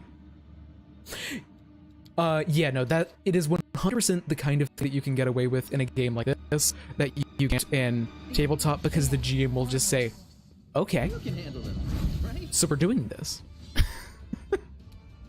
And you don't want to start that fight. Yeah, so here's a shadow demon. Series 7. Good cold iron. Damage from non-magical weapons. Does anyone have a non-magical weapon still? Cam still has a non-magical weapon. And Woljif. Okay. I'm happy that I cast this not on... Okay. Actually, I need to double check, because it is still invisible. So, like, everyone's taking a 50% mischance except for Ciala. Oh, it's immune to prone. Okay, I thought I read that as it is prone, and I was very confused as to why Share your treasures. it started. Cover me, all right? Okay, can't actually reach it. Okay, Lan. You're the only person in the party with a ghost touch weapon. I'm actually gonna rage for this. Make every strike count. Okay, he hits on a 2 when it's flat-footed, but he rolled a 1. Fuck my life. And I can't actually hit it yet because it's still like in a bunch of debris here, even though that isn't obvious. Ember, yeah, back away. That seems like a good idea. What resistances does it have? Oh, like everything.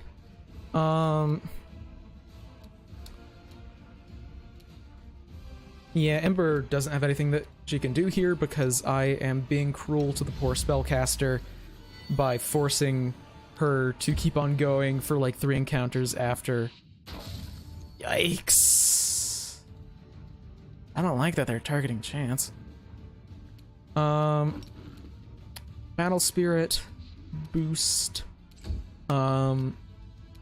Okay, here's the big deal. Okay, yeah. Incapable of doing damage. I need to start casting Magic Fang.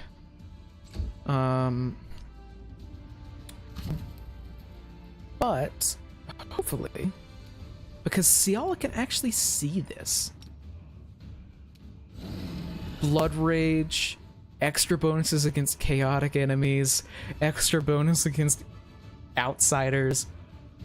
Just hit, please. Okay, not bad, not bad. Considering that's halved.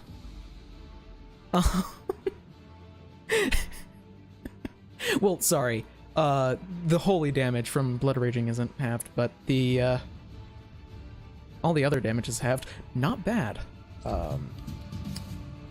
I hope it's enough, because everybody else is gonna be doing jack shit. Well, no, Land might actually do some. Land might do some good work. You've crossed the wrong Oh my fucking god, Land does good work. Oh, thank god he passed the, Oh, it's no longer invisible. I thought that his invisibility was a just thing about shadow demons. You won't survive Also, me.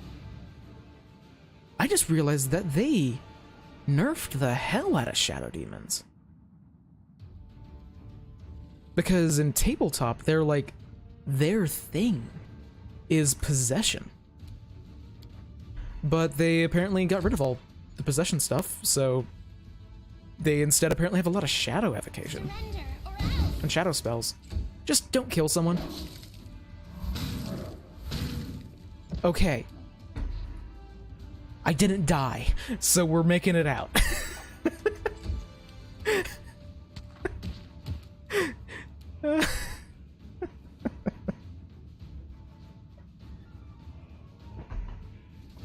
Yeah, there's so much stuff in That's about how that fight went last time. Because I saw something about, wait, oh, ghost touch, see invisibility? Huh. I think they're giving me a hint. Yeah, no, ghost touch makes such a big difference in 1E. Whenever you run in, ghost touch is something where if it is a reoccurring theme in your campaign, oh my fucking god, you need it. Oh yeah, but like possession I think would be really hard to pull off in like a computer game, so I get it, and focusing on shadow spells I guess is another way to go about it, but it is their thing and it would have been cool if they had it. Because like the AI I think for like player characters sucks. Like, I don't think the AI in this game is good, so for a possession enemy to be good, they would need to, like, have good AI. Yeah, no, make darkness would be cool, but that would kind of, overlap a bit with the, I don't know if overlap is the right way to put it, but, it would conflict a little bit. Also, I'm gonna save here because... Also, I have to wait a little bit before Lana's fatigued, because I don't want to make this athletics checks when he's fatigued. I completely forgot what I was gonna say. There aren't any spells that are really worth waiting for, are there? Yeah, that's like 20 minutes. That's 15. Yeah, we're good.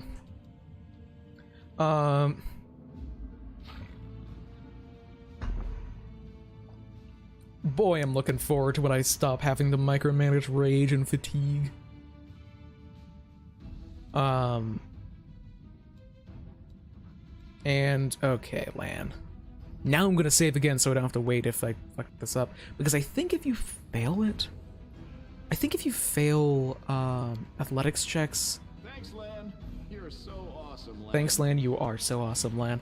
I believe... I'm just gonna spend a lockpick here. Because here's a fun bow. A wicked longbow is really good for this stage of the game. +2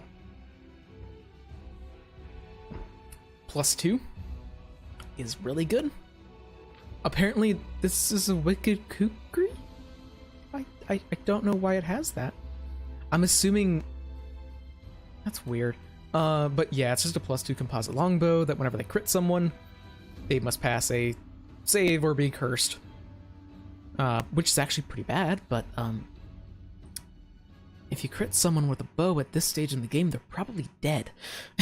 So, because ×3 crit.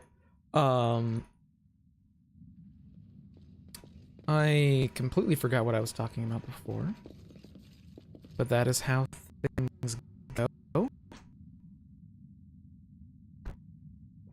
And we're legitimately getting to the point where we're starting to get close to being done with this area, which is cool, because this is one of the biggest chunks of Act 1. Possession, or it was maybe Ghost Touch, actually. Or Darkness, like Onkos. I think Onkos are really cool, by the way. I'm probably mispronouncing that, but you guys are you guys are Pathfinder nerds, so the Fey Assassins, one of the only, like, lawful evil Fey. They're really cool. Also, ghouls, oh joy. But let's go across here first. Oh shit! Oh no! I can't fight you! I'll give it a shot, yes. I don't think I can win this. I legitimately don't think it's possible for me to win this. but I'm gonna give it a shot. I tried this earlier, and Endure this. yeah, yeah. So yes, DR10 good. Not DR10. Also, I didn't equip the weapon. Not DR10 like cold hire or good. It's just good. And no spells.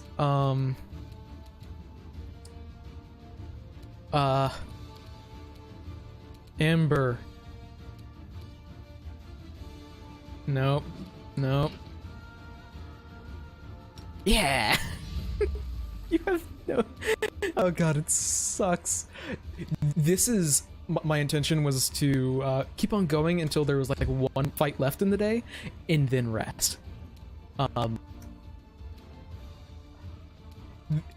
In my previous playthrough of the game,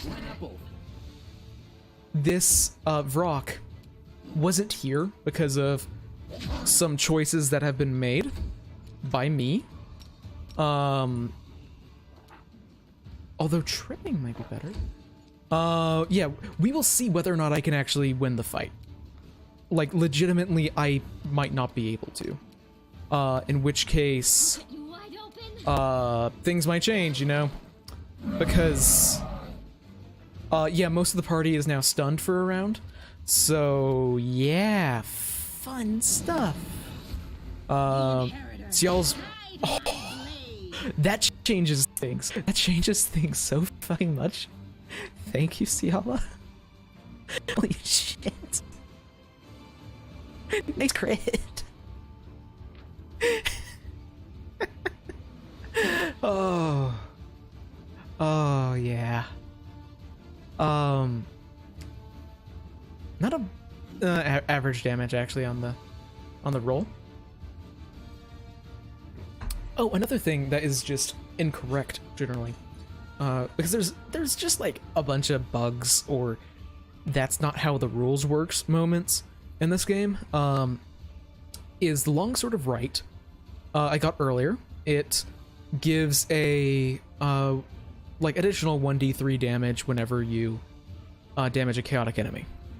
So that added here, 1d3 magic. It's also at here.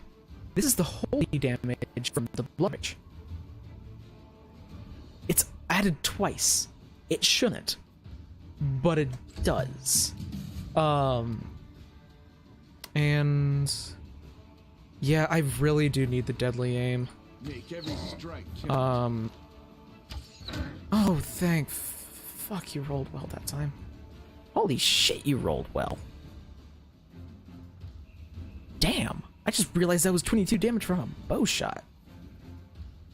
Wait, how?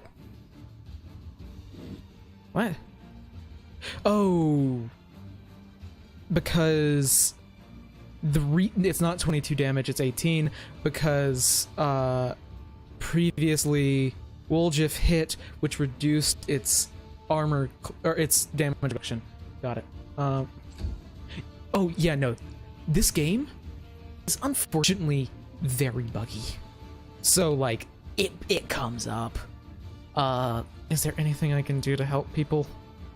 I have no spells. Swing for the fences. Understood.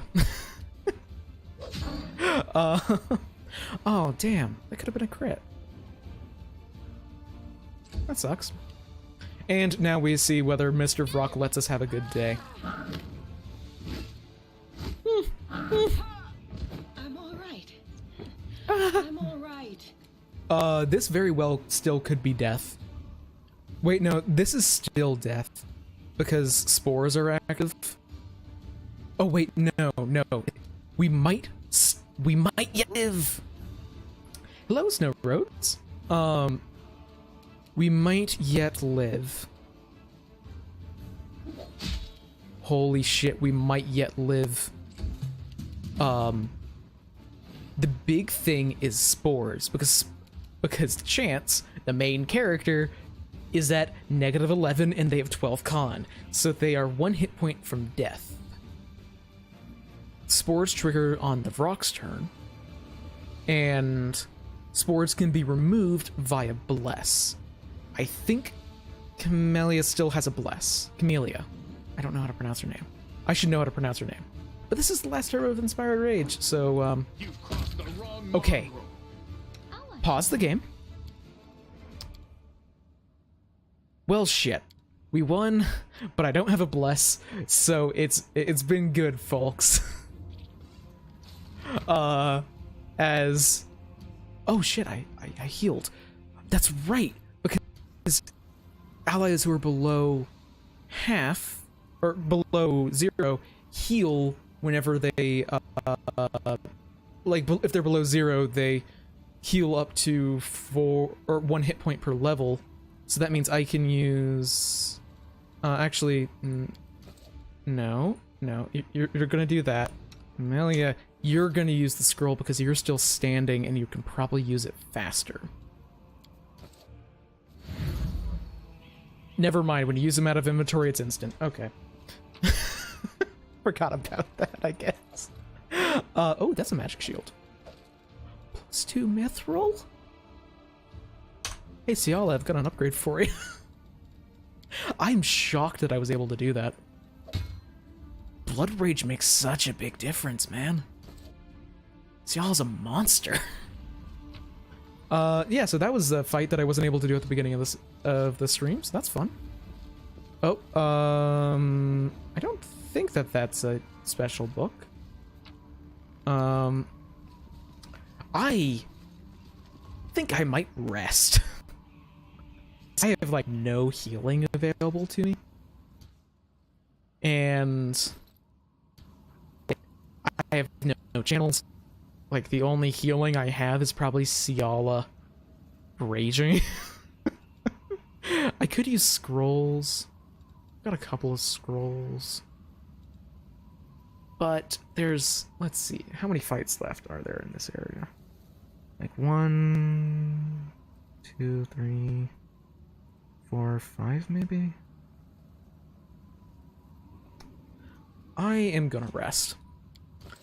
Because some of the fights coming up are gonna be awful. Oh no, Vrocks are large-sized.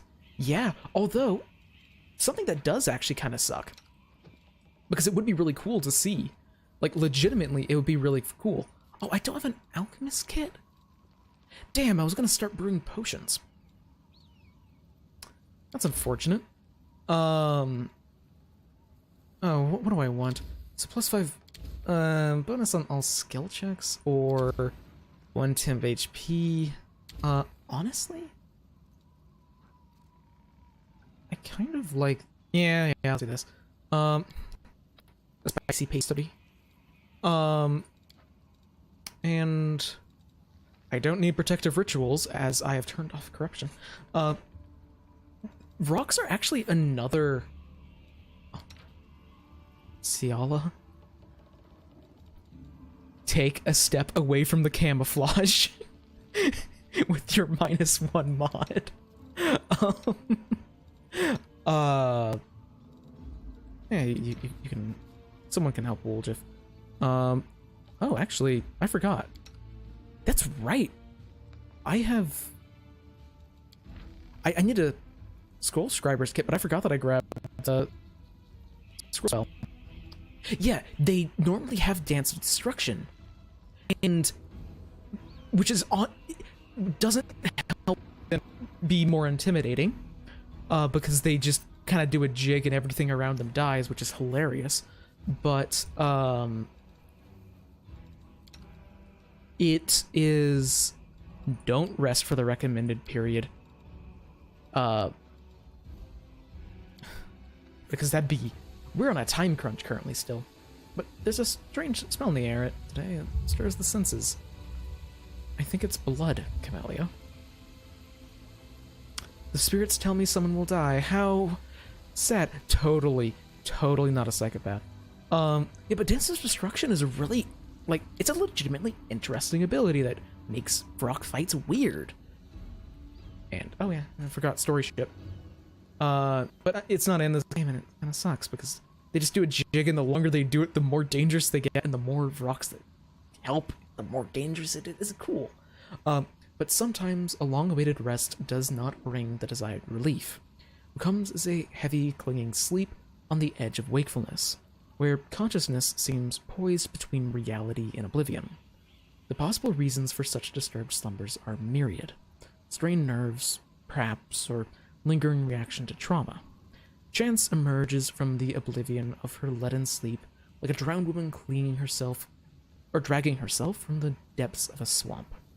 The wound on her chest is burning like someone pressed an invisible brand to it.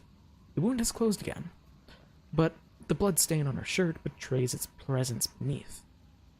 There's no time to investigate the cause behind her malaise. A trying day lies ahead, but how will Chance be up to the challenge if her thoughts are so muddled and her entire body aches like after a day's toil? And yeah, you really shouldn't ignore your health. Take care of it now before it becomes a much bigger problem later. After several moments, the wariness abates, retreating back to the depths of her subconscious, but leaving the path open to return the next time Chance seeks refuge in sleep. Chance recalls that she slept peacefully at the Defender's Heart. Perhaps a priest can explain what happened? Yep, that is a mechanic I've turned off because I don't think it's fun. But basically, normally, come on, tree branch. Oh my god, people are still super injured. Who needs channels anyway? Oh, yeah, I don't want to give up a line weapon. That'll be good enough for now.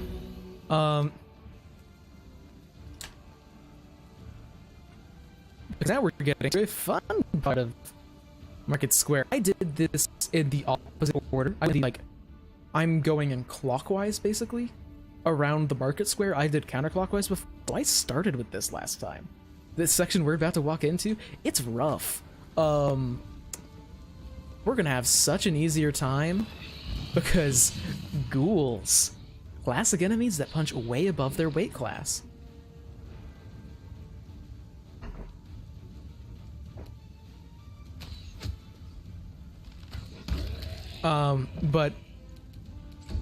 But we do kind of kick their ass, so let's just disrupt undead. Passes the save it does? Holy shit. Or, sorry, they hit. Oh, I forgot it's an attack roll, not a saving throw in this edition.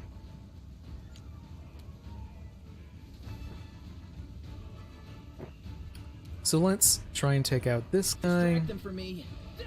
Oh, that's right, Why is that one not flat-footed? I actually don't get that. Come on. Ah, shit. And did he get... He got paralyzed. Okay. That would only be one attack, right? I can't charge. Okay. You know, it really would make sense if biting a ghoul was really bad for you. Thankfully, that isn't the case. And I'm on the fence between having rocks or some... Pucklockgy. Oh, yeah, Sakila really fun. I think... I mean, honestly, See, I love Sakils. I think that they're really interesting. Like, they're some of my favorite. I love the evil outsiders, but Sakil are just really cool because they're all tied to inherent, like, mortal fears. So I guess it depends a lot on, like, is this, you know, BBEG a, like, havoc and chaos for the sake of havoc and chaos? Or are they specifically more, like, associated with fear? Like, theming stuff. And short-hooded figures poking around the bodies in the middle of the street. The stranger drags the first body off the road, respectfully props up against a wall, and places the corpse's hand on its chest. The figure then freezes as if hesitating, and you can see him reach his hands towards a beautiful golden amulet. Jerks his hand back, hesitates, then reaches out again. Hey, who are you? What are you doing here? Oh, I thought you were demons. Good day to you, good lady. Level 2 party and PF2E, 2 new players and stuff.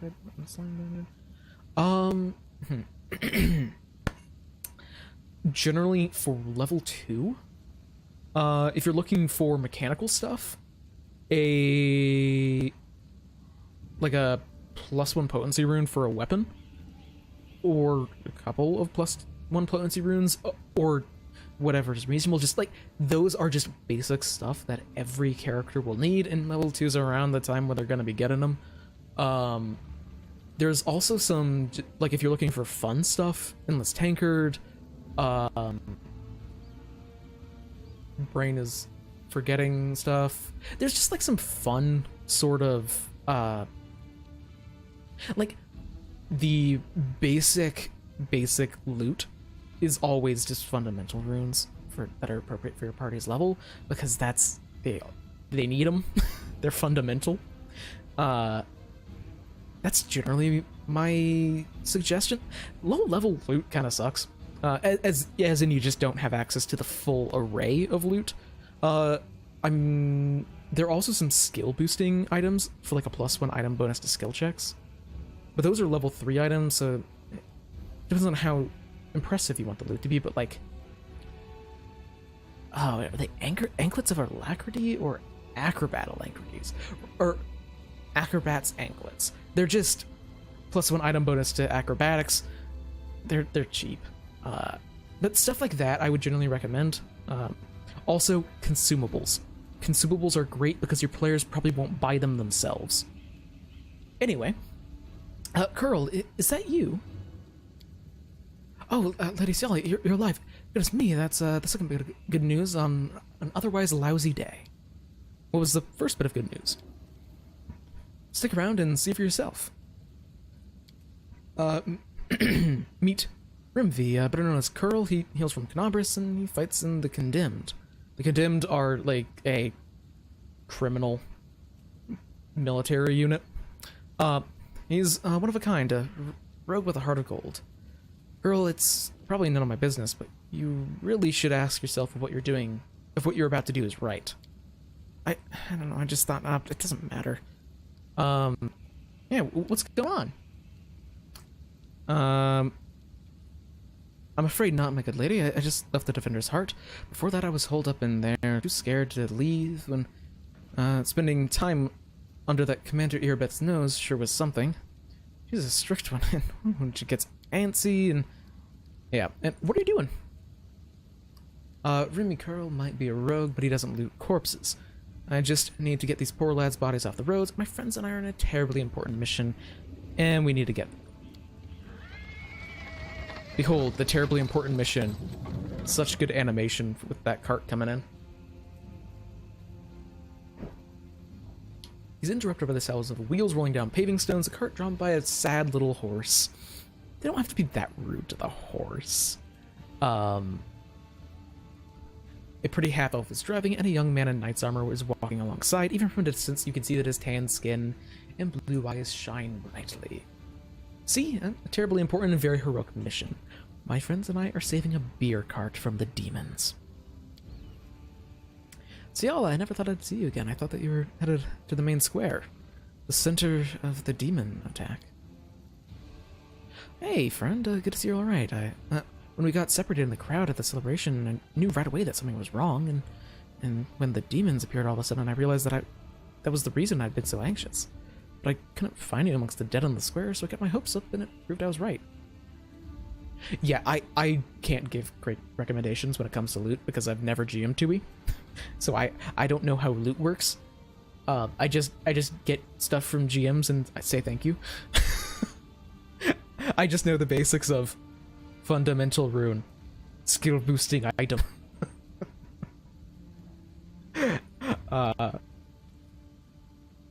So you're the other bit of good news that Curl was talking about. You and Johanna. You and Johanna are alive. Actually, by bit of good news, I mean that we found the beer cart. Sir Alan and Johanna being alive accounts for a quarter bit of the good news. Well, maybe half. And I could say too here that there's more important things to do than saving other people's properties. However, morale is important. Certainly, give me your flask, friend, and if you walk back with us to Defender's Heart, we can have more of a thorough sampling of the spoils there.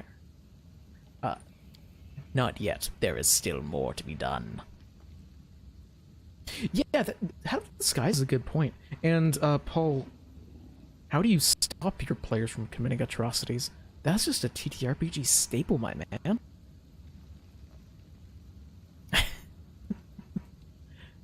Yeah, and we have more important things to do than escorting beer. And yeah, don't talk in the middle of the burning city. I'm not gonna snitch on someone. Oh god, that's great. And we'll see you guys later, people, as part of y'all's personal quest. You know what's my personal, like, favorite thing? Ask nicely. Or, I don't know if saying personal favorite war crime is, like, okay. Because that's absolutely an exaggeration of the events. Oh no. Oh no. Oh no.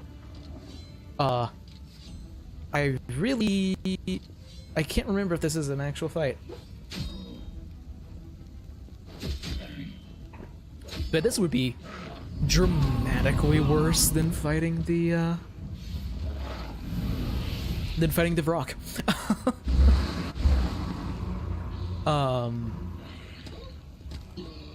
Does explain why there's ghouls everywhere, though. What the heck was I thinking about? Oh yeah, but my personal favorite, like, oh, we're bad people, aren't we? Moments in any of the games I've been in. You won't survive me. Which I was like, oh god, that's terrible. Like, admittedly, the guy was playing an evil character, so like, yeah, he was gonna do terrible shit. Let's wait for them to approach us instead of us going to them. Because they have a full attack and we don't. So we actually get more. And also, I don't think they're fast enough. Never mind, they are fast enough to be able to make an attack roll. I thought that they wouldn't be able to get here in time. Demand your blood. But at the time I was like, oh, holy shit, that's a really, like, good tactical decision, but man, dick move. Was the time that in one of my games that I was in, this is a 1E game, someone cast a they cast Cloud Kill into a small room, and then they quickened a wall of force over the door, which that is evil. Like, this character had the evil alignment, and they deserved it, because that is legitimately fucked up. Like, our GM legitimately hand-waved the encounter because they had no one inside had a way of breaking the wall or teleporting. It was like, oh no. Am I not? What have you done? Oh, that's a lot of zombies. Wait. I'm trying to remember where on Earth I am. Oh, got it. I thought I was heading that way. Turns out I'm headed in the right direction. Excellent. Let's just see how much land can thin them out. Because zombies you don't want to approach because they are always, like, staggered. Yeah, Cloud Kill in a locked room is, like, I know people, like, joke about, like, oh, well, they aren't war crimes because the Geneva Convention doesn't exist. Well, still fucked up.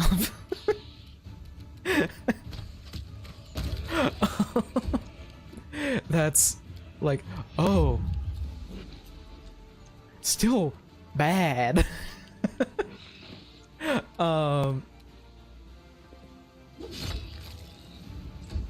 Yeah. With a once a day lock spell when the enemy custom made item. I'm just gonna have Disrupt Undead be the basic for right now. There's a lot of undead around here. Time to share your treasures. Probably the most like, oh, ow, kind of like, what did you just say? Moment that has happened to me in 1E, or not in 1E, in 2E. Oh, don't you love Pounce? It's such bullshit. Was in an AP. I will not say which one because I'm a 2E channel. I'm not gonna spoil APs. Yeah, splotch. Look at all that black blood. They should get that checked out. Oh, I shouldn't have gone in. Oh, damn. They actually hit spot. Oh, probably that was literally because of the charge. Because -2 to AC, they needed an 18 to hit. And here is the scary, by far, the scariest part of the encounter. Hello, shadows.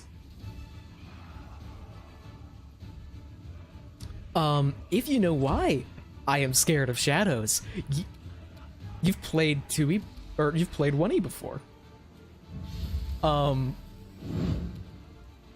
Shadows, baby. I really need to start, like, toggling anything to boost people's, bonus to, their touch AC. Oh, fuck. They actually hit one. Okay, but... oh, no. Incorporeal... yeah, shit. Okay. Because I'm not... Woljif isn't going to be able to actually damage him. And there's a lot of them. Oh, no. Thank you. Thank you, Chance, for actually getting a good hit. And doing a lot of damage, which is enough to kill him. Is this a rage moment? I don't think it's actually that bad. Especially because land goes before this one. And he's still using the Ghost Touch weapon, which I will pretend was intentional because I totally, absolutely remembered that I was going to be fighting more incorporeal creatures. Alright, so... oh, 2 normal shadows. Okay, the other one was lesser. No. Okay, that doesn't make a difference, but I'll turn it on. Okay, okay. Crit for 5 damage. Oh, God. Oh, yeah, obviously. I can't crit an incorporeal creature with a touch weapon. I was thinking, like, oh god, how bad did I have to roll on a crit with a ×3 weapon to get 5 damage? I mean, I think no, I actually couldn't. Okay, Ciala, it is up to you, because everyone else literally is incapable of damaging this. Okay. Okay. I heed the voice of the spirits. I prepared Lesser Restoration for a reason. Gotta love shadows. Oh, but the craziest 2E thing that I've gotten hit by is absolutely... let's equip this. And then I can... oh, that means I can give someone else Finian. I think Woljif would be better with Finian. So... are both these just masterwork? Yep. Okay. No real difference then. Oh, but the craziest thing I've gotten hit by in 2E, I'll finish this thought at some point, is that I got hit by, in an AP that I will not name, I got hit by,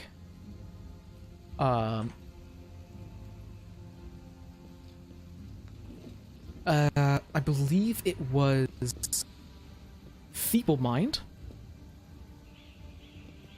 And then Quickened Phantasmal Killer. Which is, like, holy shit. and also, I'm casting Remove Fear here for a reason. The city has fallen at last. How glorious. Now I can stop pretending to be a shopkeeper and spend all my time on my true passion. Reanimating the dead. Move to Geb. Just move to Geb. Do yourself a favor, dude. You can be a shopkeeper and a necromancer there. Because this fight might actually be hard. So, if I turn off point blank, that's deadly aim. I keep on wanting to swap those. What's going on? So I could rage. I'm gonna rage. Yeah, let's rage. Because this guy at the back is, what level is he? Only level 6, really? Huh. I just remember him being worse. It's probably because of scare and haste. Oh, that's right, haste. Yeah. Kill the wizard. Oh my. Wait. Oh, false life. Yeah. On the Are We with the Baddies, my campaign is about horror themed.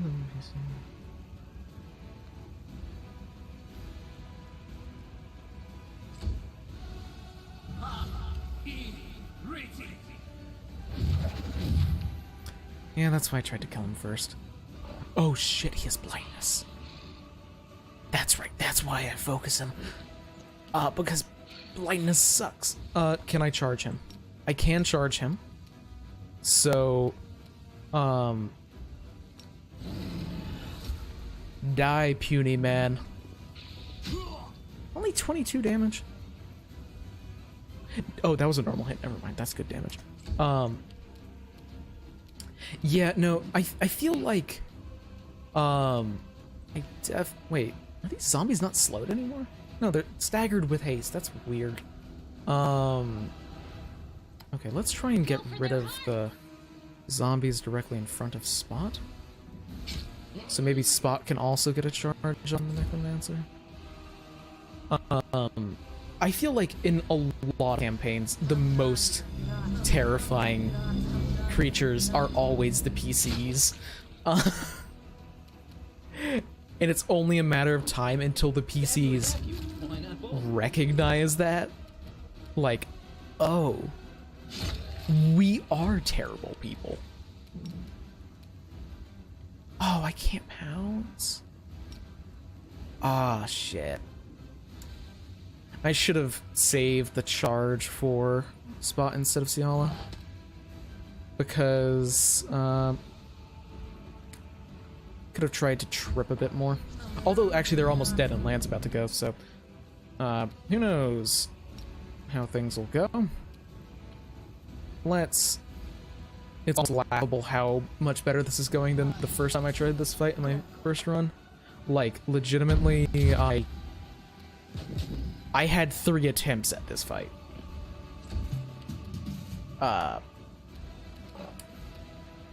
You've crossed the wrong. Okay.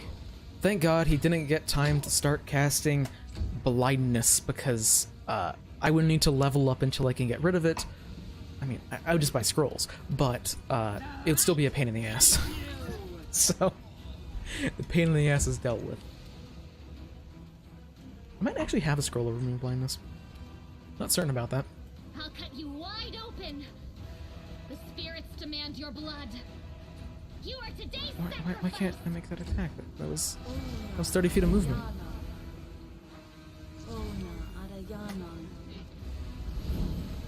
Oh, gotta love the chug of the computer wishing for death.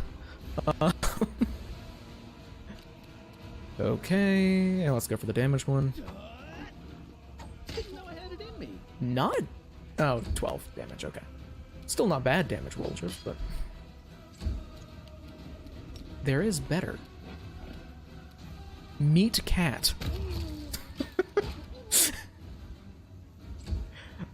Yeah, no, I remembered that to do that today, and it wasn't like hard. Modfinder.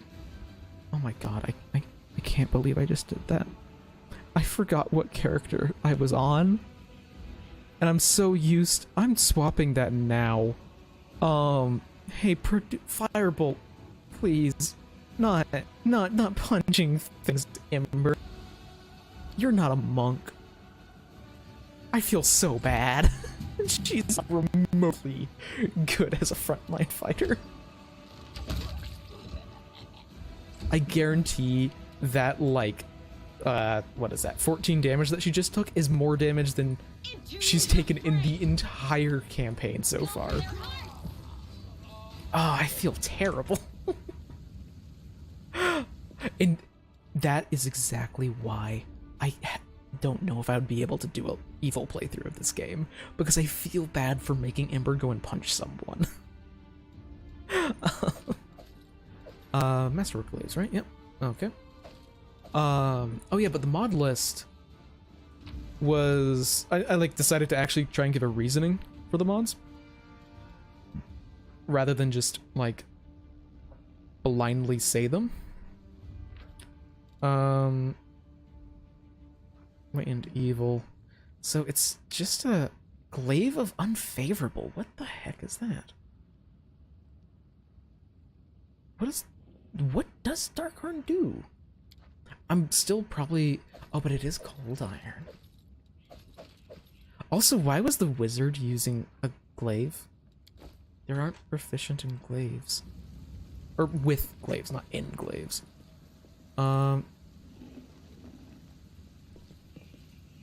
Yeah, I don't even need to move here. Oh, but for the mod list, I decided to actually describe what it is, like the reasons why I decided to use each mod, because just a bunch of mod lists or mod descriptions or names I didn't feel is actually that useful. So, Modfinder I cannot recommend enough. I didn't use it for a while. It's really easy to install mods for this game. It's just the, like, Unity mod manager. It's super easy, just install zip files and just click. But come on. Come on, my man.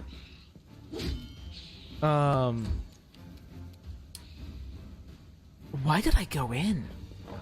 They have multiple attacks, I don't. But Modfinder still is a one-click install change, which is just nice. It's very convenient. I didn't use it for a little while, but it's just nice. Can't recommend it enough. I think that one it still won't be able to 5-foot step at least. So I could move in and take a bite. Or I could delay and still get the same amount of attacks. No, actually, I want them to try and bite me. Yeah. Yeah, I want them to go after Spot. What am I talking about? He's the best AC in the party. Also, I like how Ciala was one of the only people that damaged in the previous fight, and she's almost at full. Because stupid interactions that shouldn't work.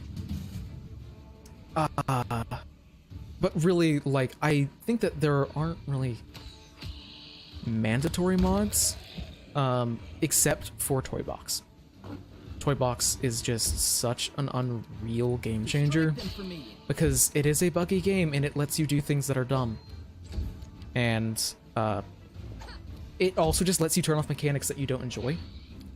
So, like, I have turned off corruption, because I just don't think that it's a particularly engaging mechanic.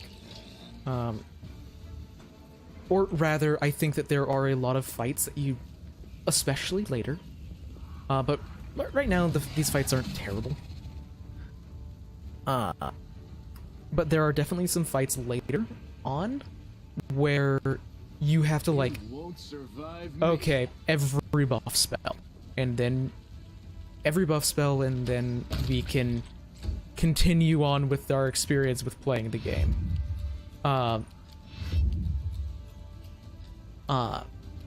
So then it's like, oh, but corruption penalizes you whenever you rest outside of a safe area. So then it feels like, oh, but I could rest, but then I really don't. It just feels like a weird mechanic that I don't necessarily think was necessary. And I play games to relax, so I'm perfectly happy removing things that make games stressful. Oh, I'm still fatigued. So stuff like that, I think, is good. There are some instances where he just does stupid stuff, and stupid stuff that it should know better to do. There's just a lot of, this game is not perfect. And who doesn't like customization? So I really just can't recommend it enough. And then if you like tabletop Pathfinder, tabletop tweaks is really good. Because it makes it more like the tabletop version of the game. Wow, who knew that I would have an easy time fighting bugs. Oh, there's a Dretch. Also, I legitimately don't know what that thing is up here, but I'm gonna be doing that after this Dretch. Or these two Dretches, sorry. These two Dretches that are absolutely going to get destroyed. Is that enough? Okay, sweet. Oh, there's also another demon that I can never pronounce the name of. I just want to leave a charging window open just in case it exists. Yeah, so there's just some stuff that, like, legitimately doesn't work. So I guess that maybe not correct way, but a way to put it is that, thank you for trying to sunder my armor instead of dealing damage, is that there's a lot of very just like, yeah, that's Pathfinder 1E stuff in this game, and there are also instances where it makes it more extreme. Like, as an example, there's a lot of stuff that shouldn't work, but does according to tabletop rules. Like, in tabletop, you cannot get multiple ability scores to AC or to the same thing multiple times. So you can't, like, say, be a Scaled Fist Monk, get Charisma to AC when unarmored, and then also be a Nature Oracle, and get Charisma to AC again. You can do that in the base version of Wrath of the Righteous. And it's about as broken as it sounds. I have no idea what's through this door, so I'm saving.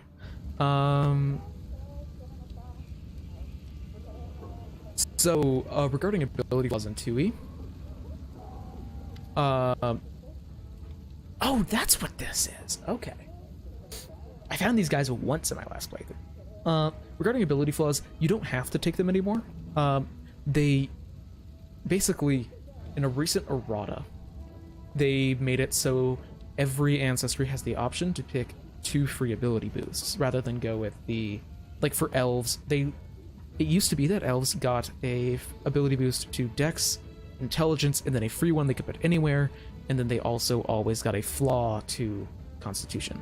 Now you can just take 2 free ability boosts. So to answer your question, you don't have to anymore. You can still do that if you want, but you don't have to, which I like because it gives more freedom and character creation, which that's why I play 2E. Revel, oh dearest darling beauty of mine, why didst thou turn thy gaze on me, pray tell? Thy husband I called a friend a time, but love 'tis like an ocean, friendship a well. But wireless, how are we to live, my sweet? Pass me the ale, will you?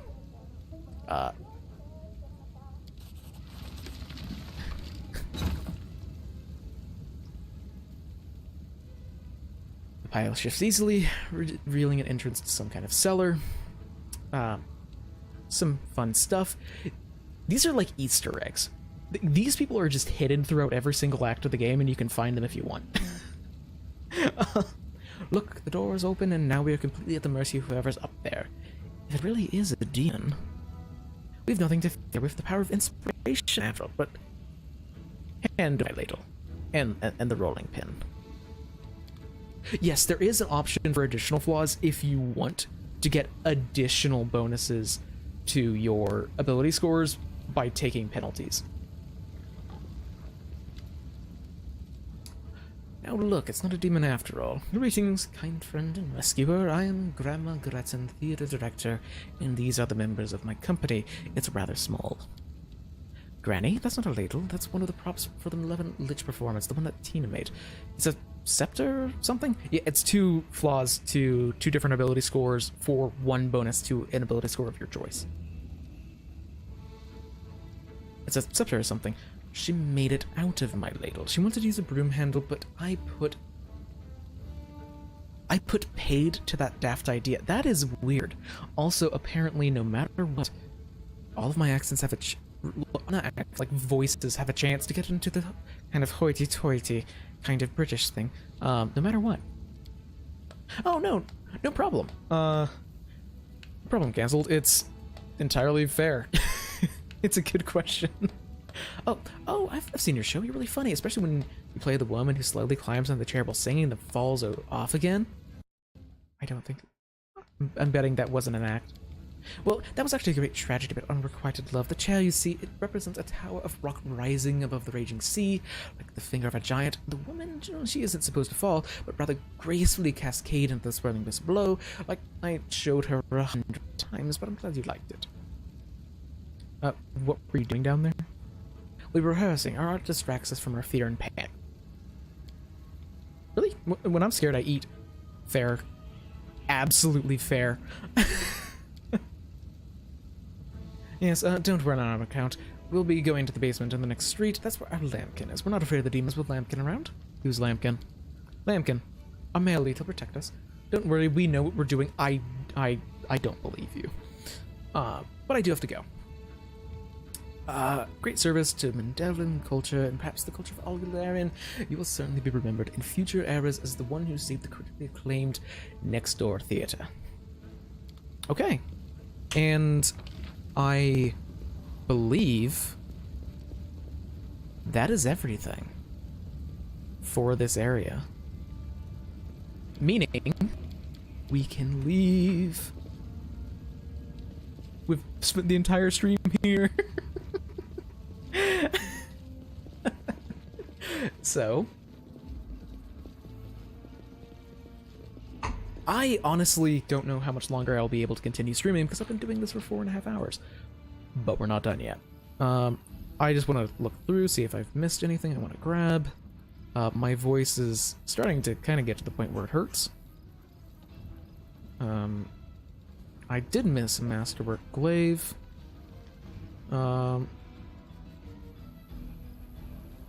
Anything particularly of note?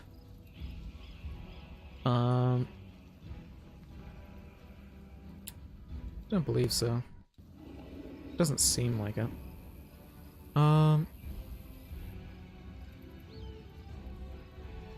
Then let's see. Yeah, look, we can go. And let's destroy uncollected loot, because legitimately that makes your save file smaller. I'm not joking.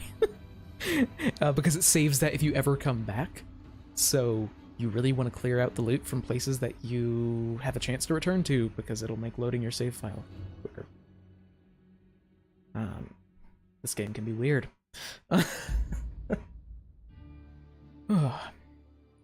So, the thing is that I want to go to all of these places down here. And I don't have all day exactly. So, I think... Okay, how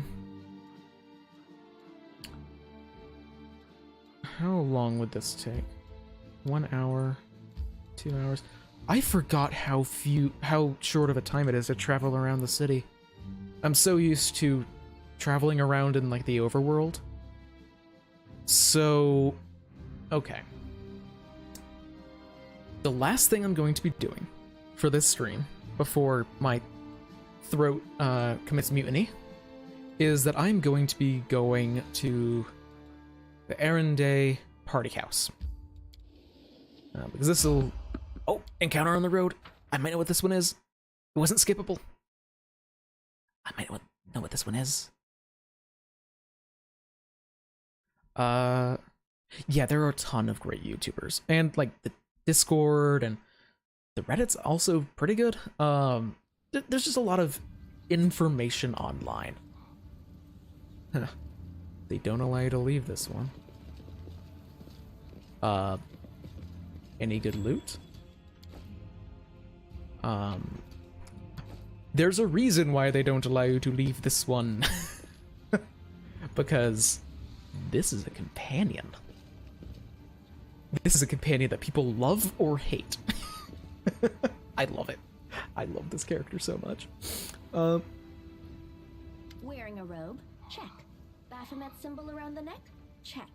Crazy eyes? Check. Note to self. Bring a mirror next time to be able to adjust the optimal level of eye craziness. Everything is ready for the experiment. I love Nenio. An audience. Problematic but not critical. You there, girl. Stay out of this. It is counterproductive to stand in the way of scientific progress. Who are you? Oh, and she just completely ignores us. Okay. Who's that? I don't know her. Greetings, boys and girls. I am your sister in sin, a devotee of Lord Baphomet's dark will, and so on and so forth. She looks like one of us, but she talks kinda weird. Who's there with you? Who? Oh, them. Just an audience. They don't matter. Consider them a supplementary component of the coming experiment. Yeah, let's just let her do her In thing. the name of our Lord Baphomet, please be so kind as to undertake a little test of your competency in our wicked cause. Let's start with something simple. So here's my first question. What is Lord Baphomet's favorite weapon? We will not answer to you. Our lord can wield any kind of weapon. He is all-powerful. How it's played is great. He wields no weapons at all. He doesn't need any. He just gores his enemies with his horns.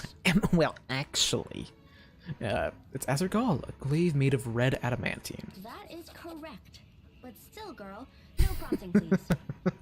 This experiment has taken quite a surprising turn. I would never have expected the followers of the great Baphomet to be baffled by such a simple question. Fine.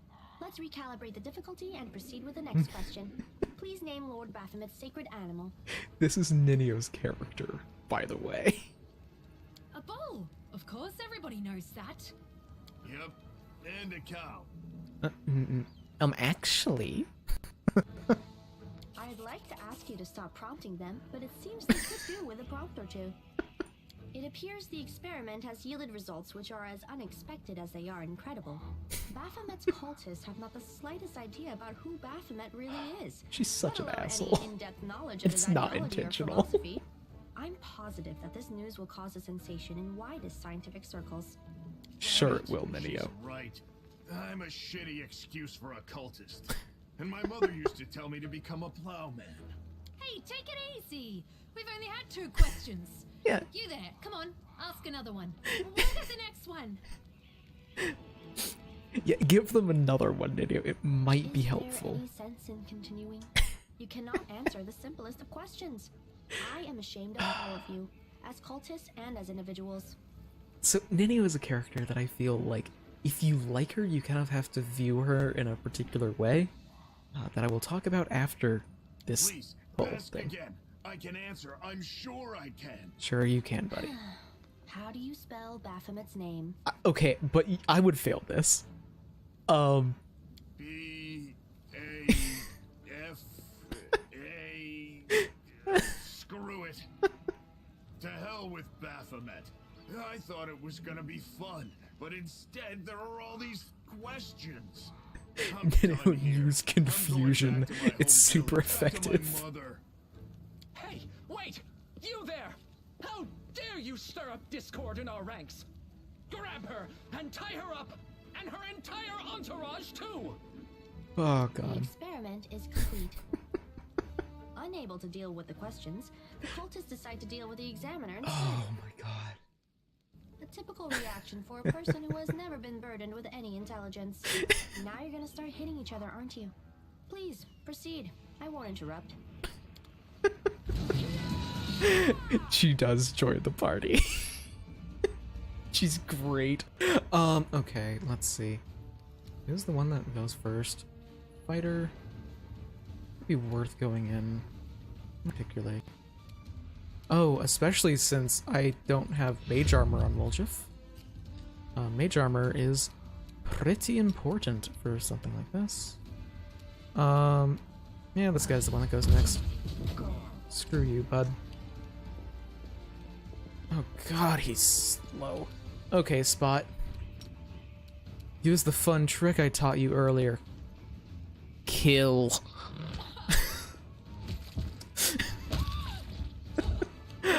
Cover me, all right? And let's see.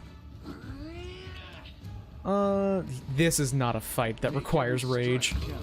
Not in the slightest. Hey Nash, and welcome back, Snow. Yeah, the stream is probably going to be closing up sometime kind of soon, probably still going to be like 30 minutes, because there are things I need to do. But, You are today's sacrifice. there are build things that need to be done soon. Hey, that's rude. Stop trying to actually attack me in particular. Ooh, I must have a terrible touch AC. You do. Oh, okay. Fair enough. Ciala might need a horse. She had a horse in my original playthrough. However, I have done some sacrilege. And multi-classed, or not multi-classed, just completely respec the iconic paladin to not be a paladin. So she's a blood rager. Because I've already done a playthrough of her as a paladin, and that seems boring to do the exact same thing again. So she is a celestial bloodline blood rager. The absence of an answer is an answer too. You keep on showing up. Although I believe that you're different people, but yeah. So blood ragers get a bonus to speed. So she's not remotely as slow, especially because they're not actually proficient in heavy armor. Statistically predictable, especially considering their intelligence level. I'm just gonna say, Nectar, there's a spell in the game called Wrath of the Righteous. It's so fucking dumb. What about you, girl? Are you ready to answer some questions for the good of science? Let's proceed with the experiment. My first question is simple. She never What colors does stops. the goddess Ione prefer? No, it's fine. Good on you for actually being a productive person. And it's red and white. This answer is correct. It is comforting to meet at least one educated person in the melting pot of ignorance that is She's Kenabres such an today. asshole. I love it. I use Ninio. I'm probably not going to be using Ninio very much throughout this Let's run proceed. or Did Aridin playthrough take because part I in any used her crusade before he died? literally the entirety of the last game. Pretty sure Aridin died not long before the world would open, and therefore he didn't. Your answer is correct. Aridin's death Thank you for letting me 606, grind and that's XP. precisely the year when the world was opened. Whole The 17 first crusade XP. started back in 4622. Yep. Your knowledge would make Mendev's Crusaders proud. My final question is, what is the title that Aurilu Vorlesh bears? Well, I can Is she cheat. I've played the Architect game of the before. Lord Womb, the I Lord of know the what this Labyrinth, answer or the is. Border Inquisitor of the Shapeless Abyss? Well, I believe Lord of the Labyrinth is Bahamut. Border Inquisitor of the Shapeless Abyss. I don't know if that's one she came up with or what. but she's definitely the architect of the world wound. That's correct. Most excellent. Holy shit, that gave Answered all my dramatically questions. more XP. Splendid. And yeah, she is Amazing. This amazing is true great. neutral. I thank you for your cooperation. It seems to me that I owe you an explanation. My name is Nenio. I am an explorer, a pilgrim, a yet-to-be-recognized scientific She wants to luminary, publish so future bad. author of the great Encyclopedia Galarianica, and rector of all Absalom's universities at once. Future rector, I should say. I also know several spells. Favorite monster? I've never fought it, but a Gliminal. Gliminals are positive energy creatures that think that nothing has enough positive energy because they're made out of it, so their perspective's way off. So they cast heal on people and over-heal people to death. They are beautiful. And, yeah, can you finally... It is Okay, so heartening what's to see going you on? strive for knowledge. I have been conducting an experiment comparing the intellectual abilities of the average cultist with those of the average crusader. And I must admit that you passed the test with flying colors. This does offer a The glimmer of average hope for crusader is future of really dumb. crusade. Like, I have always claimed they're that despite so popular stupid. beliefs about the limited intellectual abilities of those in the army, at least some of them can be considered educated. It pleases me to see that I was correct. Like, legitimately, all the cultists and crusaders are super dumb. Yes. Yeah, and please. I apologize for an injury to your ego, but your name is irrelevant on the grand scale of the universe. Thus, it cannot possibly interest me. I will forget it as soon as I hear it. To avoid unnecessary confusion, I prefer to not know it at all. She's such an asshole, and it's not intentional. It's so To good. accompany me on my expeditions to the Wound? Next To assist me in my stream, experiments? I'm To not run certain errands exactly. For me, perhaps even to write down my deepest thoughts for the benefit of future generations? Oh, how splendid! She's such Of an course, asshole. I She agree. doesn't need it. It's beautiful. Next stream, I'm not certain exactly when it will be. Truth be told, I have no money to pay you. But you will be aiding in the Because progress of I know science, and next that Monday. is its own I want reward. to start streaming every week on Mondays, around the same time where I started this one, so like 3 to 3:30 EST. I'm considering streaming a bit on Wednesday, but I'm not certain if that'll be a regular thing. I need to hopefully get into more of a schedule when it comes to actually finishing videos and whatnot. I need to get a schedule in general, and please tell me you'll follow our instructions. What? Oh, In yes, fights. the dangers and these battles. Of course, I will follow your orders. I place my life in your capable hands, so I can focus on the things that really matter. Excellent. Okay. You're hired. To think that I finally found someone to accompany me. 27 Crusaders before you said no. Not one of them saw the undeniable appeal of my offer. I love Ninia. Your first assignment Okay. is to take me to a safe place. I have to Oh, admit wait that a today's second. experiment has left me Oh, quite she tired. goes back to the Defender's Heart immediately, doesn't she? She does, and damn. I'm not gonna take her with me right now because I like the party I have, but, and I also, like, want to respec her and all that stuff, all that fun stuff. But Nenio, I would describe as a character whose character doesn't, yeah, no. The main reason, honestly, why I'm streaming on YouTube is because I already have a following here, and getting a following on Twitch is hell. But yeah, it's fun, and the VODs will always be up. But what I was thinking is, Nenio feels like a character where someone showed up to session 0 and said, I want to play a scientist wizard, and then, like, that is the character they want to play, and they decided that they're going to play it no matter what.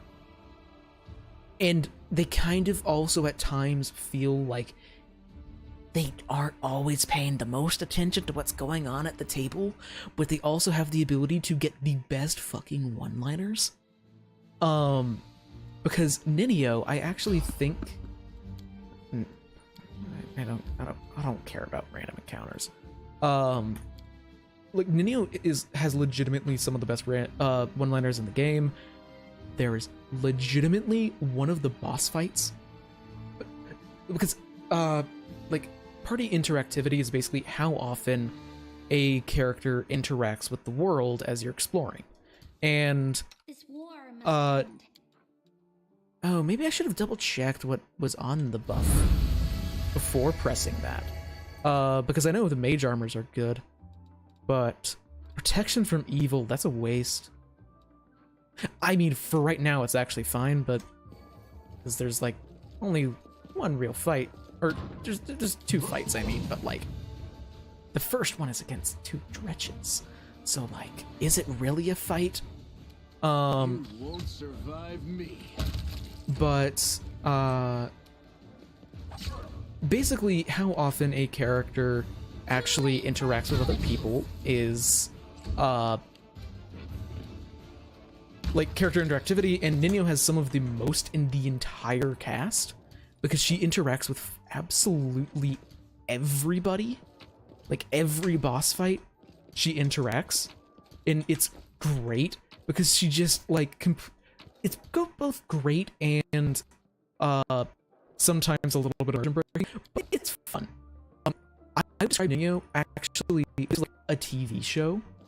Ninyo is the wisecracking side character that doesn't like matter a huge amount for the overall plot, but they just do crazy shit and they have like their gags and they show up, and it's great because I like those kinds of characters. Also, Wild Party in the middle of the apocalypse. Splendid Occasion account. Oh, an elixir from Numeria. That's bound to be wild. If only... thankfully, nothing bad at all is going to happen. And a bunch of demons. Yep. Oh, Jesus. Start off with Bone Shaker. Okay, Darren.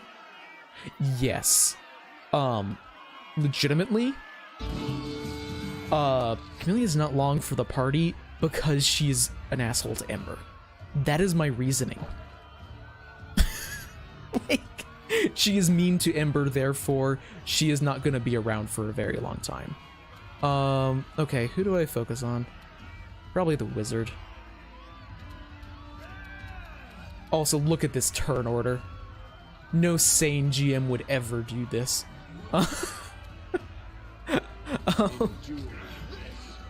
Okay, unfortunately wasn't able to get him down. Oh, come on, that chair's blocking a charge. Well, still, let's focus on the wizard.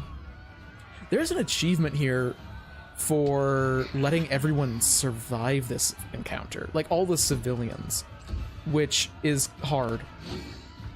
Oh,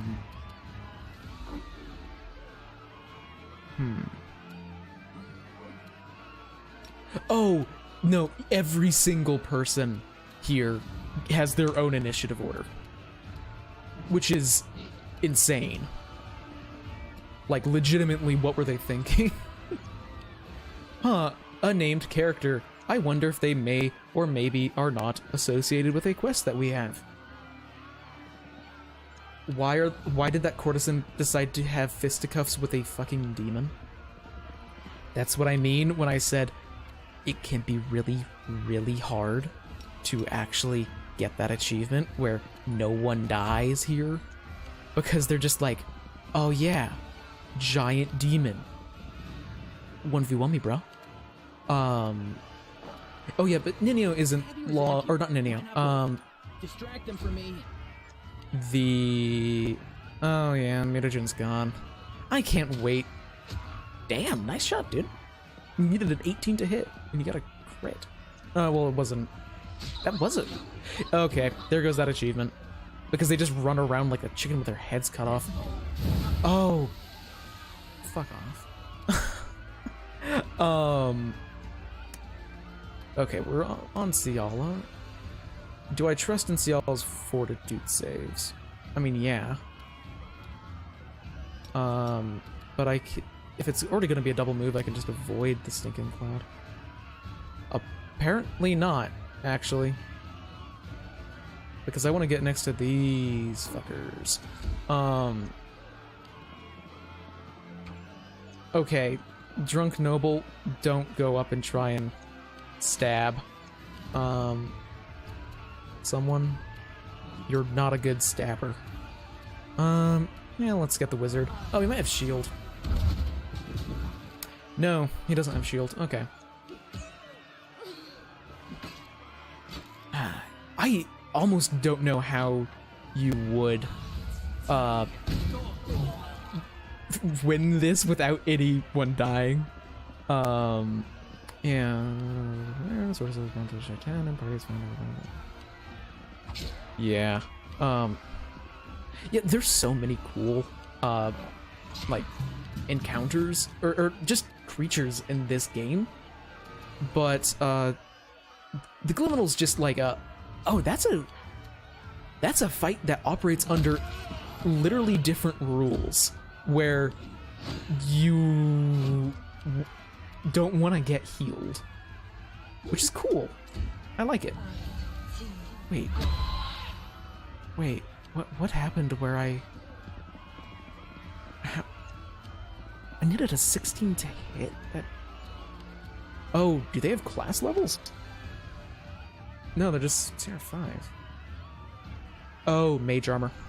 That would do it. Mage armor would do it. Go for their heart. Not sure how I'm gonna have this campaign. I mean, if it helps, there are actual rules for kingmaking. I'm pretty sure they're on Archives of Mythos. Not certain though, because they're from the Kingmaker AP, but I think they're from the Player's Guide. So they're probably in there. Time to share your treasures. God, mage armor sucks. Or mage armor's really good, but it sucks whenever enemies have it. Enemies can't have good things. Everyone knows this is the law. Okay, so I'll, yeah, this guy's the bigger threat. Get obliterated. Why did they... What's wrong with these people? I know they're probably all drunk and high on all sorts of substances because this is, in fact, one of Darren's parties. And it's not fun if people aren't higher than space. Oh, yeah, but Camellia is probably going to be leaving the party here. Oh, wait, no, she has to stay. Shit, I'm about to do one of her personal quests, and she has to be present for it. Well, she won't be... She is going to be going away soon, is the point. And Darren's gonna be the replacement, probably. Just because another Divine Caster is cool. And boy, do I have ideas for builds for Darren.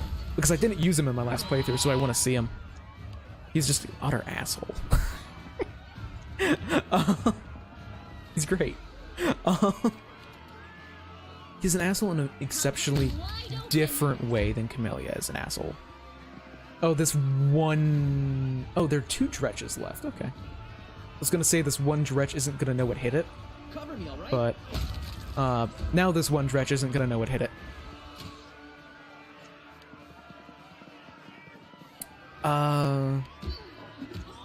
God. This is the most successful I've ever seen a dretch. I'm not joking. Dretches are jokes. They're just not very good. They are cannon fodder. Do I have anything that might be able to damage it? I just don't want to use up all my, like, a spell slot on a dretch.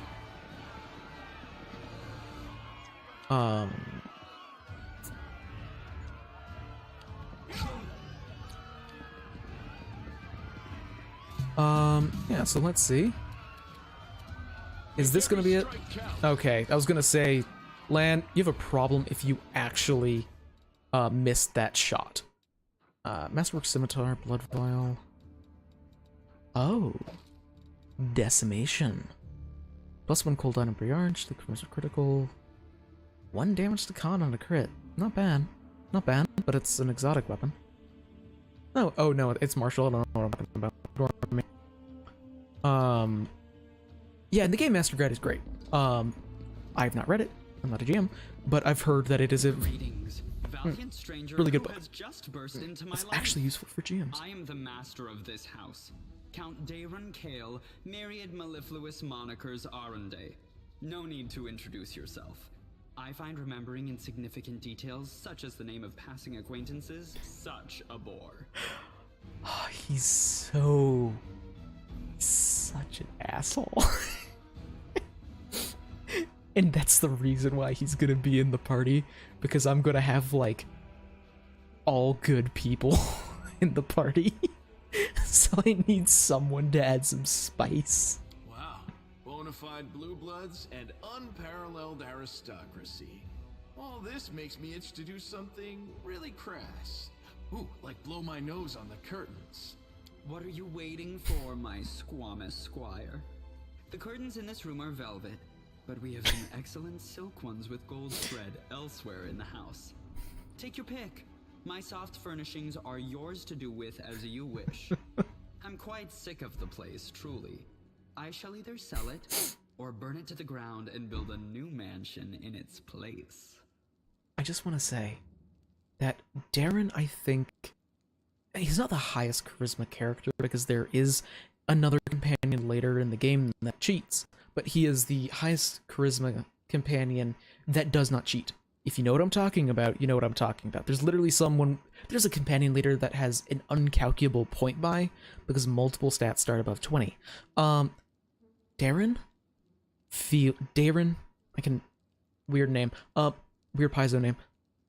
He absolutely, his voice actor sells the high charisma character so unbelievably well. It's great. Now that we've finished with the niceties, tell me this. How did all those thrice-damned demons end up at my soiree? Yeah, so the city's in ruins. Daskari killed Jorindalev. The Wardstone has been captured. But you're worried about the demons at your party. Kenabres in ruins. Daskari. Well, well, well. And I was already lamenting the lack of excitement at my little banquet. Although it must Yeah, no have been problem. tolerable Cancel. enough if we didn't get notice of a great hulking demon attacking a dragon just outside the window.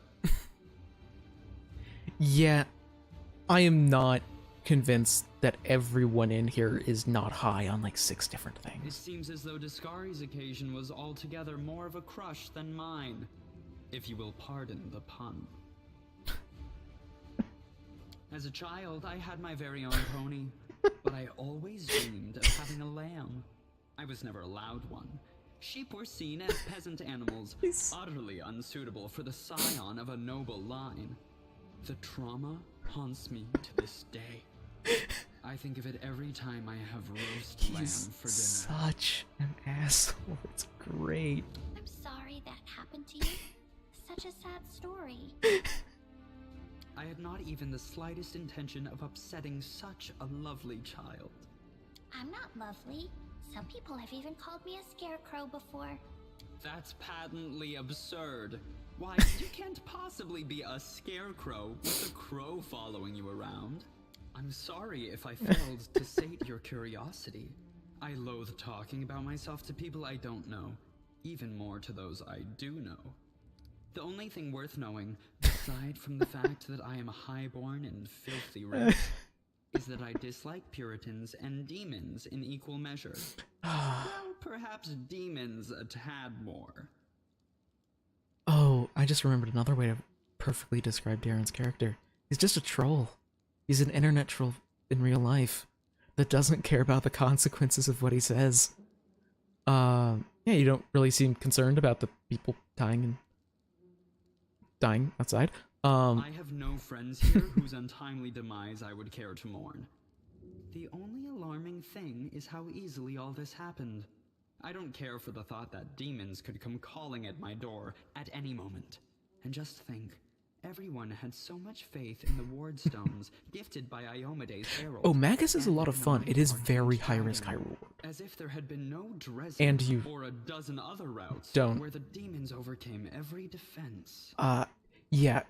So, Magus is very high risk, high reward, and also you have a game plan and you kind of have to stick with it because it's 3 actions to really spell strike if you want to spell strike again, because 2 action spell strike, recharge spell strike, and trying to be as efficient to that to get as many spell strikes as you can eats up like your all of your actions.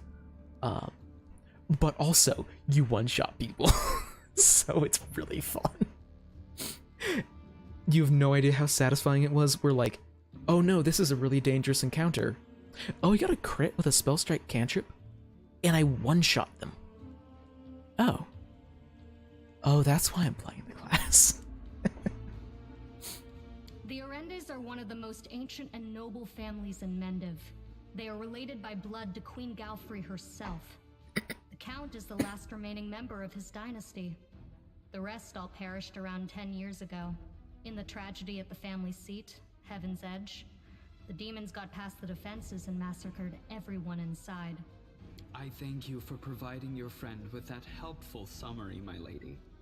I believe I've seen you before, with that hilarious buffoon Horgus Gwyrm.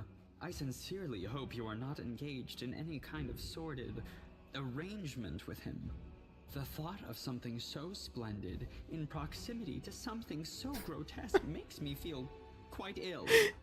You deserve a better fate than that, no doubt. I was actually convinced that he was about to say that, like, Horgus doesn't deserve, like... I thought he was about to insult her by saying that she was the ugly one in the relationship. I was fucking convinced. Your civility knows no bounds, Count. I most assuredly do not have any arrangement with Master Gwyrm. No, Darren has such, like... Here's, I think, the way I'd put it. A couple of the good companions, I think, have pretty good voice actors. I think Ember really sells Ember's, like, innocence and all that excellently. I think that Ciala is pretty basic, but Ciala's basic, so it works. A chaotic neutral and kind of a future character that is good. Her voice actor is great. But oh my god. Darren, Windagug, Woljif, and a lawful evil companion that we will be seeing later, not to spoil, for people who haven't played, have easily the best voice actors in the game. Like, Darren sells high charisma so well. Of course, where are my manners? There. You can also poke about the house and claim whatever takes your fancy. Well, let's ignore the fact I've already stolen everything from your pantry. Had that in mind. I'm feeling very attacked right now. Like, all of the, like, asshole characters have such good voice actors. It's amazing. I thank you for the invitation, but I am not quite as desperate as I may seem. At times, it is better to be surrounded by the repugnant mugs of demons than the sour and dour physiognomies of Iomede's righteous paladins. What about my physiognomy? Sour enough for his lordship? Don't worry, another few minutes with the dazzling Count here, and it'll sour like week-old milk. What's this? An attractive paladin with a sense of humor? I love him. Veritable walking He's scandal. such a dick. It's great. This is the no, legitimately, his banter is the reason why he's going to be in the party. That is the reason why. I didn't have him around for the last one. He is sticking around for this one because of that. Either way, my mansion is now safe. I have a pair of half-decent guards. I just need to drag them out of the storeroom and bring them to their senses. I ordered them to drink a love potion, you see? For reasons which seemed extremely witty at the time and in the state of inebriation I then found myself in. They can guard the house while the valorous paladins beat back the demon assault. Oh, does he not actually join now? Yes. As regards myself, I feel like stretching my legs. Okay, he does rudimentary actually divine have a chance of spells. joining now. I am no friend Okay. to demons, and I elevate any society that I deign to grace with my presence. I shall accompany you. Only for a short time, of course. I have no desire to remain at the vanguard for a protracted period. What say you, my ephemeral but highly diverting acquaintance? Oh. After all, Oh, no. Lord Descari spoiled my party. Oh. I now burn with the desire to spoil his.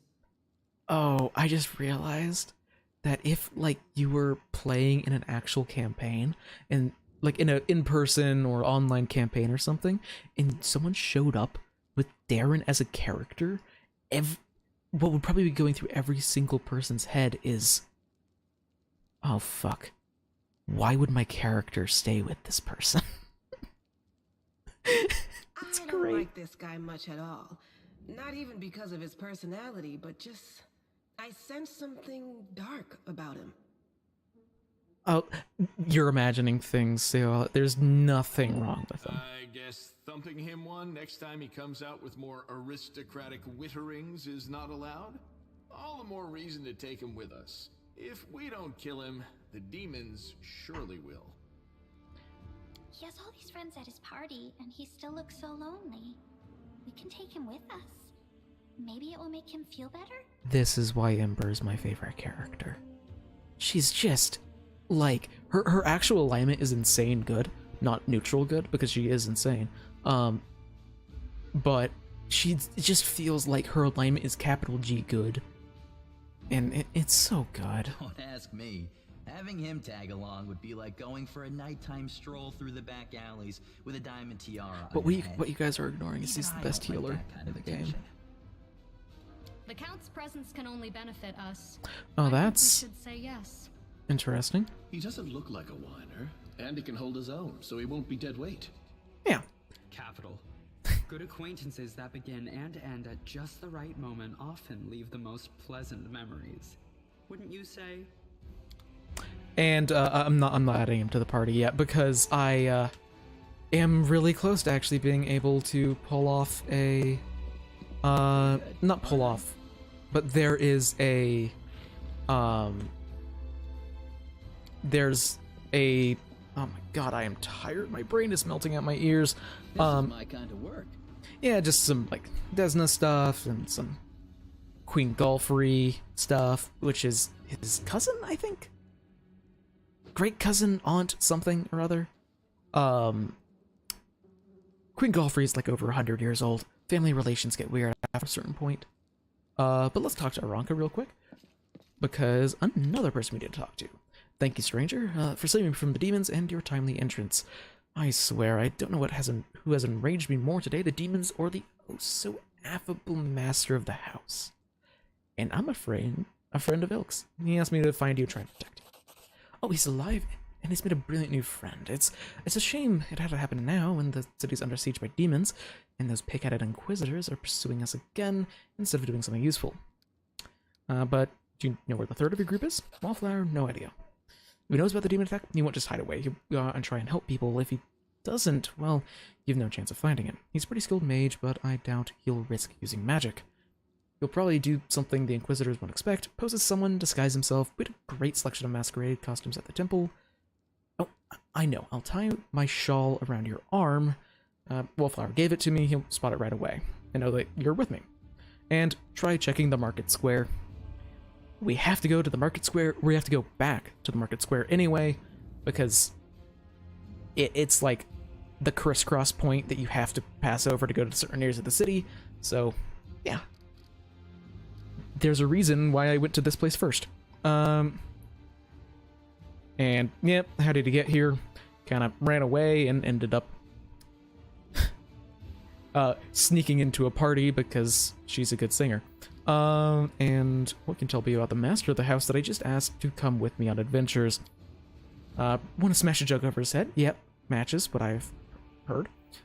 Brings out the worst feeling in people. Yeah. People, no one wants to stay around long and always feel like someone is watching him. Unseen eyes staring at the back of his head, even if his back just to a wall. I'm certain that nothing is suspicious here. We just have to trust him. And I killed him. Don't worry, I killed the Inquisitor. You'll be fine. And yeah, can you get somewhere safe? Yeah, he's going to the temple. Got it. And or she is going to the temple. Yeah. But that is probably going to be all for the stream. I'm just doing one more thing real quick. Saving because I don't know what happens if you fail this. Hopefully the cat is good at jumping. Ow! 2 hours? Do I have anything where I actually care about 2 hours? I do. I'm gonna save scum it. But, yes. And... yes, strike. Strikes are good. And wish that there were more of that going on around me, but anyway, strike. It's French. The reason coming over here is cold iron masterwork longswords, Malchus fires, composite bows, just some good stuff to sell, but this is going to be the end here. So, I'm just leaving so I can save. But that is going to be it for the stream, and it's been a really fun one. Feel like I actually got a lot done, which is nice. There was less story stuff going on, so just a lot of pushing buttons, which pushing buttons is fun. So it's been fun having all of you here. I feel like I'm saying fun too much, and now that I've thought that, I'm gonna be using it even more. But it's been a blast. I will probably be streaming on Wednesday. I'm not certain if that will be a consistent time to stream for me or not, but Monday definitely will be. So, regardless, until I see you next, live a wonderful life.